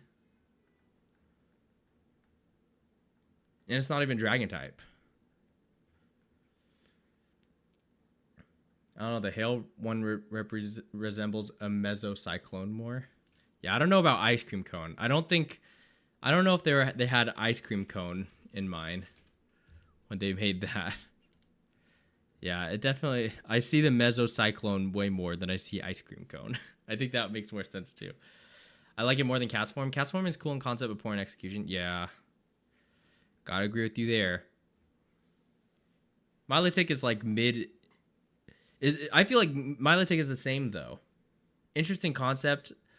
I don't even think it's that beautiful. It's supposed to be like a very beautiful Pokemon, but it's kind of awkward looking. I don't know. In the official Prima strategy guide for Pokemon Ruby and Sapphire, Milotic's ability was mistakenly listed as Torrent. That's such a mid trivia. We need to get these trivia points up. Come on. Milotic seems to be a counterpart of Gyarados. Yeah, see, that makes a little more sense. Serpentine of all forms of weak fish Pokemon. Both in terms of appear in times of conflict, Milotic to calm, Gyarados to destroy. Both have base stat totals of 540. Yeah. See, that makes a little bit more sense. Milotic seems to be based on a sea serpent and a mermaid due to its hair-like fins, pale upper body, and scaly lower body. Yeah, that's fairly clear. It's also similar to an oarfish. Okay, a lot of oarfish inspiration here. Its colorful scales resemble stained glass. That's true. That's kind of cool. Yeah, that's true. The Feebas to Milotic Ugly Duckling come up is a pretty nice. That's a pretty nice narrative. Milotic was way too hard to get back in the actual Gen 3. Yeah. Disgustingly hard. I feel like I kind of have to put Milotic. I'm not enthused about it, but we'll put Milotic through. Oh, we got multiple cast forms. What? Or is it just... Wait, what is this bracket, bro? Why does it cast form water its own thing? I should have looked at this beforehand. What the fuck? Why is cast form water its own? I don't understand. Oops. Oh, no. How do... No! No! Why did I do that? Matchup mode. Okay. Sableye versus Castform, water, for some reason. Sableye easily clears. Sableye is just really cool. I feel like we don't even need to get super in-depth on why Sableye clears Castform, because just clearly Sableye is the better Pokemon. Yeah, Sableye wins anyway. Deoxys D versus Dustox. Yeah, see, I don't know why we have specific forms of Dustox, but okay. Damn, have to start from scratch? No. We'll keep it trucking. Dustox over Deoxys D. Well, if we're talking Deoxys forms, regular Deoxys Deoxys D is definitely my least favorite kind. If we're talking about all Deoxys forms, Deoxys D definitely comes in last for me. And Dustox is definitely the cooler of the two between Beautifly and Dustox. I don't like Dustox personally, but again, this is objective. And Dustox definitely has more personality and more interesting design than Beautifly, in my opinion. Plus, there's a shiny Dustox in the anime. I forgot about that. That's pretty fire. It looks creepy. I think it does its thing. I think forms should be auto-skipped. Yeah, that's fair. Okay, we'll put Dustox above. I feel like I would have picked Dustox anyway. Spinda versus Ludicolo. Now that is a competition. Ludicolo's iconic. It's the signature Pokemon of Mirror B. We know this. And Spinda's kind of just Gen 3 leftover Pokemon. Except for in the Mystery Dungeon series where Spinda has his own cafe. Spinda, I wouldn't say is a top 5 normal type in the same way that Kecleon is. But we got to give him fair shakes. Spinda clears. Now this is gaming. Not even close. What are you talking about? Ludicolo is great. Ludicolo has an interesting inspiration. Just a great vibe. Interesting typing. Nice abilities. Nice stat distribution. Nice move pool. Spinda gets points for being hyper unique. That is pretty cool that there's like different, like no two Spindas are alike. I like that a lot. That's the worst Spinda form I've seen, but Spinda easy. Spinda has 100,000 unique forms of some crazy shit. Yeah, that's true. It does look quite mascot-y. Like, look. Spinda could easily be Gen 3's mascot. I love the design of it. Fuck. This is a tough one. This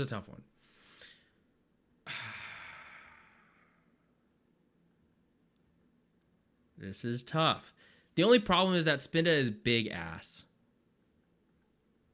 Like, enormous ass, even, if I'm being honest. It's not great. It's not a great Pokemon to fight with.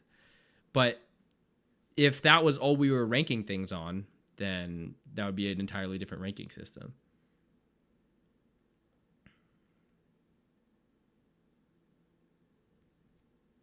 Ludicolo is ugly and cringe? That is harsh. That's harsh. Ludicolo is cool. Ludicolo has... It's a fun duck with a little sombrero. He has a good vibe. He's dumb. He has like the stupid Pokemon trope, you know? Like lovably dumb. And that is a very important archetype in the Pokemon series. You need a good lovably dumb Pokemon.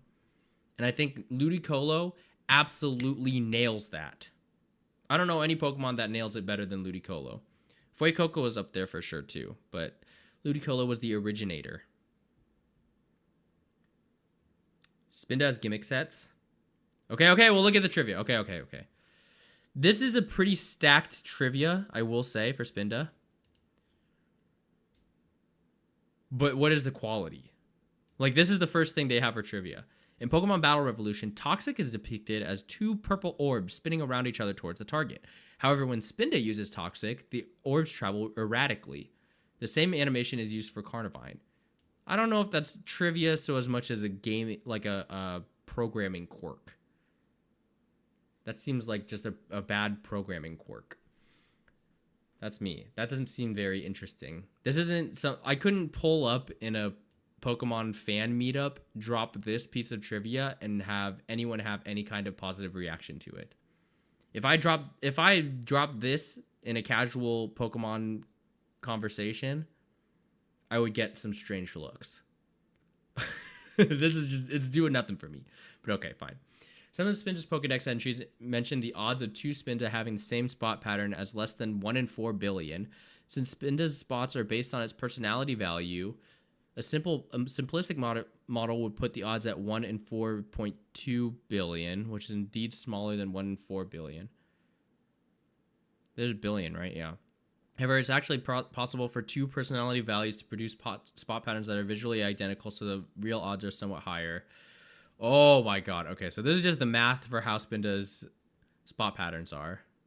Which the spot pattern thing is huge. I won't deny that. That's like a huge plus for it. Ludicolo would be a sick bartender. That's cool. It's intentional. Is it though? That doesn't seem like a fun trivia fact. You're so biased, it's insane. What are you talking about? I'm giving a fair shake to both. I have to be unbiased. I'm being as impartial as I can be. If anything, you're riding very hard for Spinda right now. But Ludicolo, in the cultural context, has done a lot for Pokemon. It's stayed relevant. People still talk about Ludicolo. I don't know how many people are still talking about Spinda. I agree that it's underrated. But being underrated on its own is not reason to put it ahead.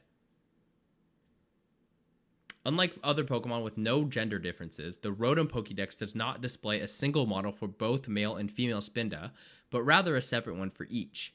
The models are used are whatever the first patterns caught of each gender were. See, this is not a fun fact. Ludicolo does bring a lot of personality to the table. Yeah, that's what I'm saying. Now, I will say Spinda does too. That's the problem. Spinda is very, very cute. It's dumb cute. Ludicolo is more dumb than cute. Spinda, I will say, is a nice combo between the two. Spinda is the only Pokemon obtainable in Pokemon Go that cannot have the goat icon as its origin mark. Okay.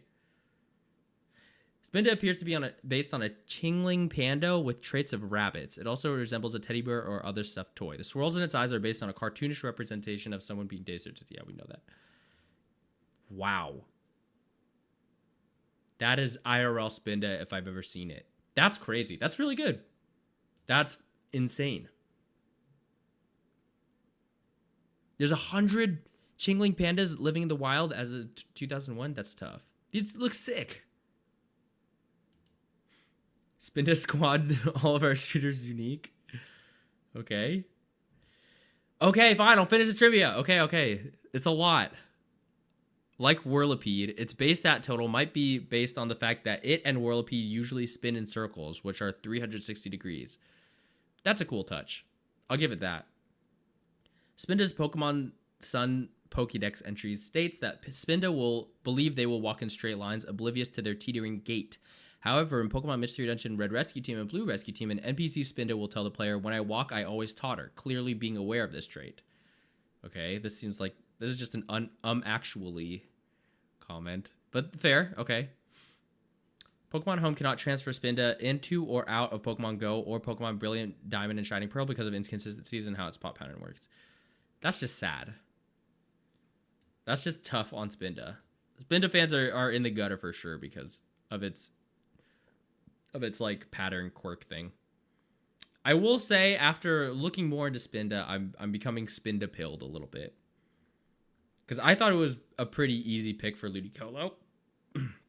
I thought it was an easy Ludicolo sweep, but it's pretty close.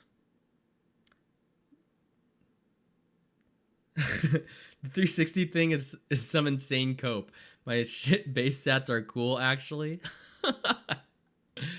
The Whirlipede, I think, doesn't make too much sense. I think it kind of makes sense for Spinda. Okay. Ludicolo. Wow. We're in the gutter for trivia for Ludicolo. Ludicolo's evolutionary family has several unique attributes. They're the only Pokemon with a dual egg group of Water 1 and Grass. They're the only Pokemon that can have the ability Rain Dish without it being their hidden ability. They're the only Water-type Pokemon is in the Grass egg group. Ludicolo's evolutionary family can be seen as a parallel to Shiftry's family. Both of them are part Grass-type. They first evolve at level 14, and the respective evolution stone is used to reach the final stage. Blah, blah, blah, blah. Okay. Both are version exclusive between Ruby and Sapphire and are based on Japanese legendary creatures or yokai. Ludicolo's family are based on the Kappa, while Shiftry's is based on the Tengu. Yokai Kappa. Huh? Oh, okay, I kind of see it. Wow. I do like the direction they took. I hope this is allowed. We got Ludicolo inspired genitalia in this, but it's art. It's fine. We're adults here. I do like the direction that Pokemon took with what we got here, what we started with here, because this is pretty freaky looking, but Ludicolo definitely they made it approachable. Turtle-like beak, although Ludicolo's beak is closer to that of a duck or platypus. The color and shape of its body are similar to various fruits such as a gourd, pineapple, or papaya. That's what I'm saying. I love its design.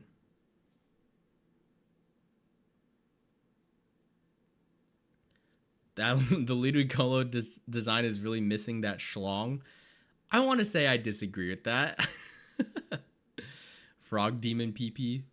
Ludicolo might be based off a Kappa, a duck-like creature, but I feel like they took some Hispanic inspo too. Yeah, for sure, with the hat sombrero thing. Ludicolo may be a combination of ludic, aimlessly playful, ludicrous, ridiculous, absurd or silly, paludicolous,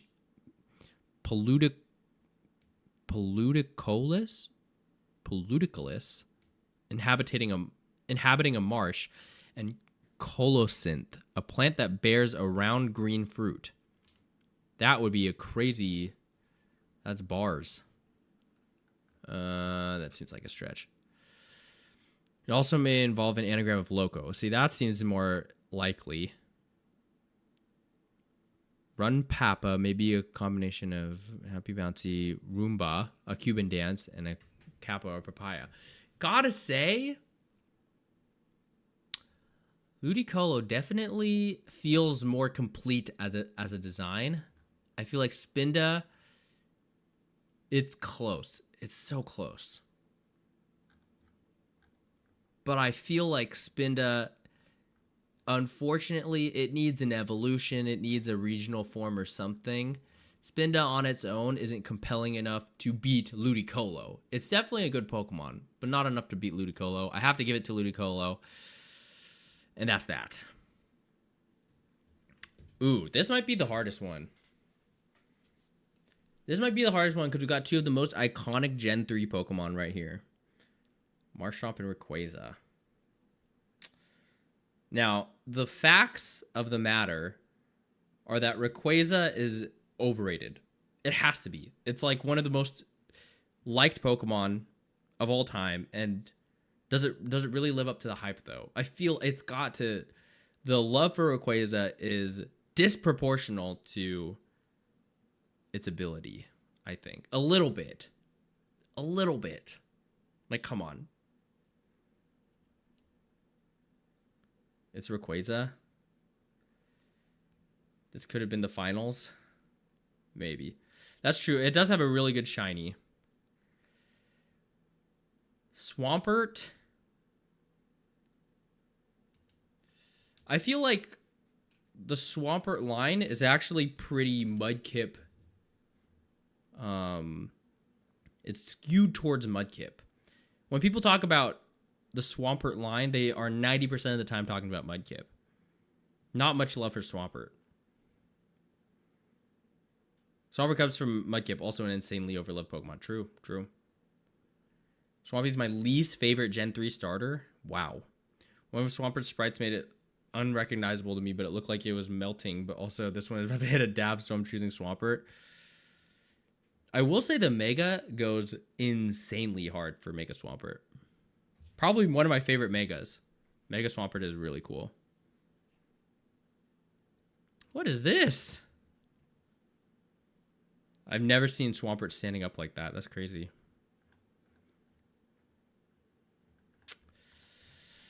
I don't know. This one's tough.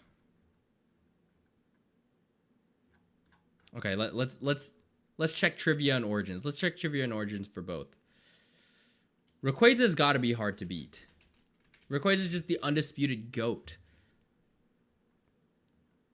Like I'm pretty sure in a lot of like Pokemon polls, Rayquaza consistently gets the best Pokemon of all time.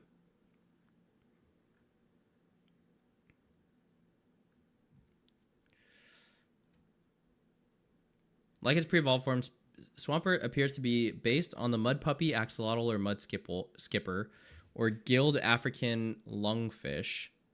Swampert's portrayal in the anime suggests it could also be based on common depictions of a swamp monster. Okay, I could see that. Its stance is reminiscent of sumo wrestlers, yeah. This does not look like Swampert, but that's fine. He's smiling 10 out of 10, though. Come on! That's not the only thing. Also, Swampert his smile is a bit unnerving. Swampert doesn't give dumb, lovable energy. It just gives dumb, kind of unsettling energy. And Mega Swampert is like very cool. Like they definitely up the cool factory. Or the cool factor. Marshtomp Erasure. Marshtomp is very mid, for being honest. Marshtomp's probably the worst mid-stage evolution out of all the Gen 3 Pokemon. Okay. Rayquaza has a stacked trivia. Mega Rayquaza has highest base attack and special attack stats. And the highest base stat total of all dragon and flying type Pokemon. Yep. Mega Rayquaza is the tallest Mega Evolved Pokemon. Okay. Rayquaza's catch rate was raised from its original value of 3 to 45 in Omega Ruby and Alpha Sapphire. This is likely due to it being a required capture during the Delta episode. Gotcha. Rayquaza was the most voted Pokemon of all pre-Gen 5 Pokemon in the Korean Pokemon Global Link promotion poll. It was also the most voted on the 15th anniversary poll, which was for the game mascots of the core series games, making it Japan's favorite game mascot.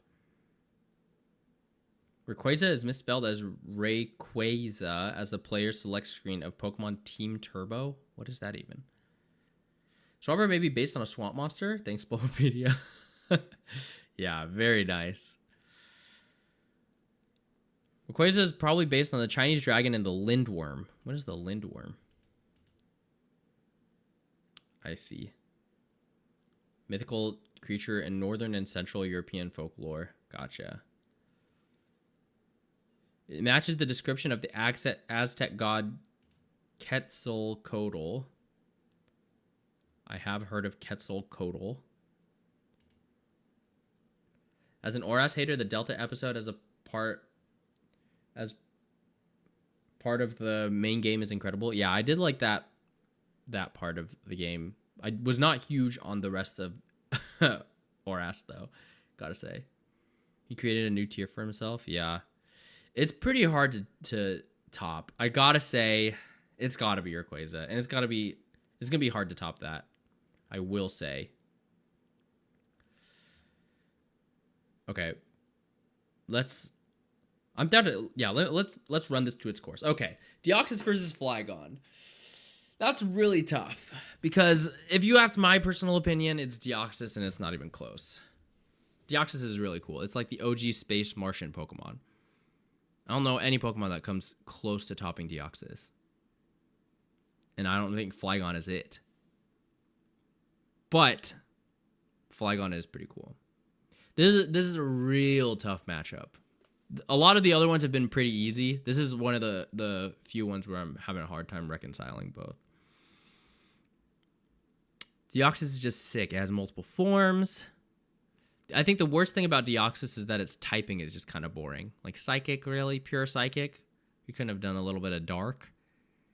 A little bit of, I don't know. A little some. Flygon clears Deoxys easy form. Dio for me.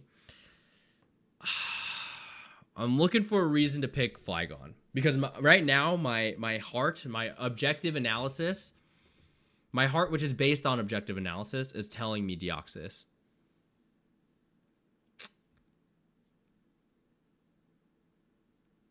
I don't know if I see it for Flygon. I don't see Flygon beating Deoxys. Deoxys is just Mewtwo too. That's not true. Typing wise, yeah. Legendary wise, yeah. But Deoxys has its own very specific lore, and I feel like its design is very interesting. More interesting than Mewtwo's. Flygon didn't even get a Mega, and Deoxys got a whole episode in the remake. That's true. They're gone because it looks cute. Nah, it's got to go to Deoxys, unfortunately. Sorry, my Flygon stands, but Deoxys is just so sick. It's hard to top Deoxys. Milotic versus Pelipper. That's another interesting one. Because they're both going for clearly different things. Flygon was the first of its typing. That is cool. I think Pelipper versus Milotic, it's tough because they're so distinct. They're asking different things from you. They're pulling on different heartstrings. Because Pelipper it's going again for the dumb lovable like vibe. And Milotic is going for elegant, tough, like I'll fuck up your day vibe.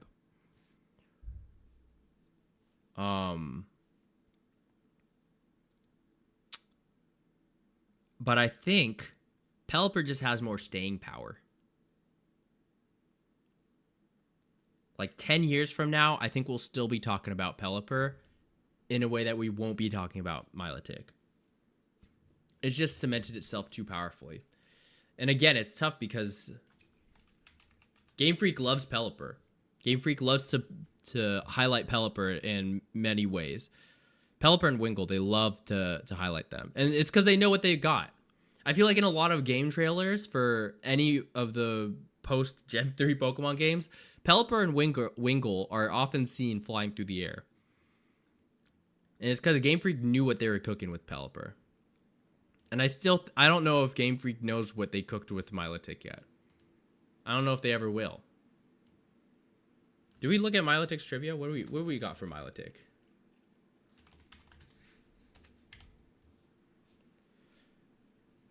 No shot, this is Pelipper. Is this just half of Gen 3? Yeah, I don't know why this bracket's kind of bunk. I should have fucking looked before I picked this one. Cause yeah, we're definitely missing some. And I don't know why we're only getting the last forms of all of them. Pelipper is Gyarados at home? That's just not true. That's so far from being true. They're doing such different things. If anything, Milotic is Gyarados at home. Maybe typing only, you can make that argument. Milotic is Gyarados at home. You got it backwards, Bio. You got it backwards.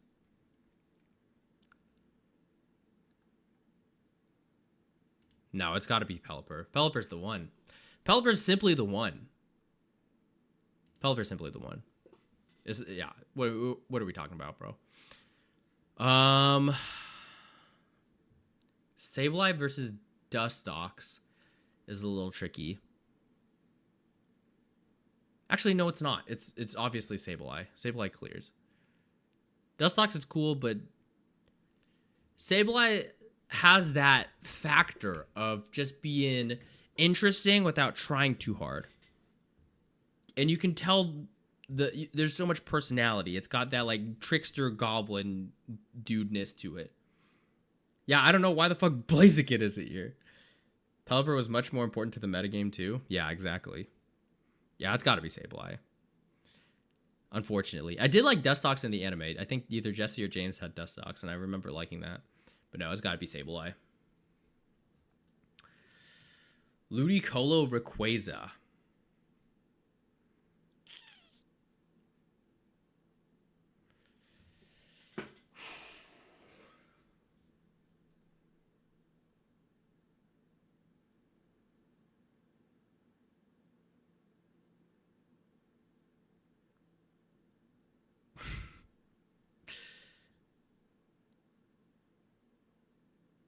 I hate to say it, it's Ludicolo. It's absolutely Ludicolo. If there's any Pokemon that could take out Ludicolo or take out Rayquaza, it would be Ludicolo.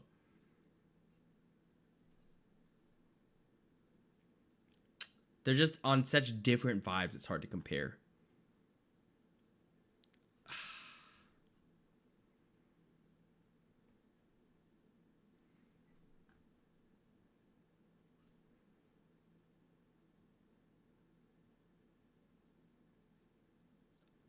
It's tough. It's tough. I'm just trying to think. If there was a Pokemon that clears Rayquaza, who would it be?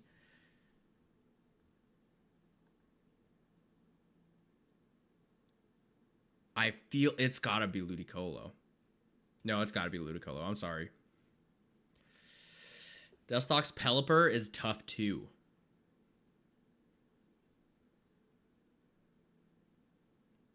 Dustox's Pelipper.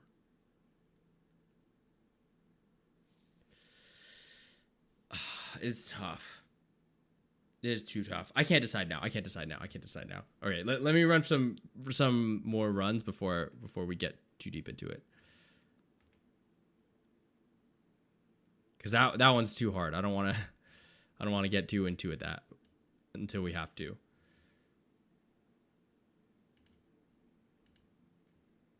God, give me fucking.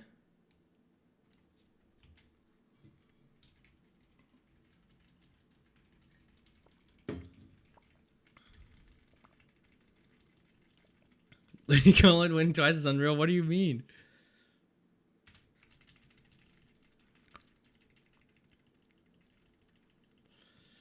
Yeah, the bracket is flawed. We might have to redo this with the non-flawed bracket. Yeah, we didn't even get Camerupt in there. Or Sharpedo, hello? There's probably a hard limit on how many Pokemon could fit in the bracket.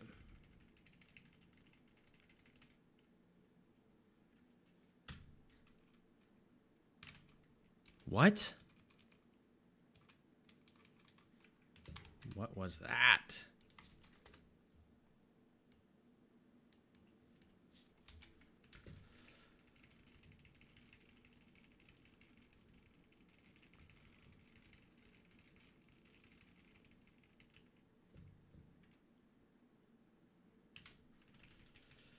Yeah, Metagross. Yeah, what the fuck? Okay. I'm going to find a different bracket and then we'll run it a different time.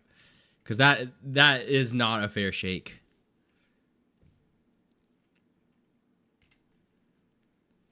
Yeah, because Metagross would have made the decision way harder. Metagross in the fray? Oh my god. That would be tough.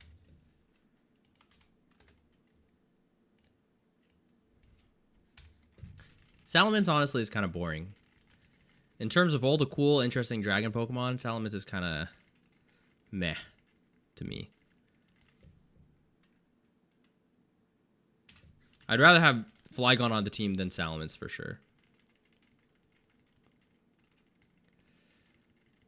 Oh yeah, Breloom. Hello? Breloom's great. Breloom is heavily underrated. Yeah. The Battle Factory grind set. We're locked and loaded. Okay. Probably didn't get the RNG. Oh yeah, the Lotties. Yeah. What the fuck? Bunk ass bracket. We'll get it. We'll get a different one. Jirachi and all that. Kyogre, Groudon.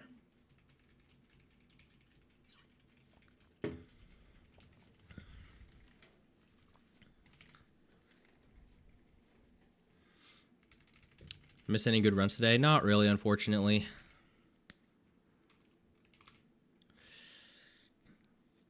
I've been hard stuck with this fucking RNG Manip. I've been unable to hit it. So I've been kind of just free balling the RNG. And that is like 10 times more frustrating. The fact that Breloom comes from Shumis makes it so much better. True. My first run of Gen 3 as a kid is both Blaziken and Breloom Sky uppercutting everything and everyone. Yup.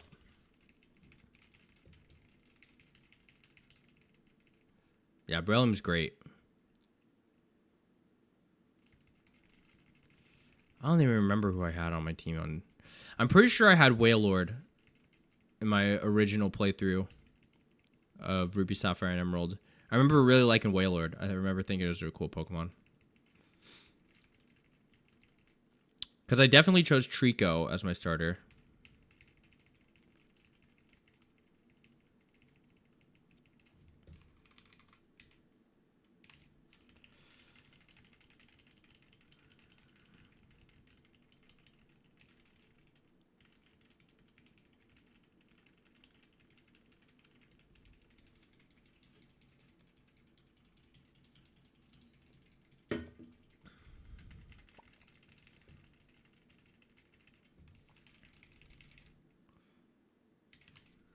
Yeah, knockoff was asked for a long time, unfortunately.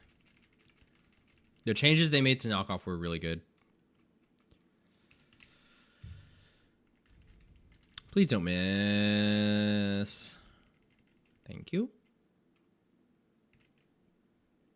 Okay. Oh, God, what the fuck?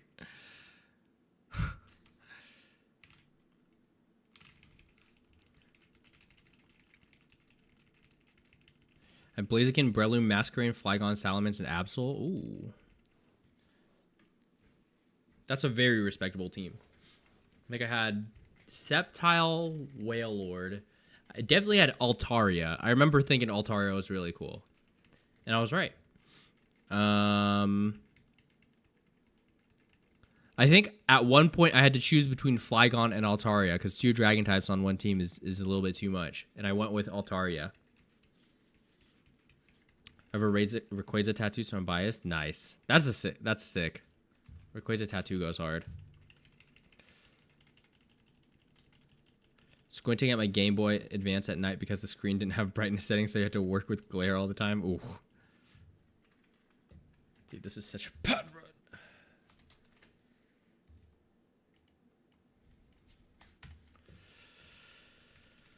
Okay.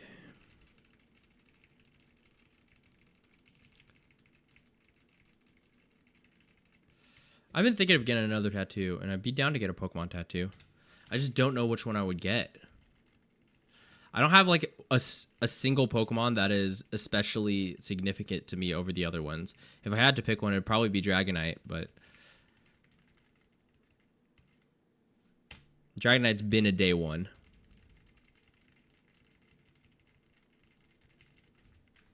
But it's kind of boring, and I don't know if I necessarily want a tattoo of it.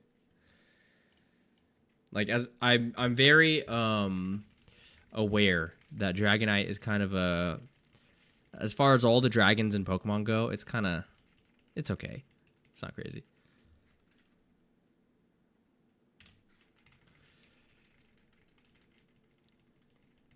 Not me noticing the stream had gone ahead of where I was, so I was typing to the past. That's funny.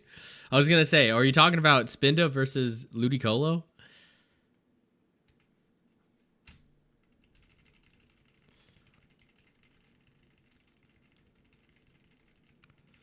Okay.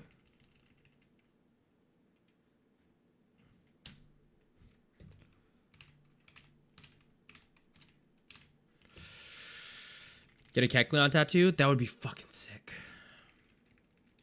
I do like Kecleon a lot. I do like Kecleon a lot.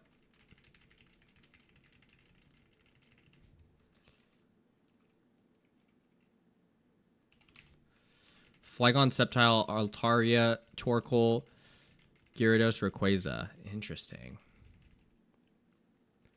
I'm not mad at that lineup.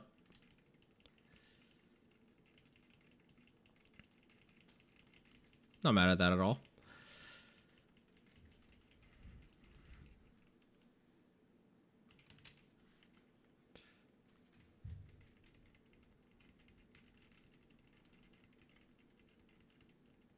Fuck! God damn it. Okay, I gotta pee. Hold on.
Peace Brick, thanks for stopping by. Zigzagoon would be a dope tattoo. That would be cool. I like Zigzagoon. I feel like if I got a Pokemon tattoo, it would need to be in like an unconventional art style than like the one we normally see it in.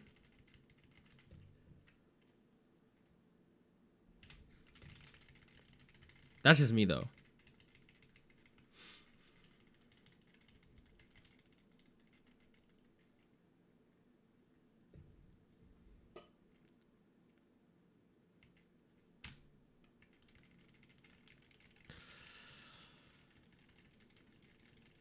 Fuck.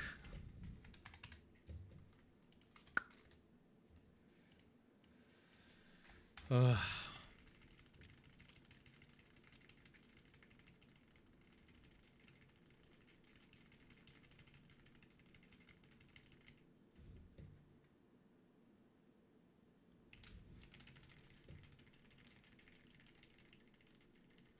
I really want my tattooist to design a cool Lunatone and Solrock tattoo. That would actually be really cool because I think Lunatone and Solrock don't scream Pokemon.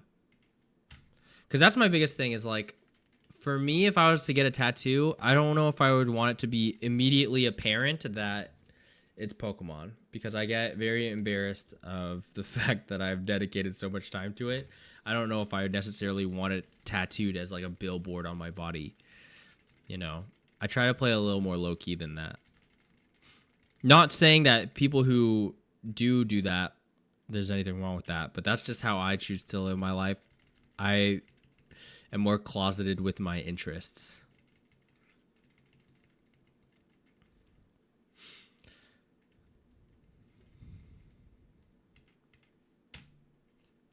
They're also so cool for how little they're represented in the games. Yeah, that's true. That's true. We were digging into the Lunatone lore.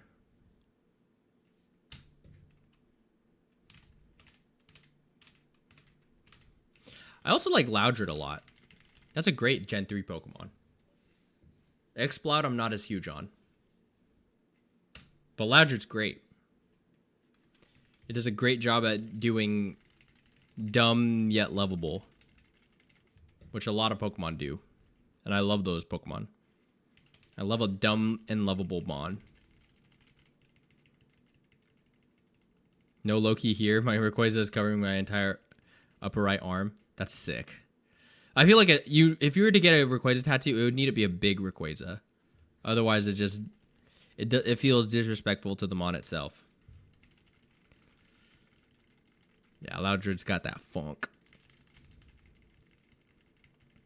I feel like I'd be down for a Ninjask tattoo. Because I really like Ninjask. What's up, Julio? I like it sometimes. I like it when I get good RNG. When I don't, it's my fucking enemy. And unfortunately, we've been getting a lot of shit RNG. Okay, that's fine.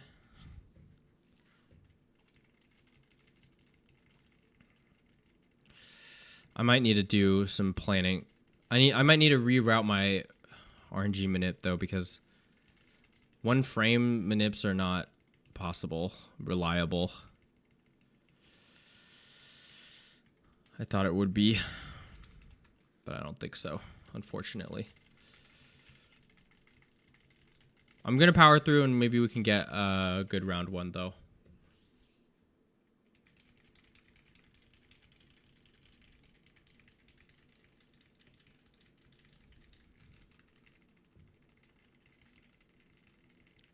Okay.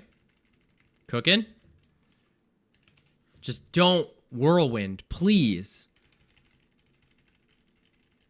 Okay, that's fine. Would have liked it that missed, but that's fine. We can deal with it. Gonna take some time loss because of the toxic animation and text, but it's fine. Just give me 3 things I can OHKO.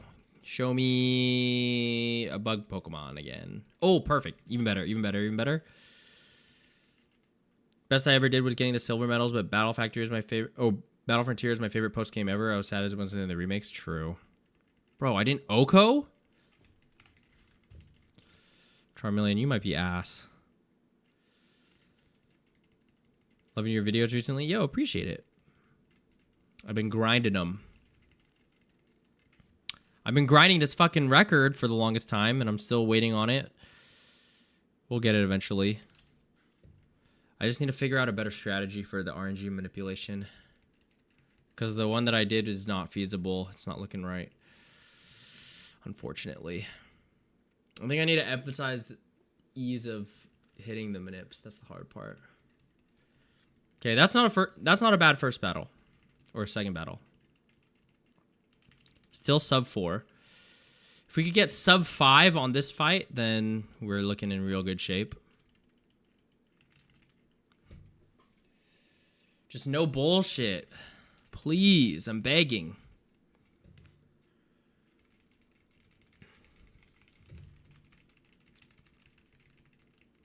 Okay, that's doable. This can only hit me with dive and attract and sweet kiss. Oh god. Why do I fucking bother? They're all male. Why are all my Pokemon male? Why would you spam it? Elegant, please. Thank you. Please, Oko. That's fine. Please, please, please, please. Oh, thank Christ. Okay, come on. Come on, Elika. Come on. Thank you. Jesus. Okay. Maybe sub 530. Maybe. Oh, God. Jesus. Fuck. This is so brutal, dude. Nice. That was huge crit. Okay, we might be able to get a decent time still. We might be able to get sub 530 on this fight. That crit was actually so necessary. Okay, now give me something I can Oko. Please, please, something I can Oko. Please, please, please, please, please. Jesus Christ. That's so unfortunate. And you didn't even fucking kill me. Oh my god. This is why I can't do the non-RNG, bro. I need those RNG manips because this is just so ass otherwise. It's so fucking slow. The other two Pokemon don't have this problem as badly as the first round. It feels like. It feels like the first round is just so bad in terms of time. There's just too much variance that could slow me down. I feel like round 2 is way more consistent. But maybe I'm tripping. Oh, God. Let's see. Okay. Six minutes isn't horrible. Poison type. Oh, that's not good. Poison type means we could see Grimer, we can see Coughing, all of which kind of hard wall. Charmeleon. Why are we not doing the RNG manipulations? I didn't hit it on the first run, and I just wanted to get a run in. I'm losing my mind, that's why. Also, what's up, Ryan? I'm gonna Swords Dance twice because if we're probably gonna see Grimer or Coughing. And Beedrill's like best case scenario here, actually. Can't really do too much to us except Twin Needle Poison, which I hope it doesn't get.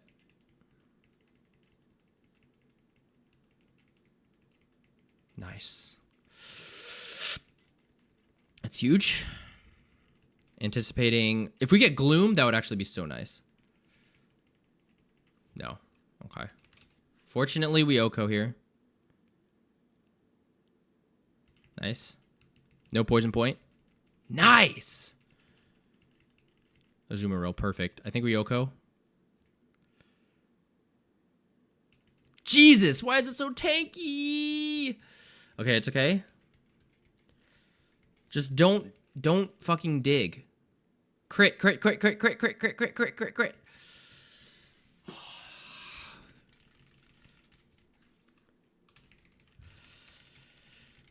That's fine.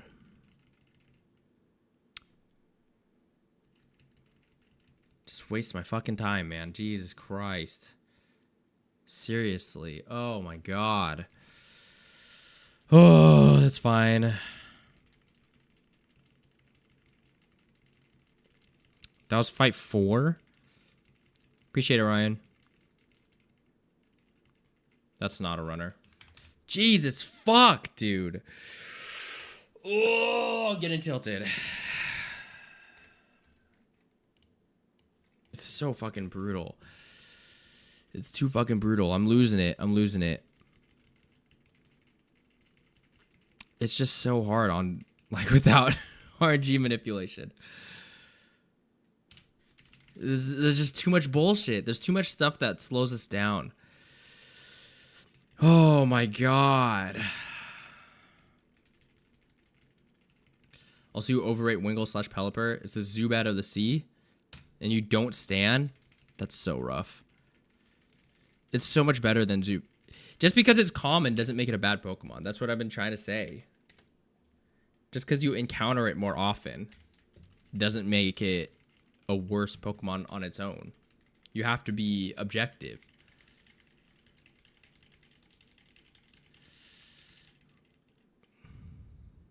Oh, fuck, I'm stupid. Hold on. I was resetting the timer. I forgot I can't. Oh, I'm running low on steam. I might be done soon.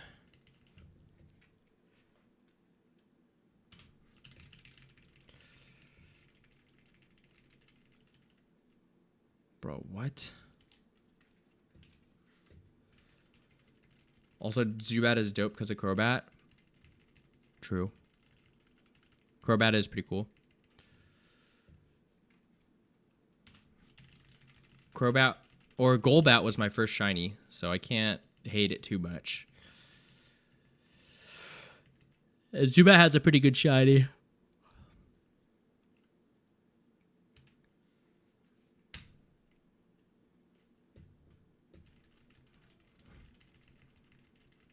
Oh my god, dude. Fuck me. Come on.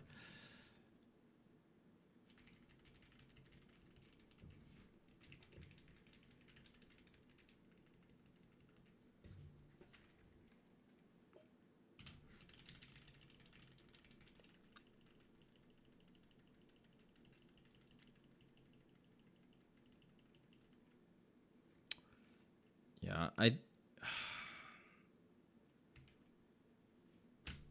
I think the play might be to RNG manip the third round and not the first round. Bro, I fucking cannot stand. Dude. Oh my god. Okay, I think I'm tilting. I'm tilting so fucking hard. Okay, I'm gonna go and do some research, see if I can get a better like route to do this, but I'm running on steam. I don't know how much longer I could keep running Battle Factor without fucking losing my mind, because it is so fucking bullshit. But okay, thanks for stopping by, guys. We'll probably pick it up on Tuesday. I don't know if we'll be doing this. I've set a hard deadline that November 12th. If I can't get world record by then, I'm gonna table it for a while, because this is really starting to deteriorate my mental capacity for other things. Like, holy shit, this is so fucking tilting. Oh my god. Like, I've been able to hold it together pretty decently, but I don't know. Maybe it's the combination of lack of sleep recently and just hitting a wall where I feel like I can't hit these RNG manips. Something's got to give. So we'll see. I'll do some labbing, but yeah, it's rough. This is a rough run. But thanks for stopping by, guys. If you want to stay updated on the latest on what we're streaming on Tuesday, or any future developments of the route, link to the Discord is in the description. Also, link to Twitter, too. And I'll see you guys next time. Holy shit.